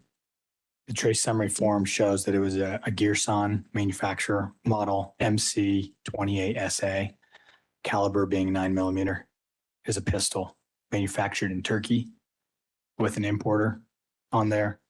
And the 4473 form shows that it was a Gearson MC28SA with the serial number that matches pistol 9mm. Again, these are fair and accurate copies of the packet of information received from Westminster Arms as well as the ATF trace summary. Yes. Judge, I would move to admit 33 and 34. No objection. Thank you, admitted. Permission to publish. Yes, sir. All right, first with 33, and these forms all look identical when you get the trace summary back. The information's always in the same location and everything is always included the same on each of these forms. Yes, sometimes some information, the amount of information can change depending on what the FFL has provided to the National Tracing Center, but all of the structure of the form appears the same on everyone. And you already mentioned this particular trace summary applied to the Gearson 9mm handgun that was located on scene. Can you tell us when that particular weapon was purchased? Yeah, under the recovery information, it shows the recovery date was March 22nd with time to crime of 40 days. I can then look back on the purchaser information. It shows the purchase date of this firearm was on February 10th of 2021. February 10th? Yes. And who was the purchaser of that firearm according to the ATF trace summary? Summary shows that it was Ahmad Al Alissa with the address 16229 West 65th Place in Arvada, Colorado. Date of birth as the previous trace summary form as well. And as far as the location of the dealer, what information is provided? The dealer information shows that the firearm was purchased from Westminster Arms in Arvada, Colorado. Moving on, again, you went to do the follow-up. ATF went to the actual licensed federal firearms dealer and obtained all of the supporting documentation associated with this purchase. Yes, we did. Jury's familiar with the 4473, first page of the 4473. Can you identify what's different about Westminster Arms from Eagle's Nest? Just off the face, a little bit is it appears Westminster Arms has an electronic system, a computer to fill out the 4473 form. You can see that it's not handwritten on this one. It's typed. Every firearm store is different. In this case, he just used a computer to type the information in. And again, what information is included on that front page? The firearm, make, model, and serial number, type, caliber, purchaser information, which shows Ahmad Al Alissa with the address previously described. The address. Yeah, sorry, 16229 West 65th Place. And then the same questions that you have to fill out every single time. And again, on page 2, defendant would have had to sign verifying all those questions are correct. What was the date that he submitted that form for the background check? Shows here the transferee's signature was signed and then certified on February 10th of 2021. Again, same information pertaining to his driver's license and other identifying materials in the appropriate boxes matching the one from the last form we looked at. Yes. What was the date of transfer of that Girsan 9mm handgun? Shows the date of transfer was on February 10th of 2021. Again, the background check, next form in that packet as well. Yes. Every time a background check is done, they get a different CBI number and a different FBI number for the individual? Yeah, it's just the transaction record. It's not specific to an individual. It's just the submission transaction record. So this is just documentation of a background check under this number that was assigned was completed by FBI under this number and CBI completed under the other number. Yes, and it shows that the status was approved. Again, the background check numbers from the 4473 and the instant check background approval all match in this case. They just kind of, well, explain what they did in 27B on this particular 4473. They just put a dash after the first one, the next transaction. It appears that they put the Colorado transaction ID first and then a dash with the next transaction record next to it. But all the numbers match on these transactions. Yes. And then the last, or one of the last documents in that packet is what? Copy of the sales receipt from the purchase of that firearm. What was the amount of purchase on that particular day? So it shows that the total purchase on this day was $98.57. As I read this, included with further on information, I know that this firearm had a different transaction than the firearm purchased at Westminster or at Eagle's Nest Armory as previously described. In this case, this firearm was purchased online. When you purchase a firearm online, you have to ship that firearm. One FFL ships it to another FFL and you go in, fill out a background check in person there, and you can pick up the firearm. A lot of times, a local gun dealer will have a fee to receive that firearm from one FFL and to transfer it, to have somebody come in and fill out the background check. In this case, it shows that it was a $50 transaction record, which is common for an FFL to say it's going to cost you $50 to come in and pick up a gun from us. So just so I'm clear about how these transactions occur, you can buy a gun online, right? Yes. But you can't have a firearm shipped to you like at your house legally. Correct. it has to be provided through a licensed federal firearms dealer. Yes. And that dealer has to do the background check before they can actually transfer the gun and hand it to you. Yes. So in this case, the gun was purchased online and just the transfer actually occurred at Westminster Arms. Yes, that's correct. In addition to that $50 transfer fee, what did the person buy on this particular day? It shows that he also purchased 9mm caliber ammunition. So on the same day that he bought the 9mm handgun, how much ammunition was purchased? Here it shows it was a 50 count, so 50 rounds of 9mm. Is there information about who the purchaser was? Loyal customer in this particular case? Yes, the receipt shows that it was Ahmad Alissa.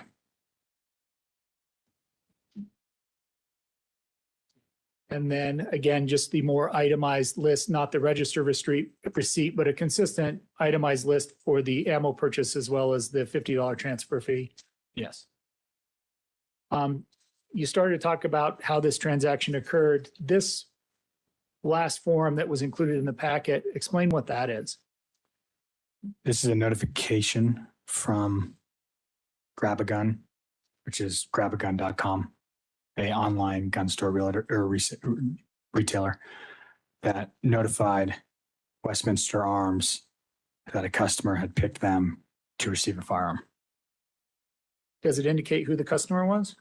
It does. It shows mutual customer of Ahmad Alissa. I know I'm moving faster, but as I went through those, you've had an opportunity to look carefully at all these documents and everything matches for the purchase of these firearms, indicating that Ahmad Alissa was the one that bought these two guns. Yes.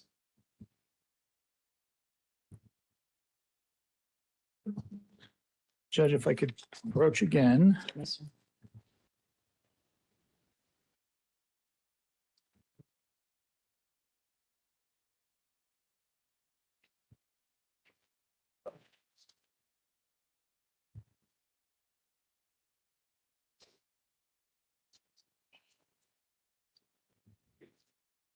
Agent, I've handed you what I've marked as People's Exhibits 35 and 36 for identification. Can you tell us what those are? This is Exhibit 35 is another separate firearms trace summary form for a Ruger AR-556 with the serial number listed there, type, purchaser information, just as previously described. And then Exhibit 36 is the documentation provided by Westminster Arms. Again, fair and accurate copies. Yes. I would move to admit People's 35 and 36. No objection. Admitted. So before we get into the documents, I want to back up and talk about where these weapons came from or how you came to trace these weapons. During the course of the investigation, in addition to the two firearms that were located at Table Mesa King Supers, were there other firearms that were connected to the defendant? There were. Where were those firearms located? Here it shows, and I know from the investigation, but the firearms trace summary shows as well, the recovery information was from 16229 West 65th Place on March 23rd of 2021.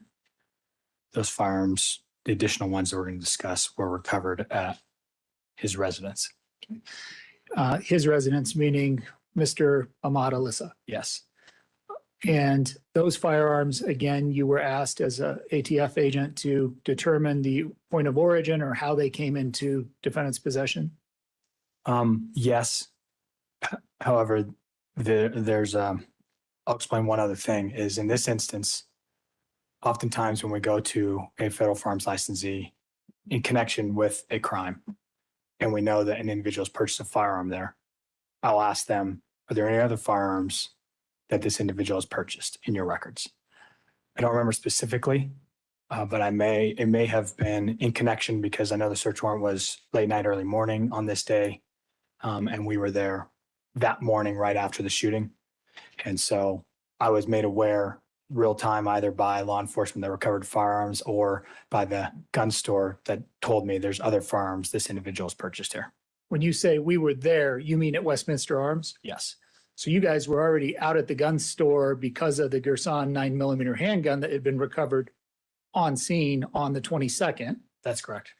And you're not certain whether Westminster Arms just provided you the information about this additional weapon, or you learned of it from the search warrant at the defendant's house first. Yes, that's correct.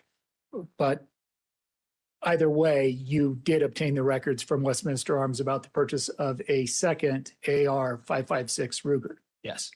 What was the difference between the Ruger AR-556 that was found on the scene and the one that was recovered from his home?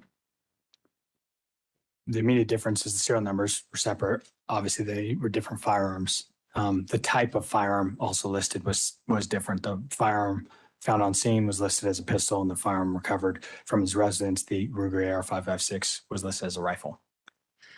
Can you talk a little bit about the difference between an AR pistol and an AR rifle? So the type of a firearm listed on the manufacturer's form and followed through all the way to the retail purchaser side of things all depends on how the firearm is manufactured. Firearm can be manufactured to be fired as a pistol, meaning not from the shoulder, or a firearm can be manufactured with a extendable shoulder stock, which shows the firearm's intended to be fired from the shoulder. In this case, the firearm recovered on scene was initially manufactured as a pistol, meaning it was intended to not be fired from the shoulder. The firearm recovered at his residence listed as a rifle, just showing the manufacturer's intent was that this firearm be fired from the shoulder. So if the AR pistol that were recovered on scene was an identical weapon other than it having a adjustable stock, it would have no longer been a pistol, but an illegal rifle. Yes, in this case, typically firearms that are manufactured as pistols do not have the length of a barrel that you would see on a rifle. A rifle is required to have a 16-inch barrel or longer. A AR style firearm that's manufactured as a pistol typically has a shorter barrel than 16 inches. In this case, it did. Okay. Are you familiar with the barrel length of the rifle and the pistol in this case? Not specifically, but relatively, yes. Okay. When you say relatively, what can you tell us about the difference in those two firearms? I remember that the firearm recovered on scene did not have a 16-inch or longer barrel, and the firearm recovered at his residence did. So it would have been an illegal short-barreled rifle if it had not had that brace on it that it had. Yes, that's correct. So moving into 35 and 36. Again, Judge, if I could publish. Yes. This is the AR-556 Ruger rifle. Again, I think that everybody is figuring out how to look at these. The purchaser for this AR rifle was who? Ahmad Alissa. All of his identifying information identical to the two we've already seen. Yes. And the dealer, I think as you've already stated, was Westminster Arms. Yes. When was this particular firearm purchased?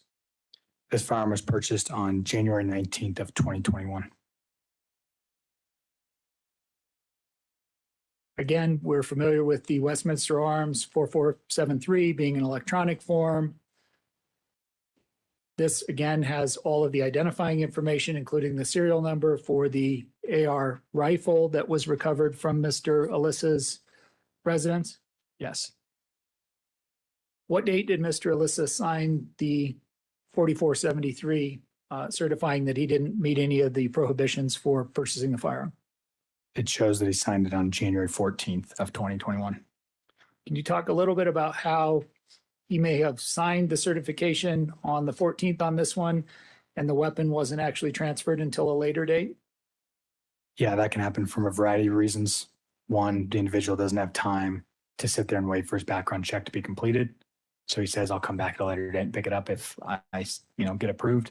Another reason is sometimes it takes longer than 30 minutes, an hour, a day or two to have a completed background check done on the purchaser. In this case, I'm not sure what it was, but those are some of the instances of why the date transfer can be different than the date that he attempts to purchase it. What People's Exhibit 36 shows you is that he made multiple trips to the gun store to Westminster Arms in order to purchase this particular AR rifle. Yes, that's correct. because he came in, he filled out the paperwork on, I apologize, what day is the date on that? I can't see it from here. January 14th.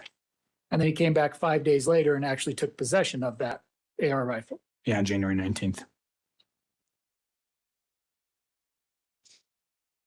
And that's shown on the last page of the 4473 that I've just put up, that it was days later that he actually picked it up. Yes, that's the date that the FFL transferred the firearm out of their custody. Again, an instant check approval with numbers specific to this particular transaction from FBI, CBI. Yes, Everything matches on the firearms to Mr. Alissa. yes. Receipt for this particular transaction showed how much? $50. And again, does it identify the weapon as being the, I guess the transfer of the weapon as being the reason for the $50? Yes, Were you able to obtain some additional records indicating that this was also a grab-a-gun purchase online that then was shipped to Westminster Arms? yes, I believe so. If I remember correctly, that's how all the firearms purchased from Westminster Arms were. But in this case, I'm not seeing, the summary doesn't mean that it wasn't. But that is, the $50 is the transfer fee that we see. And again, who was the loyal customer on the receipt for that firearm purchase? Ahmad Alissa. The itemized transaction receipt from Westminster Arms for purchase of the AR rifle, who's the customer? It shows Ahmad Alissa.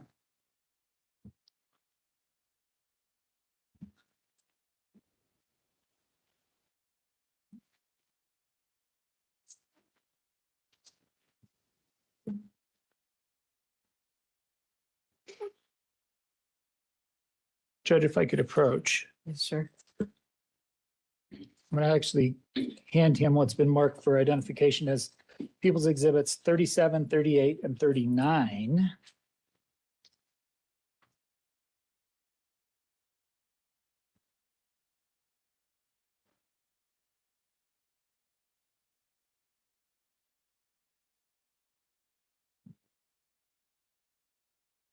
Start with the first two and tell us what they are. 37 is firearms trace summary for a firearm that's identified with the make, model, serial number, purchaser information, recovery information, just as we've gone over already, and the supporting documentation received from Westminster Arms to support that purchase. Fair and accurate copies of the documents you obtained. Yes. Judge, I would move to admit People's 37 and 38 at this time. I object under 401, 403. If we You can wanna approach?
So 37 and 38 are admitted, Your Honor. Objections overruled.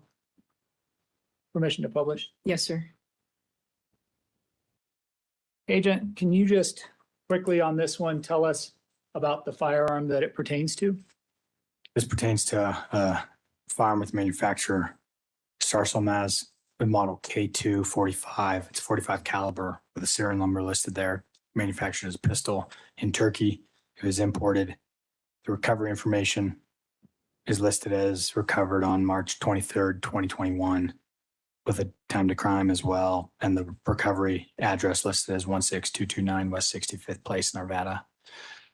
Purchaser information is listed as purchased on January 19th of 21. Purchaser is listed as Ahmad Al Alissa with the address 16229 West 65th Place, Nevada, with the date of birth, other identifying information listed there, and the dealer information shown as Westminster Arms. And moving to People's 38, another 4473, identifying this particular K245 handgun. Yes. Again, all the identifying information is that of Mr. Alissa and his driver's license and his address. Yes.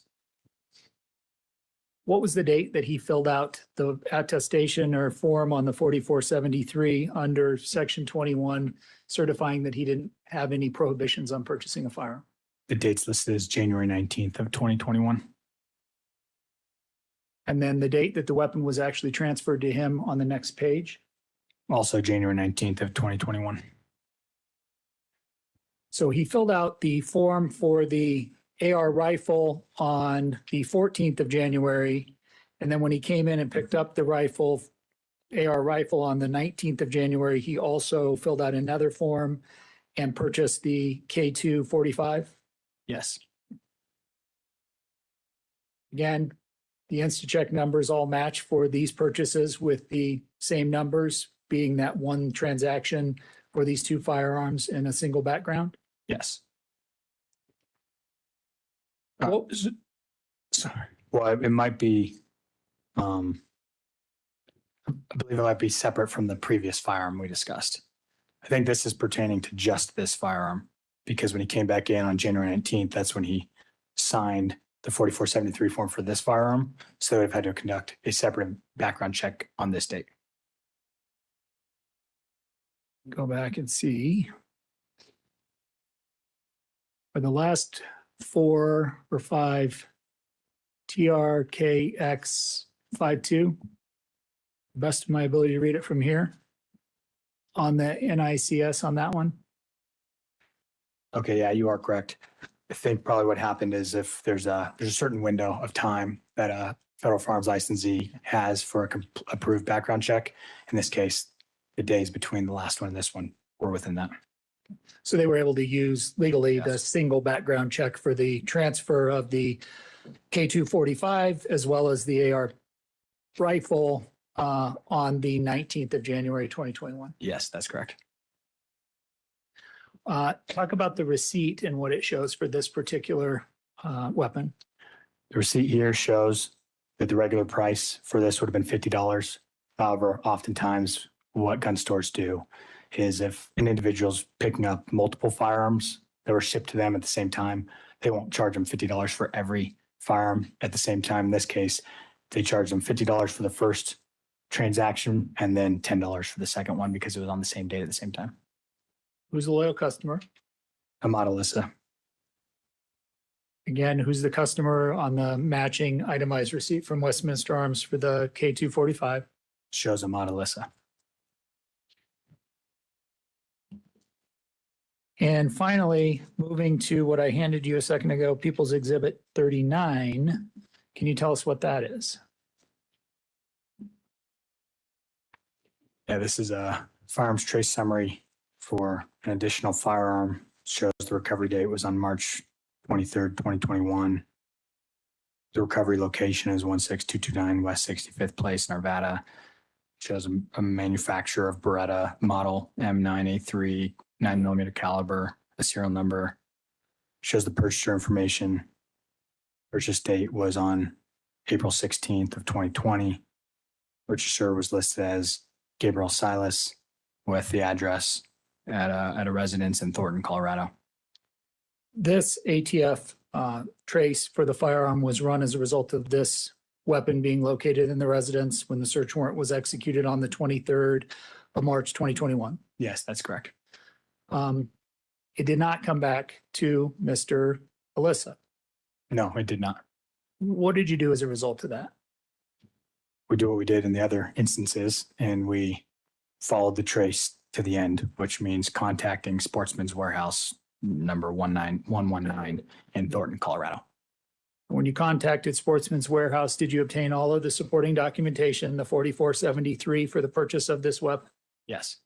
And based on the information that was on that, did you follow up with the individual who had purchased the firearm? Yes. Did you learn that Mr. Alissa had, after that, purchased the firearm from that individual? Yes. I would move to admit People's Exhibit 39, Judge. 401, 403 objection.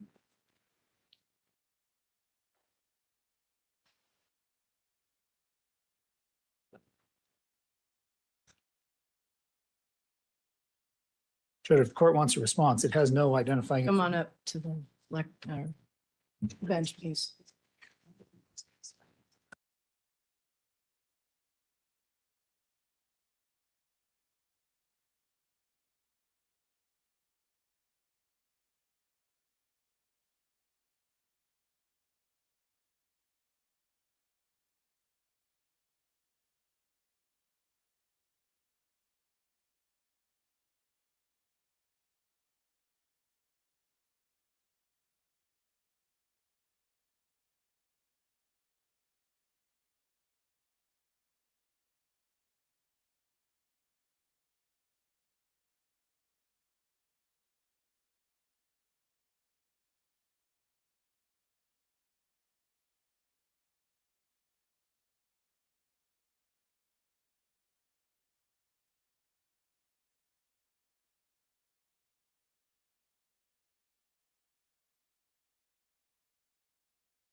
Are you up with this witness?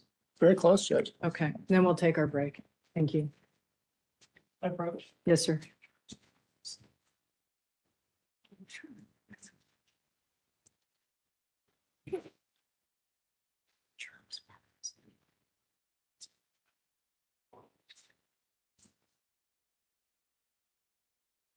Agent, I've handed you what's been marked as People's Exhibits 40 and 41.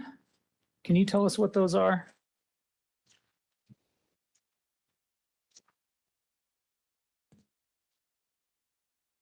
Exhibit 40 appears to be a copy of records for purchases from grabagun.com with as pertaining to a specific account. In response to learning that a number of the weapons transferred at Westminster Arms had originally been purchased by Mr. Alissa from Grab-A-Gun, did you seek to obtain all of the records from Grab-A-Gun pertaining to Mr. Alissa's purchases? Yes. Are those records in that packet a fair and accurate copy of the records provided to you by Grab-A-Gun about Mr. Alissa's purchases? Yes, they are. Judge, I would move to admit People's 40. No objection. 40 is admitted. And then with respect to 41, is 41 a summary of that big stack of records from Grab-A-Gun showing the date and the purchaser and what items were purchased on each date? Yes, it's a summary. Judge, I would move to admit People's 41 as a summary under 1006. And I would object cumulative. Overruled. Permission to publish? Yes, sir. Can you, actually, I think we can read that from here. Can you just kind of walk through the different dates and the items that were purchased, summarizing the Grab-A-Gun records that you obtained in People's 40? Yeah, on the first line, it shows that on January 3rd of 2021.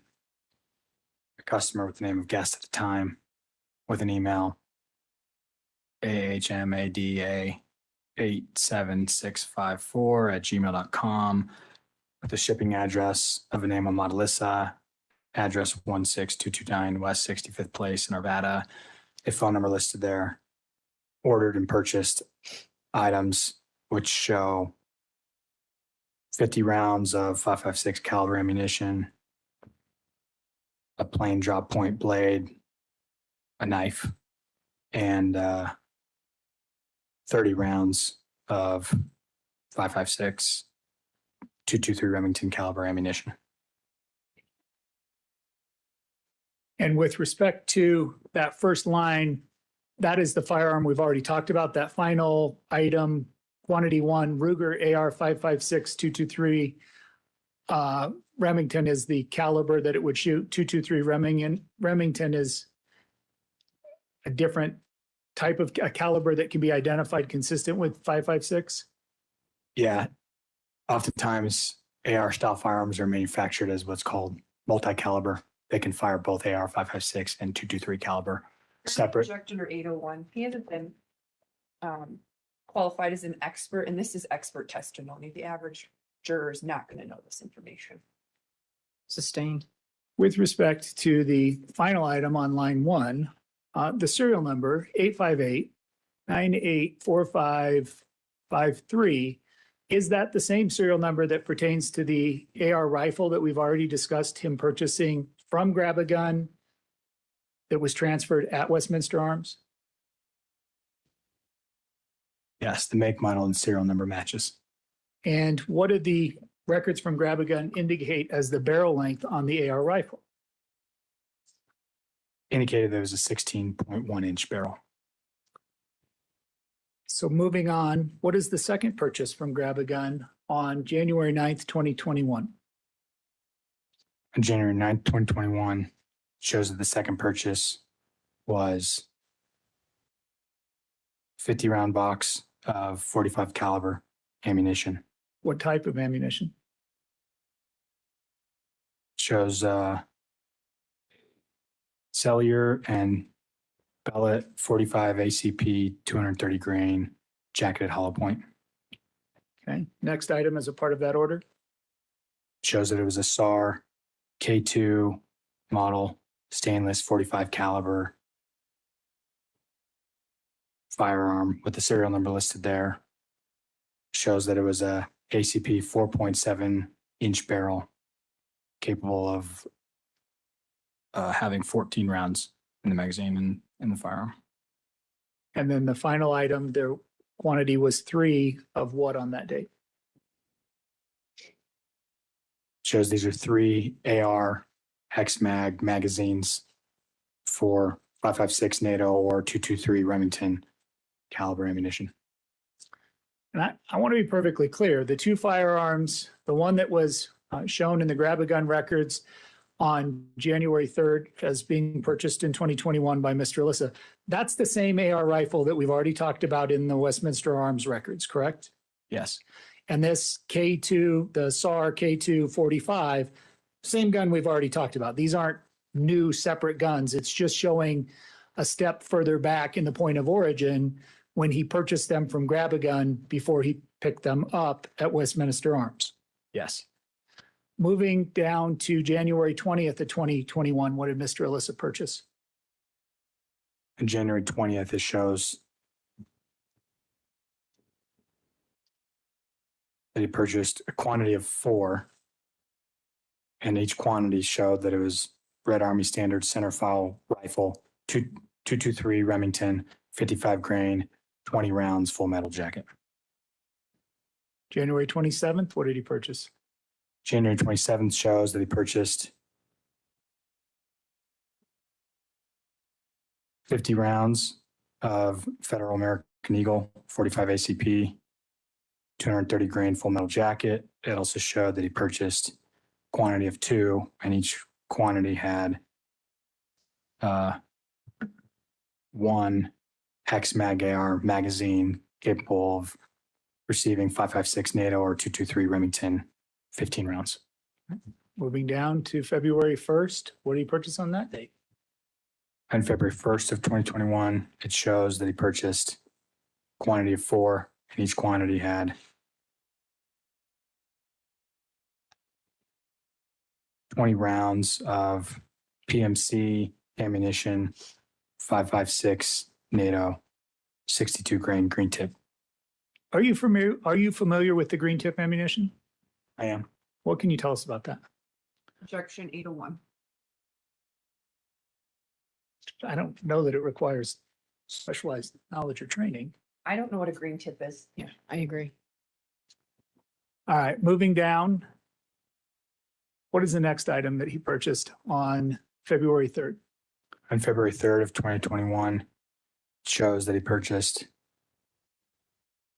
quantity of 1, being Pearson Model MC 28SA 9mm firearm with the serial number listed there, a 4.25-inch barrel capable of receiving 15 rounds in the firearm. What was the second item he purchased on that date? Shows that it was quantity of 1 Fiocchi 9mm handgun ammunition, 115 grain full metal jacket, and it shows that there were 50 rounds. February 22nd, what did he purchase? Shows the quantity of 4 on February 22nd, 2021, being 4 AR-15 style magazines capable of receiving 15 rounds, and they were all black in color. And then finally, the last purchase from Grab a Gun on March 7th of 2021, what did he order? On March 7th of 2021, it shows that he purchased quantity of 8, and each quantity had 20 rounds of 5.56 NATO 55 grain full metal jacket ammunition. All of the information that you have summarized, that has been summarized on People's Exhibit 41, coming out of the records in People's Exhibit 40, indicate that they were all the same customer? Yes. And that customer was who? Ahmad Alissa. Same email address associated with the account that you've already identified? Yes.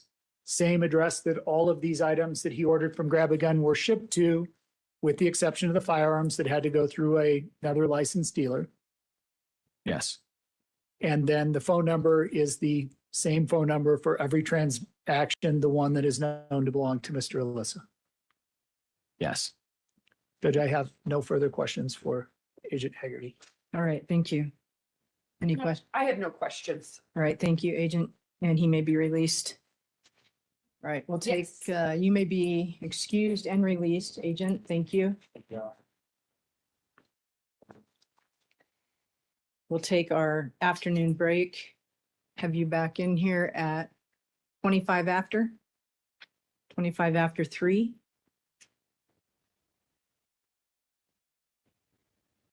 What's that? Thank you. Just a reminder, don't discuss it amongst anyone. Don't research it. And don't form or express an opinion on the case until it is finally submitted to you. And remember, this goes with you everywhere you go. All right, thank you.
The system's rigged, man, it's time to break free. Eyes wide open, gotta see what I see. Standing on the front lines, fighting for the truth. Lift the veil of lies, it's time to be the proof. Take a stand, don't you back down. Raise your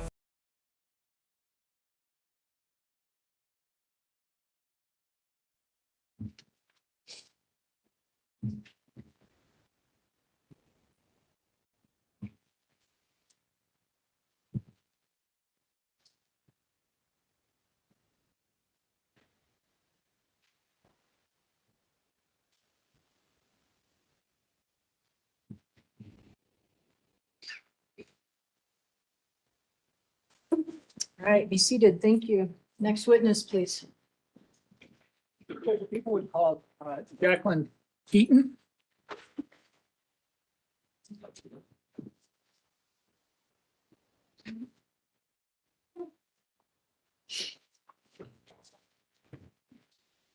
Ms. Keaton, come on up here, please, towards Mr. Kuffner and then around to your left.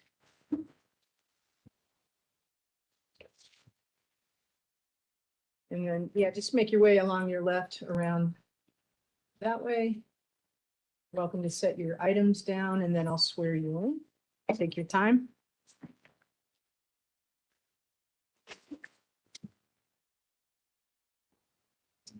Grab that water bottle off of there. Please. You get that water that's in front of you from someone else. We'll take that for you. Okay. And then if you'd like some water, there's some in front Oh, wait. of you there. Did you bring that water? From Oh, downstairs. you did bring it? Yes. Oh, I'm sorry. I thought it was there. Okay, no, that's okay. Judge, you're taking her water. It's my bad. Okay. Sorry, Brian. All right, let me swear you in, if you'll please face me. Raise your right hand. You solemnly swear or affirm under penalty of perjury that any testimony you give shall be the truth, the whole truth, and nothing but the truth. I do. Okay, thank you. Yes. Can you hear me? I can. Can you just introduce yourself to the jury? Tell them your name, spell your last name. Yes, Jacqueline Julie M. Keaton, Keeton. Is Julie kind of a nickname that people refer to you by? It is my formal name, but it is, yeah, I go by Julie. So if other folks that knew you referred to Julie, they would be referring to you, even though that is not your big name. Correct. How old are you? I am 56. Have you lived in Colorado your whole life?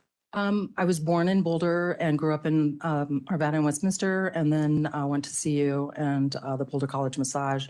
And then I lived 20 years in Vegas, and then I returned 5 years ago. What did you do in Vegas for 20 years? I was a massage therapist. And I that, am. sorry, go ahead. I am a massage therapist. Yes. At some point, did you do something different than massage therapy to have Yes. employment? Yes. When I returned to Colorado, it's a long, arduous process to get your license here, and I was fairly burnt out. So I just started looking for work, and this was 2019. So I worked in retail, I served, and then COVID hit, and I was also selling insurance, and I wanted to supplement my income. So I had stopped off at the Table Mesa King Soopers, and they were hiring. So I went to work for King Soopers on March 30th, 2020. March 30th, 2020 was your start date. Yes. And what was your position at King Soopers when you started there in 2020? Initially, I was in pickup and in the pickup department. So during COVID, we were very busy shopping for people, customers, and then delivering their groceries to their cars. And I did that until November.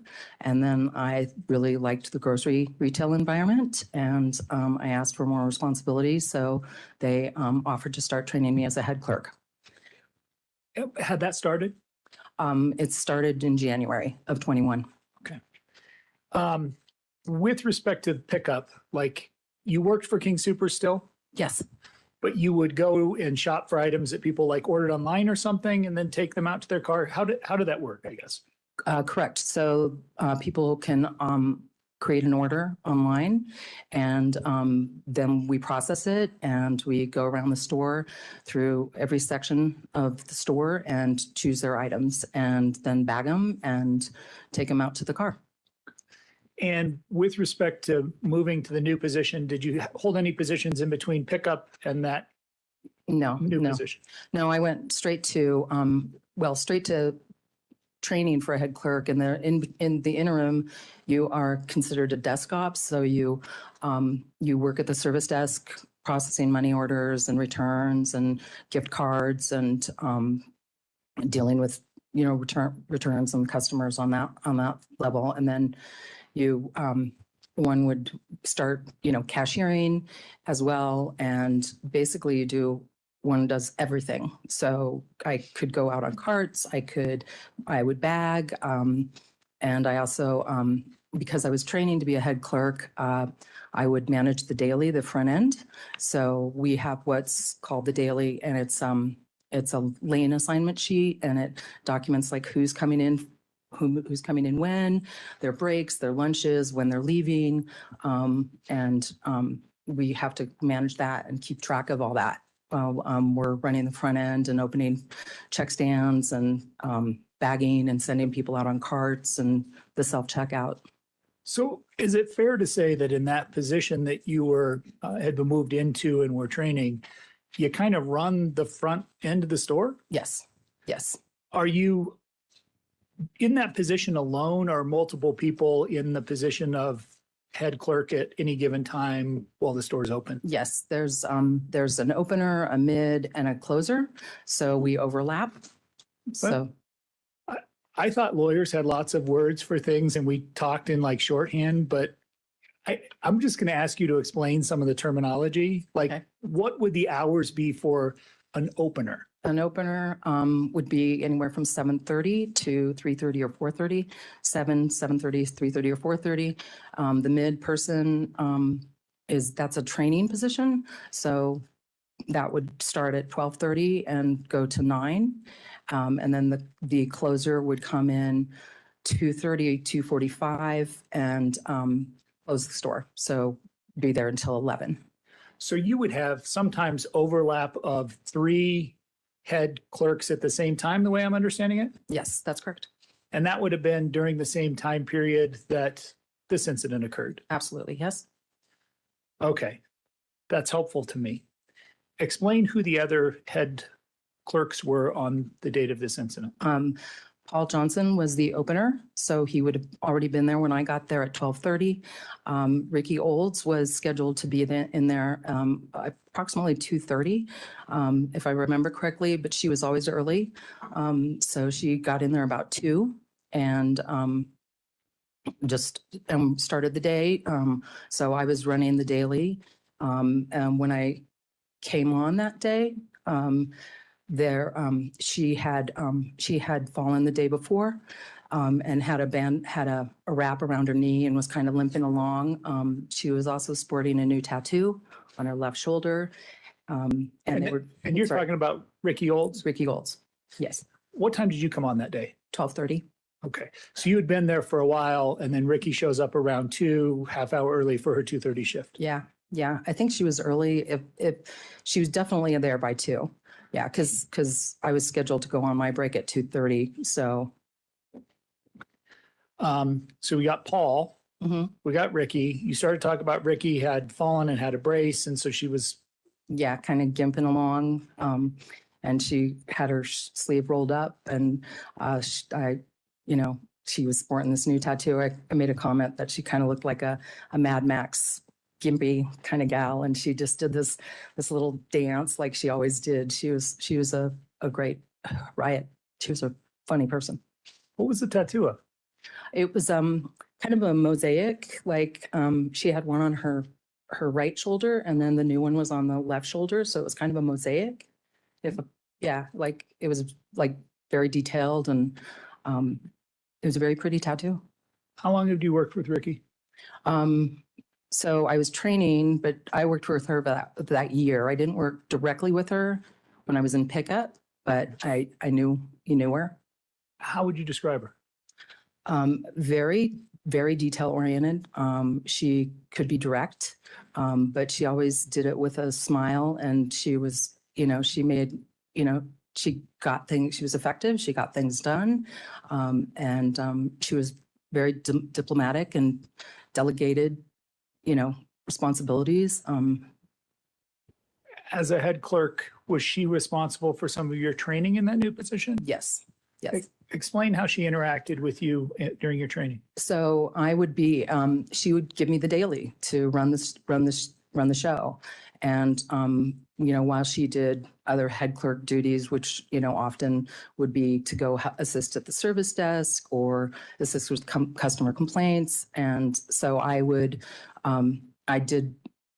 running the daily, and that was, I want to go back a little bit just to make sure I understand running the daily. Mhm. That's like the scheduling of who's where, when, and running which register and who's relieving them for breaks, and it's all like assignment based. Yes. How do you keep track of that? It's tough. You have to basically, I set my alarm clock, and, for like every 15 minutes, every 30 minutes, so that, I check the daily. I'm reminded to check the daily because there's 15 things going on at once, and we're also watching, how many people come through the lines. If there's 3 or more people, we need to open another lane and keep business flowing. Make sure, when somebody does go on break, that there is somebody to cover that position, especially the self-checkouts. Okay. When you say check the daily, is it a physical thing? Is there like a board somewhere or like a chart or something on your phone? No, it's an actual piece of paper. It's a legal document, in case somebody were to say that they didn't get their break or they didn't get their lunch. We make notes on it and keep track of, who's been on and who's where everybody is.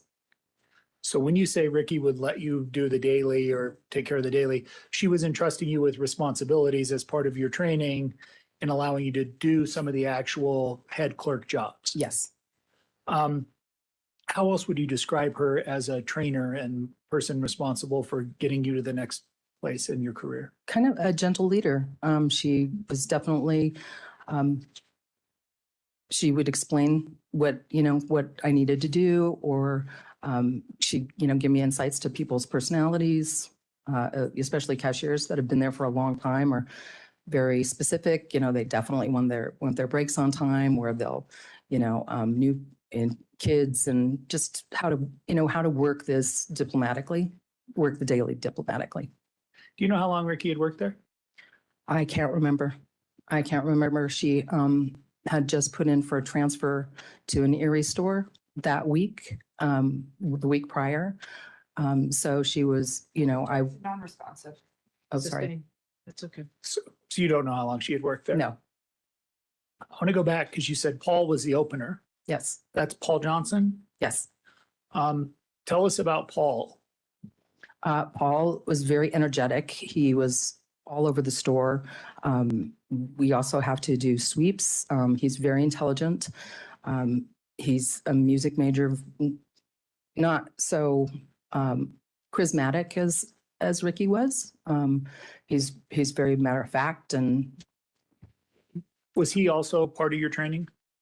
Yeah, a little bit. He was not so much as Ricky. I mean, I just modeled myself and, watched what he did and how he did things versus how Ricky did or any of the other head clerks.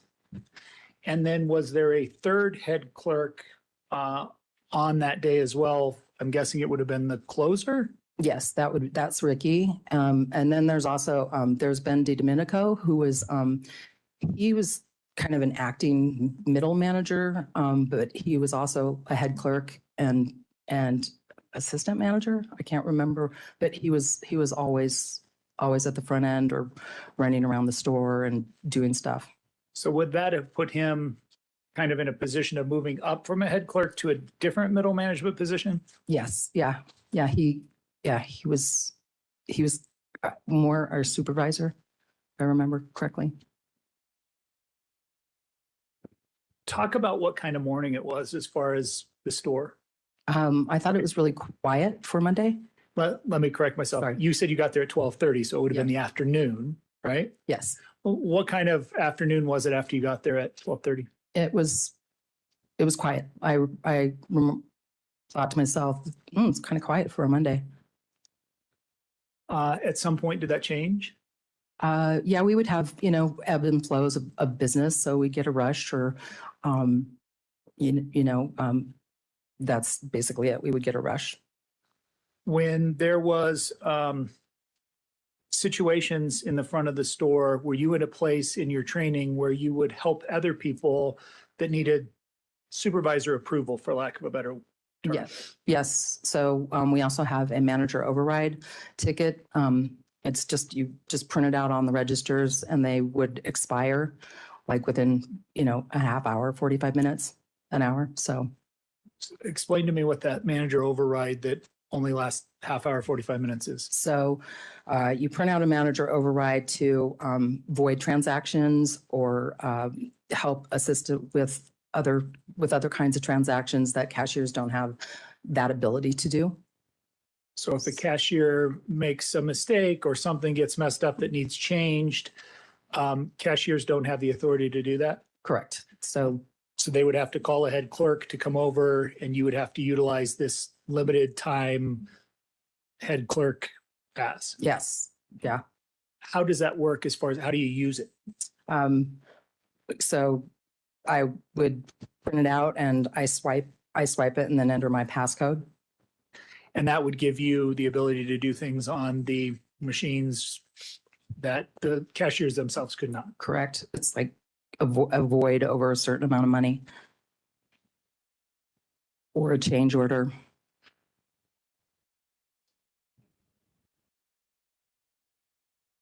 At some point, did things pick up and get busy? And so you did something to help with that situation? Yeah. So I, are you talking about the acts at that time of day at 2? That day, sometime after 2, did it get busier? Yeah. Yeah. What did you do as a result? So I had just printed out a manager override at 2:22 and Ben was going on his lunch. I was helping. I jumped on a cash register. I was talking to Paul, and it was check stand 11. And I told Paul that I was going to jump on, and then Kay was at the check stand next to me. Okay, let me stop. Okay. When you say you were going to jump on, what does that mean? Sorry, that I was going to open another check stand because business was picking up. We had a couple of, 3 people in line. So Kroger doesn't want people to be waiting in line for more than, 30 seconds, 45 seconds. That's actually a rule that if there's more than 3 people in line, they're supposed to open another check stand? It is. If they have a way of calculating the wait times. And there's also a board above the check stands. If you notice in any King Supers, it's called Q Vision. And there's an estimated wait time or an average wait time. So we are directed not to have a wait time over 50 seconds for a customer once they get in line and to the end of their transaction. So more people are showing up, there's more people in line. So you agree to jump on, open another checkout. What did Paul agree to do to help you? He was going to back for me. And Judge, if I could approach. Yes.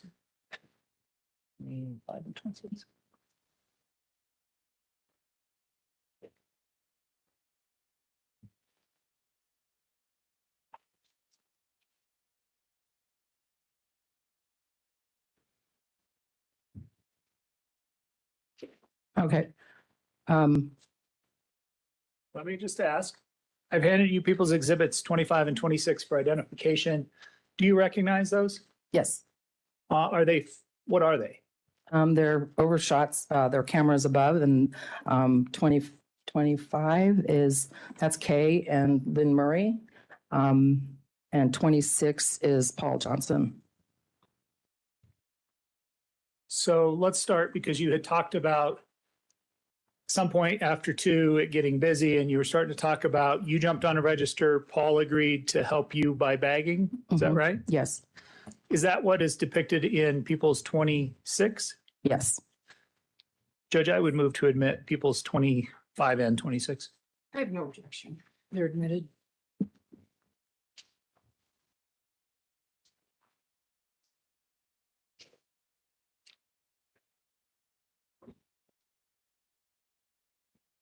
Let's start with 26, if I could publish, Your Honor.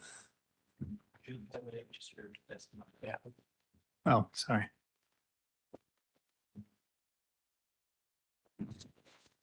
So just walk us through what we're seeing in People's 26. So I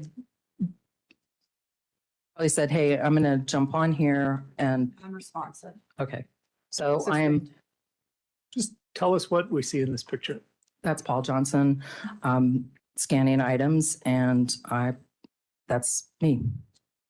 When you say that's me, which person in that photo is you? I'm the one with the red shirt on and the apron And to then his left. Paul Johnson's wearing what? An orange and blue plaid shirt.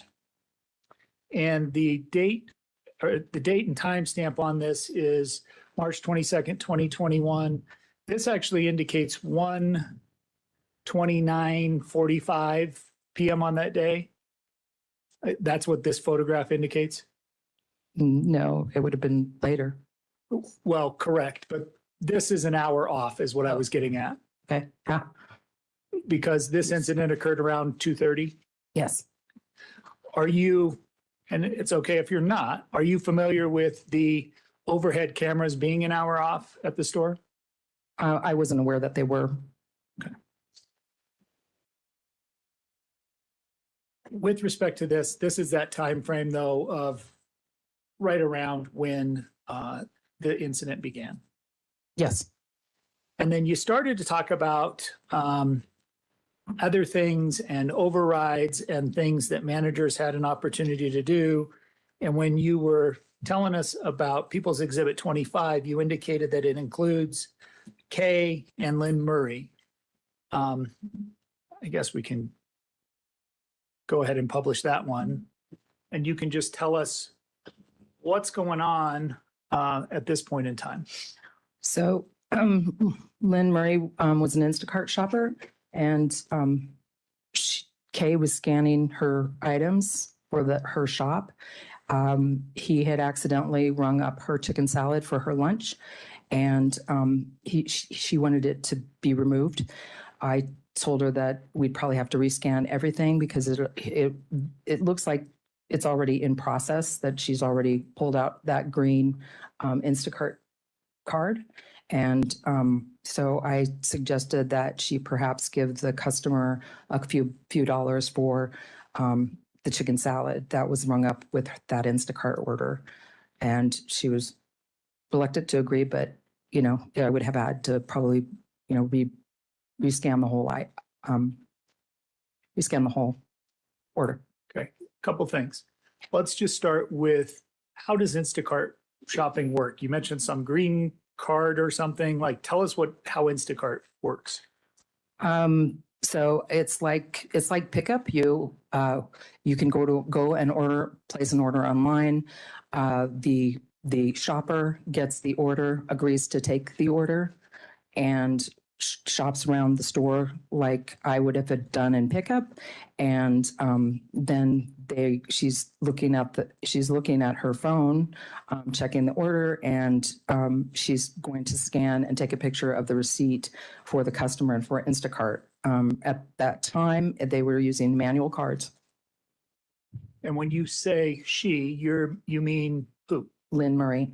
And tell us where Lynn's standing in this picture. Lynn is standing, she's standing at the top behind the plexiglass shields.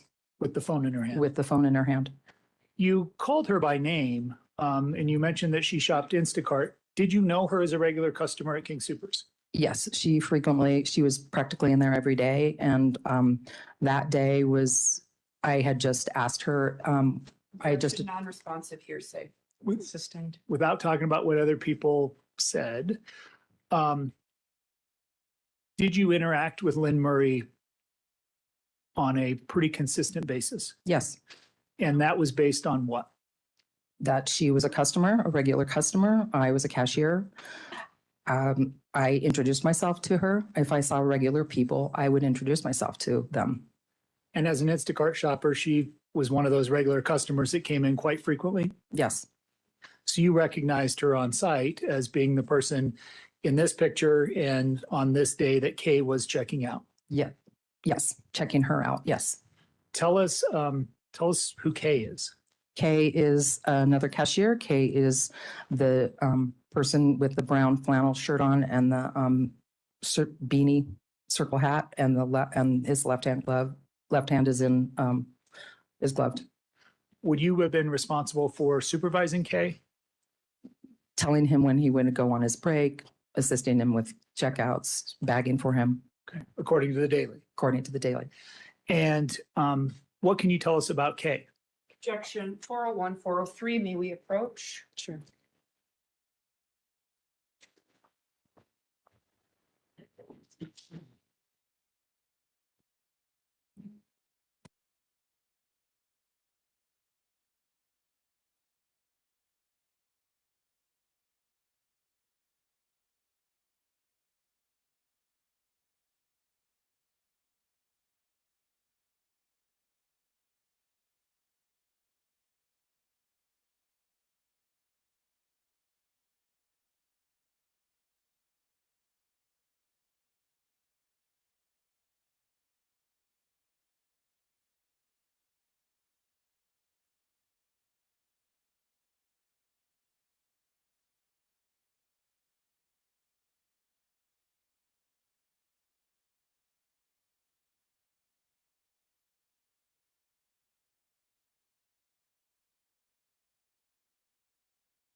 The objection is sustained.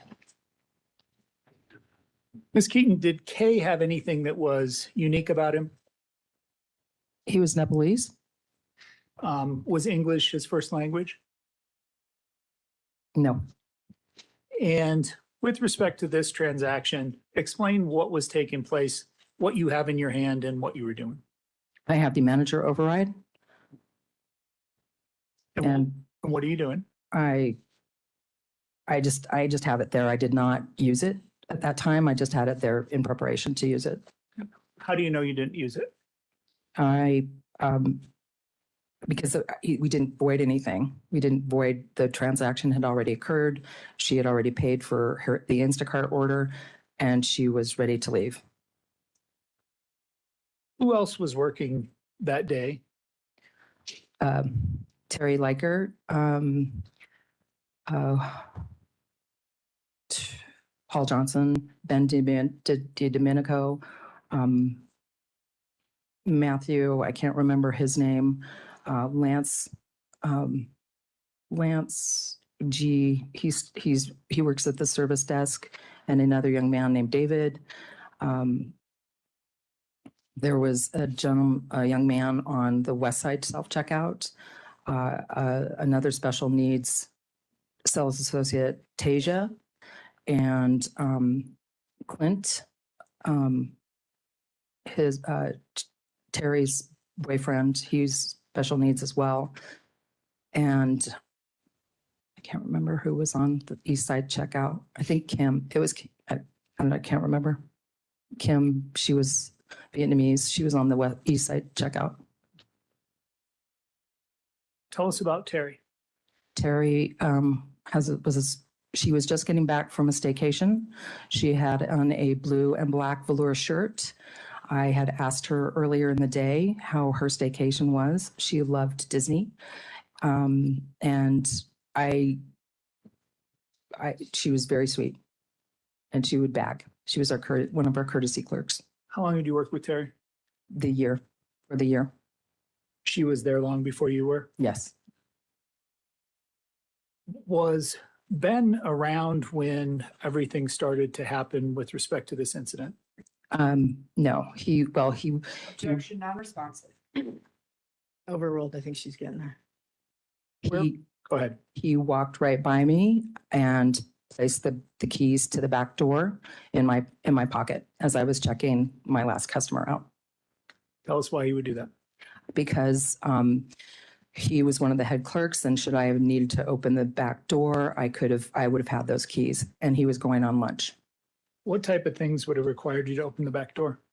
Unlocking the door. Well, I mean, like, why would you have unlocked the door, I guess? For delivery. Who all would have had keys in the store at that point? Just as far as I know, 2, maybe 3 people. So managers, the store manager would have, Ben would have, the keys were passed around between the official head clerks. Okay. Or managers if necessary. So the closer would have gotten those keys after Ben left for the day. Were you involved in a conversation where there was a plan made for what you were going to do at 2:30? I was going to take my break. I was supposed to take my break. And that conversation was with Ricky Olds and Paul Johnson, the other 2 head clerks? Yes, Ricky. Ricky told you to take your break? Yeah. She said, "Are you ready to go on your break?" And I said, "Yeah, let me just finish this customer." And describe what that customer was purchasing. The young man was buying a huge bag of dog food. I can't remember what else. What happened while you were helping that last customer before going on your break with the dog food? So I handed the daily off to Ricky. Ben had just walked by and put the keys in my pocket. And as I was handing the receipt to the young man with the dog food, Denny Stong came by and he said that it sounds like they're fixing the leak on the roof. And then we heard 2 more pops. It sounded like deep resonating nail gun. And somebody said, "Those are gunshots. There's a shooter." And the last I saw, I turned to look at the person who told me, who said that. And I saw Denny and Ricky Olds standing by the east side checkout as people were running inside. And we'd heard 2 more gunshots. A lot there.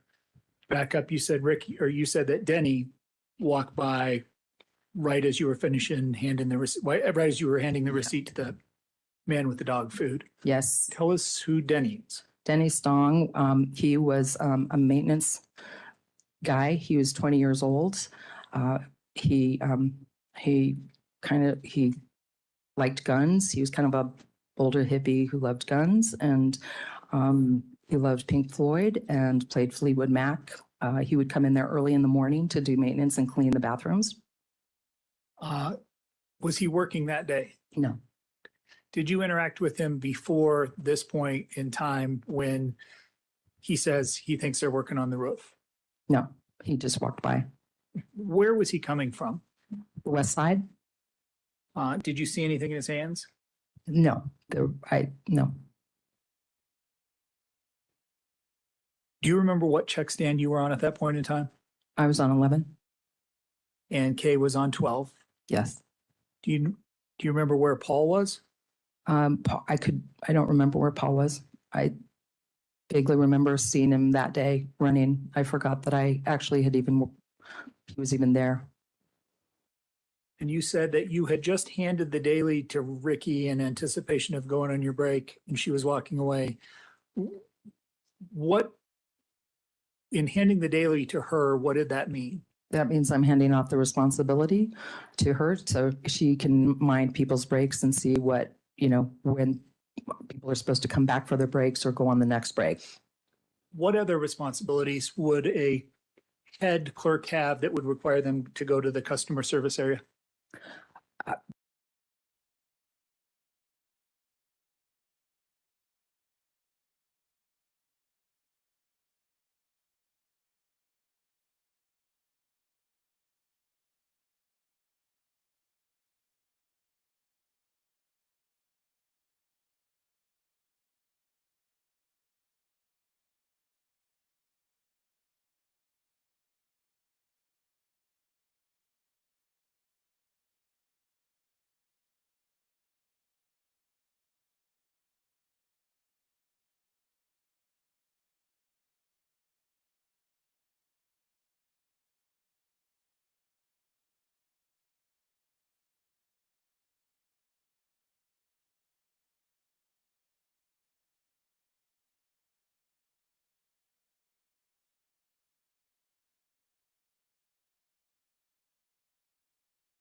Mr. Alissa is present.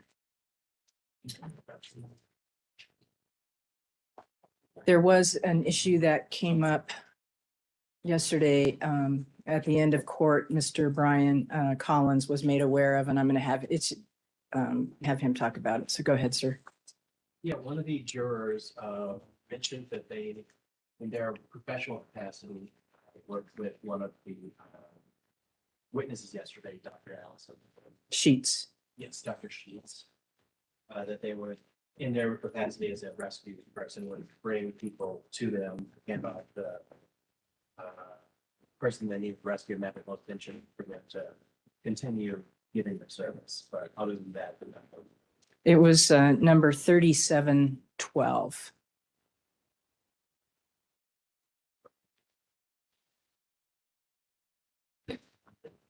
And we can bring him in and let both sides inquire. That would be my request, Your Honor. Yeah. Okay, if you'll bring him in, please. Sure.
Morning, if you'll just grab a seat.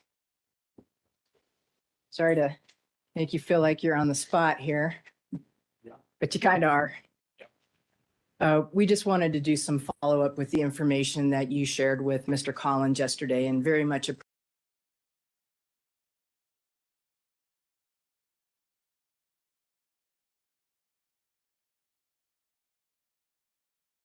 appreciate that you did that.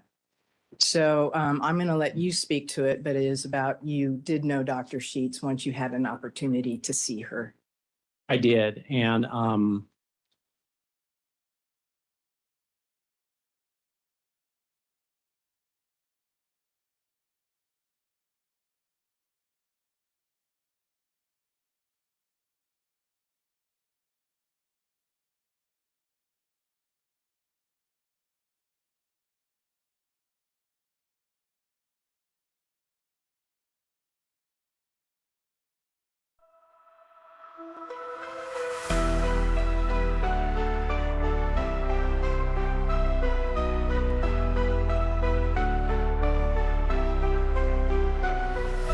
The system's rigged, man, it's time to break free. Eyes wide open, gotta see what I see. Standing on the front lines, fighting for the truth. Lift the veil of lies, it's time to be the proof. Take a stand, don't you back down. Raise your voice, let's shake the town. We're the voices that won't be ignored. Breaking chains, yeah, we're ready for war. With the power of the people, we'll make them see a world of justice, united and free. United and free. United and free. Marching with a purpose, we're taking it higher. Fighting through the struggle, igniting the fire. No more silence, we'll make the noise loud. Together in this battle, standing strong and proud. Injustice fades when courage aligns. Rise up together, break the confines. We're the voices that won't be ignored. Break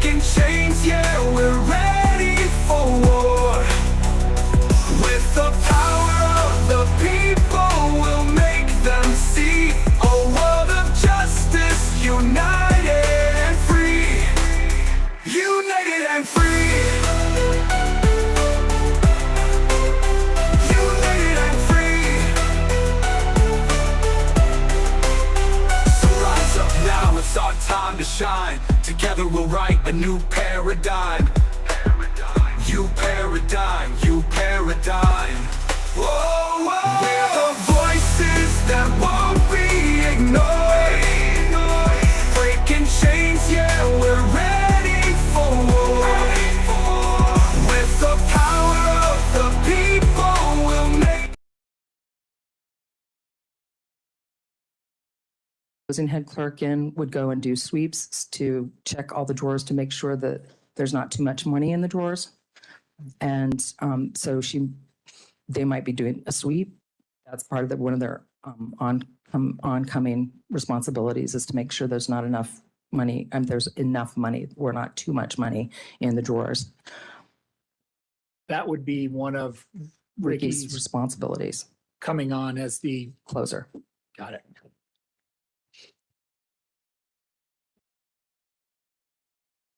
Describe these pops that you heard.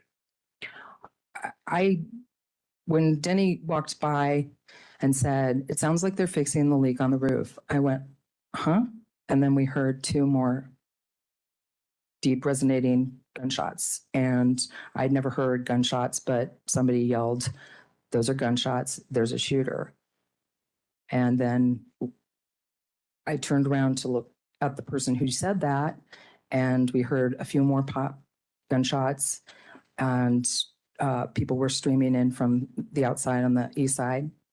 And Denny and Ricky were standing over there by the east side checkout.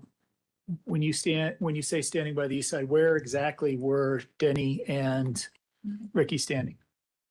So there was a metal wall between the regular check stands and the six self-checkouts.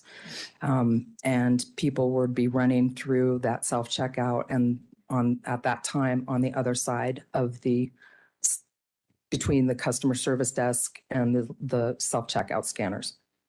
And these are people, just making sure I understand, running in from outside in the parking lot or outside the store, running into the store. Yes. And Ricky was standing right at the end of the metal wall, and Denny was standing right next to her. What did you do at that point? I turned around and I looked around for my peeps, and like, what's my responsibility here? I was looking specifically for our special needs people. Tasia, I forgot to mention her, but she was in the front end area as well, and she was gone. And there were customers that were walking between the check stands and the aisles. And I said, "Those are gunshots. There's a shooter. Let's go, let's go." And, this was like post-COVID or a little post-COVID. So people were wearing masks. A lot of our customers are older. So they were kind of looking at me kind of like I was crazy or what, and I turned and I ran down an aisle. I think it was 5. And the guy that I had just handed the receipt to for the dog food ran by me, and I thought, "Oh, good, he's safe." And I turned around and I looked and I saw what I thought was a body, and but it turned out to be oranges. Sorry. Stop and explain that. Where were you when you turned around? I was about midway down the aisle. And you're running towards the back of the store from the front of the store? Yes. What caused you to stop and turn around? The guy that ran past me, I saw him, and then I just turned around and looked, and there was the oranges that I thought was a body. How did you determine they were oranges and not a body? It was just quick cognizance. I was like, "Oh, those are oranges, not a body. Okay, keep going. Let's run. Let's go." As you continued down the aisle, did you look back again? Yes. What did you see? I saw the shooter's arm and his profile and the gun. Did you ever get a clear view of him? No, he was backlit.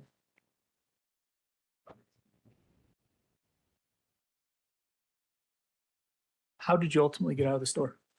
We ran back towards where produce is stored. So many people were running. Some of the people were just kind of still looking confused. And I just kind of kept running. I noticed this woman's boots. I thought, those are great boots, just kind of the random things that pop through your head. One's head, my head. So you get back through the storage area, and then what are the doors on the back like, or what door did you go out? So there are two doors to the back area, and they're push-through doors. So you just push through them, and it seemed it was dark. People were running. There was a little old lady that was walking very slowly, and I said, "Do you want me to carry you?" And her husband said, "No, we'll be fine." And so I said, "Okay." And then we ran back to where they load, where they unload the produce and other materials, bags and liquor, or not liquor, wine or whatever, just stuff. That's where they keep all the extra product. And there's a door that there's stairs, and then there's the backside of a semi that we used for storage as well. Where'd you go when you got out that door? Well, the door was open, and I had the keys in my pocket. Tatum was helping, and another young man were helping get people out, then down the stairs. Then we filed out and as best we could, and we went around to the berm, and we could still hear shots inside, and there were police that were coming north from. In that shopping center, there's an Abo's Pizza and some other, a nail salon and a Snarf's. And so there were cops coming from the south. I want to back up. You mentioned you were looking for Tasia, who was one of the folks working in the front of the store during this incident. Is that Tasia Beresford? Yes. And then you just said that Tatum was helping people off the dock and getting people out. Is that Christopher Tatum that worked in the deli? Yes. So continue with what happened. You're continuing to hear shots after you're outside. Yes. What do you do? So people are, there was snow on the ground. We're going out. There were, people kind of milling around. I spoke to somebody else. I can't remember who it was, her name, but I was wondering where do I go? So this woman and I went up the berm that's behind the store and behind Roadmasters, and we waited, and we heard more gunshots coming from within. And then it was quiet, so we continued to get away from the store, and we still heard a couple more gunshots. I saw Clint out in the parking lot between Roadmasters and King Supers, and he was sobbing hysterically, and he said, "I saw her." Non-responsive hearsay. Sustained. So while you were out back, Mhm. you said that you came into contact with Clint, correct? Yes. And that's Clint Onsford? Yes. And you had described earlier that Clint was Terry's boyfriend Yes. and that Clint had some developmental disabilities. Yes. Describe what Clint's state was like when you came across him behind the store. He was hysterical.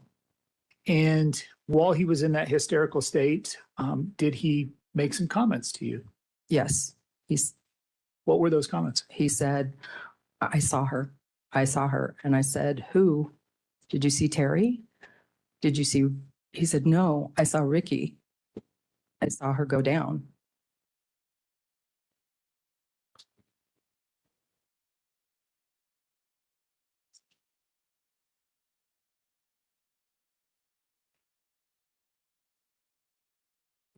Judge, I don't have any further questions for Ms. Keaton. I have no questions. All right, thank you. You are excused and you are released from your subpoena. Thank you. Okay, thank you.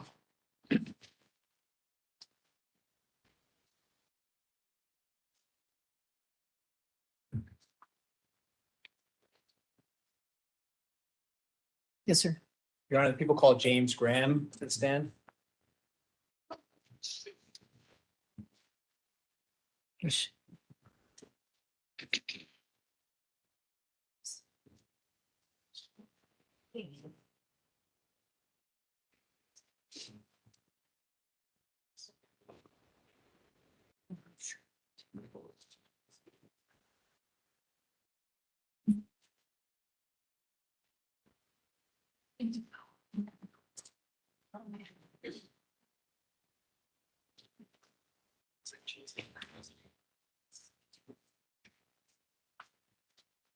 afternoon, Mr. Graham. Come on up, wind around their lefts there.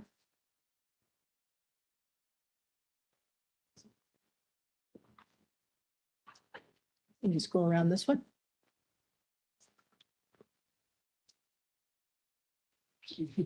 Put that down. I'll swear you in before you have a seat. Raise your right hand. You solemnly swear or affirm under penalty of perjury that any testimony you give shall be the truth, the whole truth, and nothing but the truth. Yes, Your Honor. Thank you. Please be seated and get close to that microphone if you would, please. It will adjust a bit so everyone can hear you.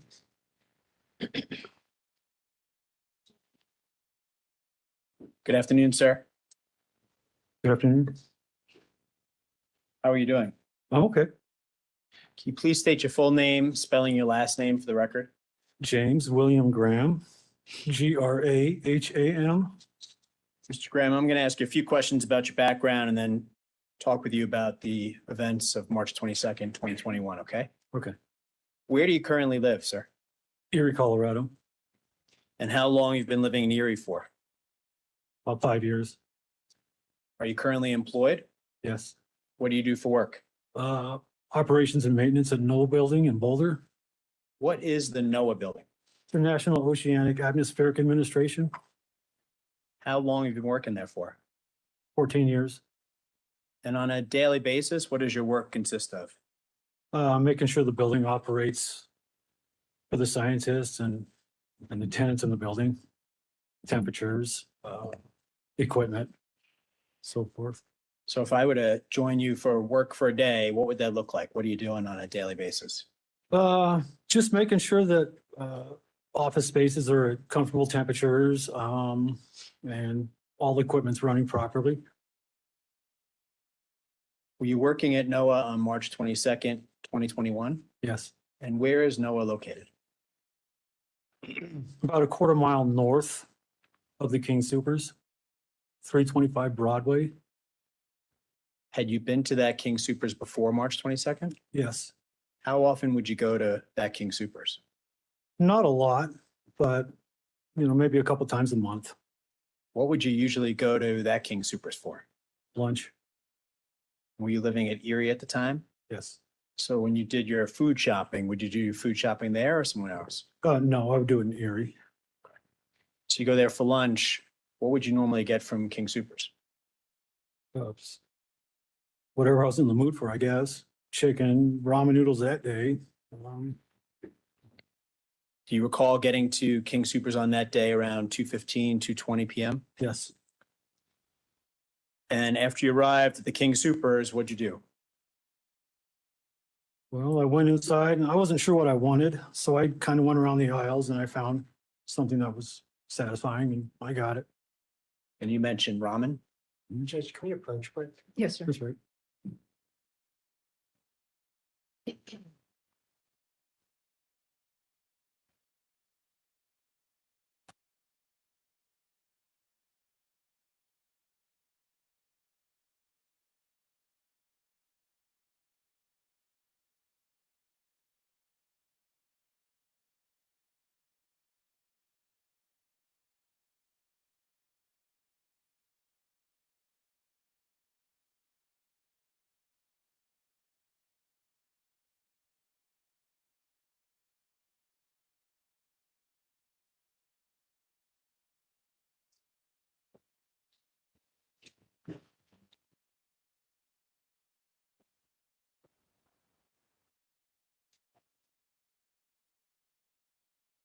So I think we left off with ramen.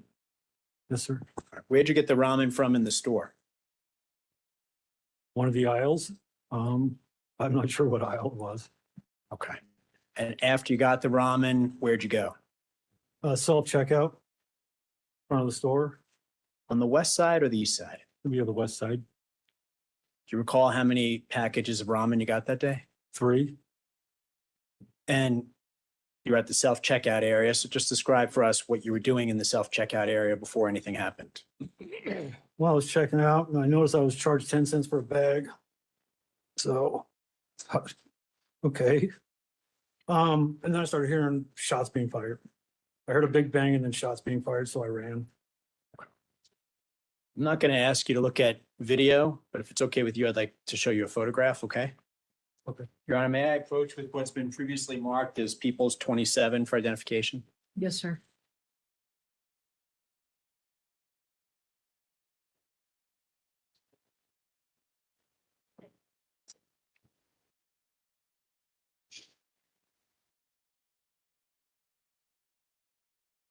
What does People's 27 show, Mr. Graham? It shows me purchasing ramen noodles. And does that photo, fairly and accurately depict how you looked when you were checking out with the ramen noodles on March 22nd, 2021? Yes, sir. Your Honor, at this time, I'd move People's 27 into evidence, please. No objection. It's admitted. Thank you. Mission to publish, Your Honor. Yes, sir. This might be self-explanatory, but what are we looking at here in the photograph, Mr. Graham? Uh, Me scanning ramen noodles. And you're on the west side of the store at this point. Yes. I'm going to take down the photograph, okay? Mhm. Let's go back to, you started to make a comment about the 10 cents per bag. Mm-hmm. What was that about and what was your reaction to it? My reaction was it's only in Boulder, I guess. It's happening in my King Supers now too, so. So you see the receipt, you react to it, and then you mention gunshots. Yeah. Let's talk about that, okay? Okay. What first drew your attention to gunshots? Where were they and what'd you hear? Well, I heard a big bang. I thought somebody had dropped something initially. And then I heard what I identified as shotguns or shot rounds from a gun in the front of the store. Inside or outside of the store? This was inside the store. Where in relation to where you were at on the west side? Behind me to the east. You say behind you to the east. Were you facing west at the time? I was. And how many shots did you hear? I want to say 4 before I started running. What was going on around you as you were hearing the shots? Chaos, people screaming. Anything breaking at all? Yeah, I heard some stuff breaking. Glass Where in relation to you was the glass that you heard breaking? right around me.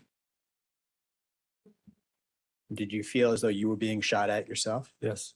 What made you feel that way?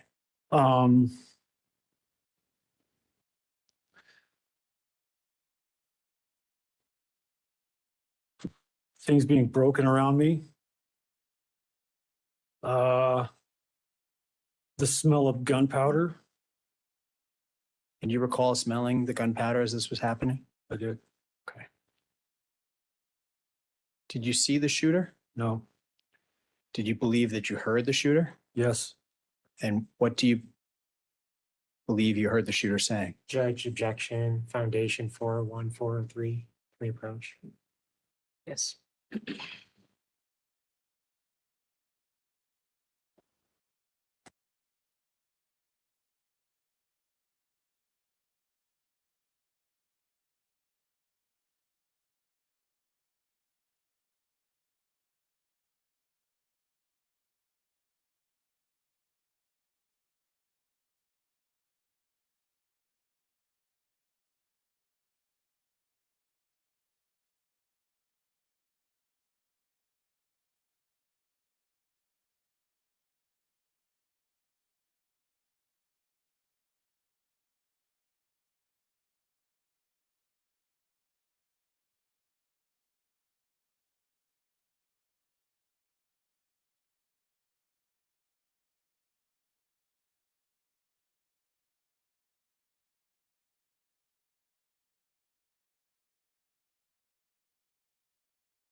Right, I'll rephrase it. Okay.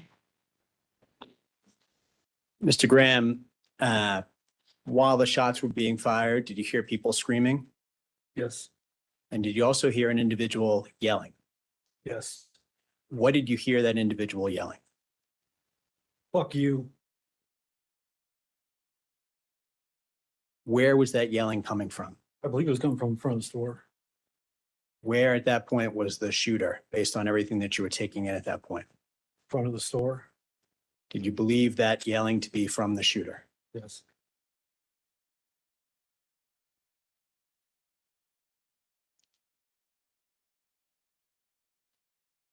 So you hear that, you hear the gunshots. What'd you do next, Mr. Graham? I ran. I ran toward the back of the store, Which way did you go, sir? south. So you're heading towards the back of the store. Where in relation to the deli and bakery area, for example? Right along, I ran from the deli to the bakery, and then I heard a voice from the loading dock telling me to come over here. When you say the loading dock, is that an area you'd ever been into before? Okay. So can you describe that for the jury as you're running to the back of the store? What's happening? I see the back door open for the loading dock, and I just run through there. I can still hear the shots being fired. So I jumped off the dock and went to a place for cover. I wasn't sure if I was being pursued by the shooter. So I just stayed there. Where'd you go for cover? The nearest tree and bush for shelter. At any point while you were running, did you believe that you had been shot? I did. Can you tell the jury about that, please? When I was running around the bakery, I felt a really sharp pain in my back. And it turns out I just pulled a muscle. Or strained it. But at the moment, you thought you'd actually been hit by gunfire.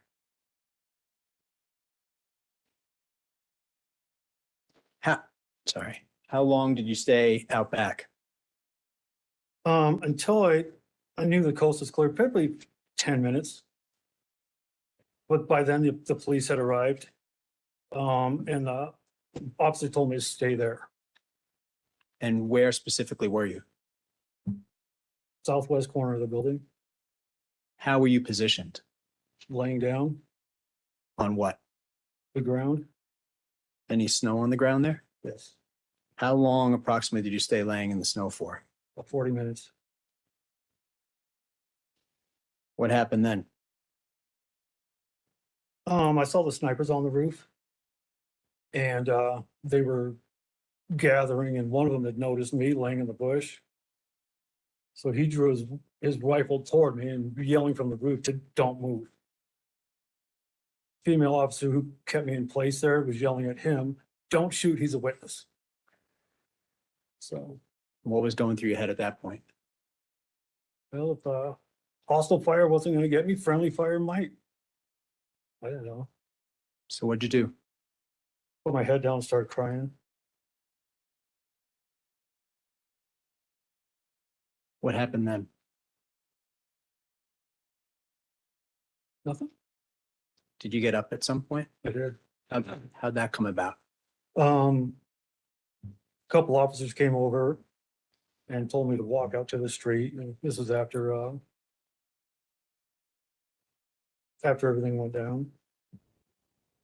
So I walked all the way back to the Noah building. How'd you get there from where you were at the back of King Supers? I walked.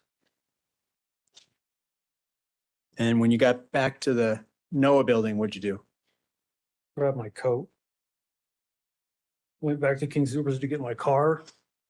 So can I ask you a couple questions about that? So you go back to King Supers. About how long after the shooting was this? 2 hours. And when you arrived back at King Supers, can you describe for the jury what the scene was? What was going on at that point? There were emergency vehicles, and they had everything taped off. I wasn't able to get my car Where had you left your car? in the parking lot. with the King Supers. So what'd you do then? Called my uncle for a ride home. How long did you end up waiting outside King Supers at that point?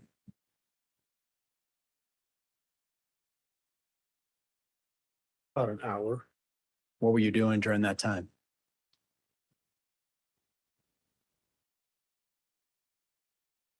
Talking to other people about what had happened. And without getting into the substance, in other words, without getting into the words that you were saying, were you talking about what you had lived through in King Supers and Outback? Yes, And did someone overhear you talking about it? yes, And again, without getting into what you said, did you end up talking to a member of the news media about what had happened inside King Supers? yes, And that was on camera. yes, And you told them about what what had happened inside King Supers and what you had survived. Judge, at this point, I'm gonna say 401, 403. Your Honor, this next question will explain why I'm going I'll down hear this the road. next question and then I'll roll. Following the television interview, did you receive a phone call from someone? Objection. Yeah, why don't you approach, Hearsay. please?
The objection sustained. Thank you, Your Honor.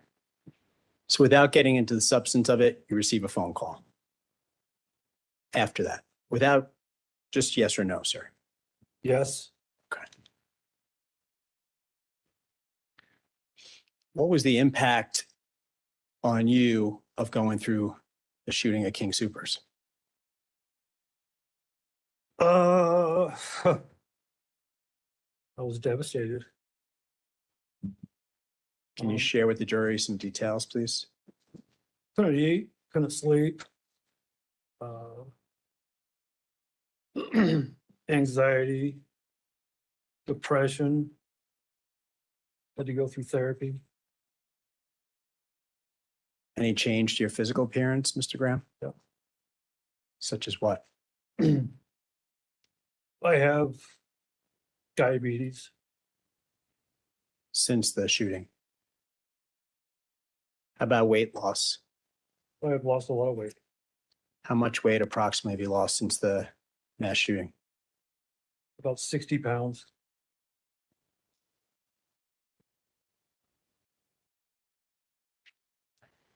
Your Honor, I don't have anything further from Mr. Graham.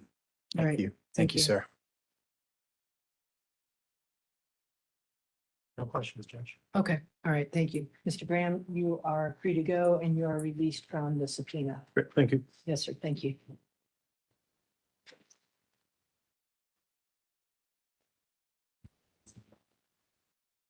Now be a good time to break. We call another witness, but we would not finish by 5. So I think since we're ahead of schedule now is a good time to break, but I leave it to the board. I think we break for the day, Your Honor. It's Friday. All right, given both sides, we'll break for the day. All right, so let me give you the admonition.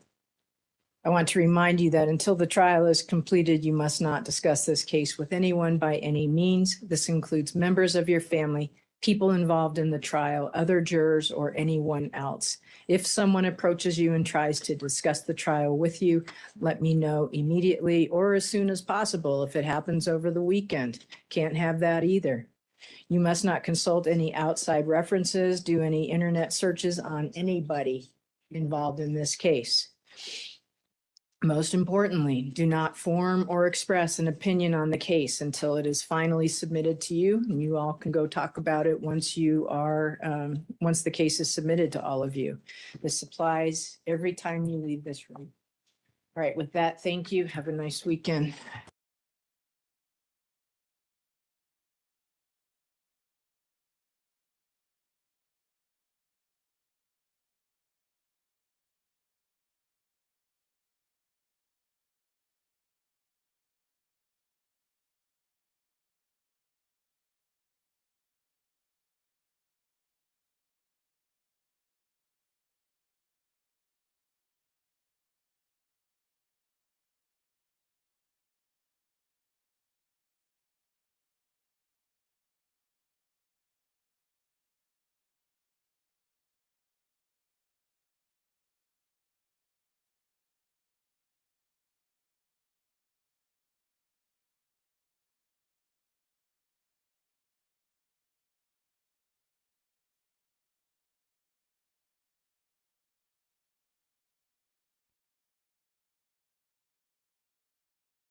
mode. But she started asking me, what are we? What are we doing? At the time that you met her, and I want to talk a little bit about your knowledge of Sigfredo Garcia now. At the time that you met her, to your knowledge, she was single, right? Yes. And I think you testified that initially you didn't learn anything about her ex. Nothing other than she was completely single. She was done with him.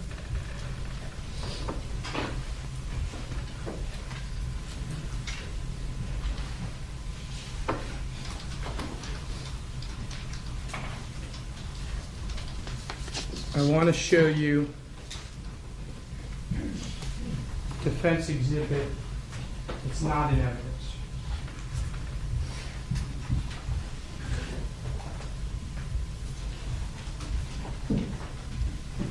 I need a sticker.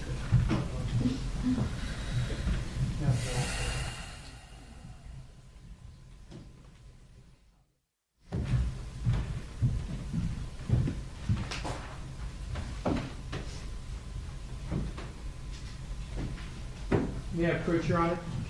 You're married? I'm showing you what's marked for identification purposes as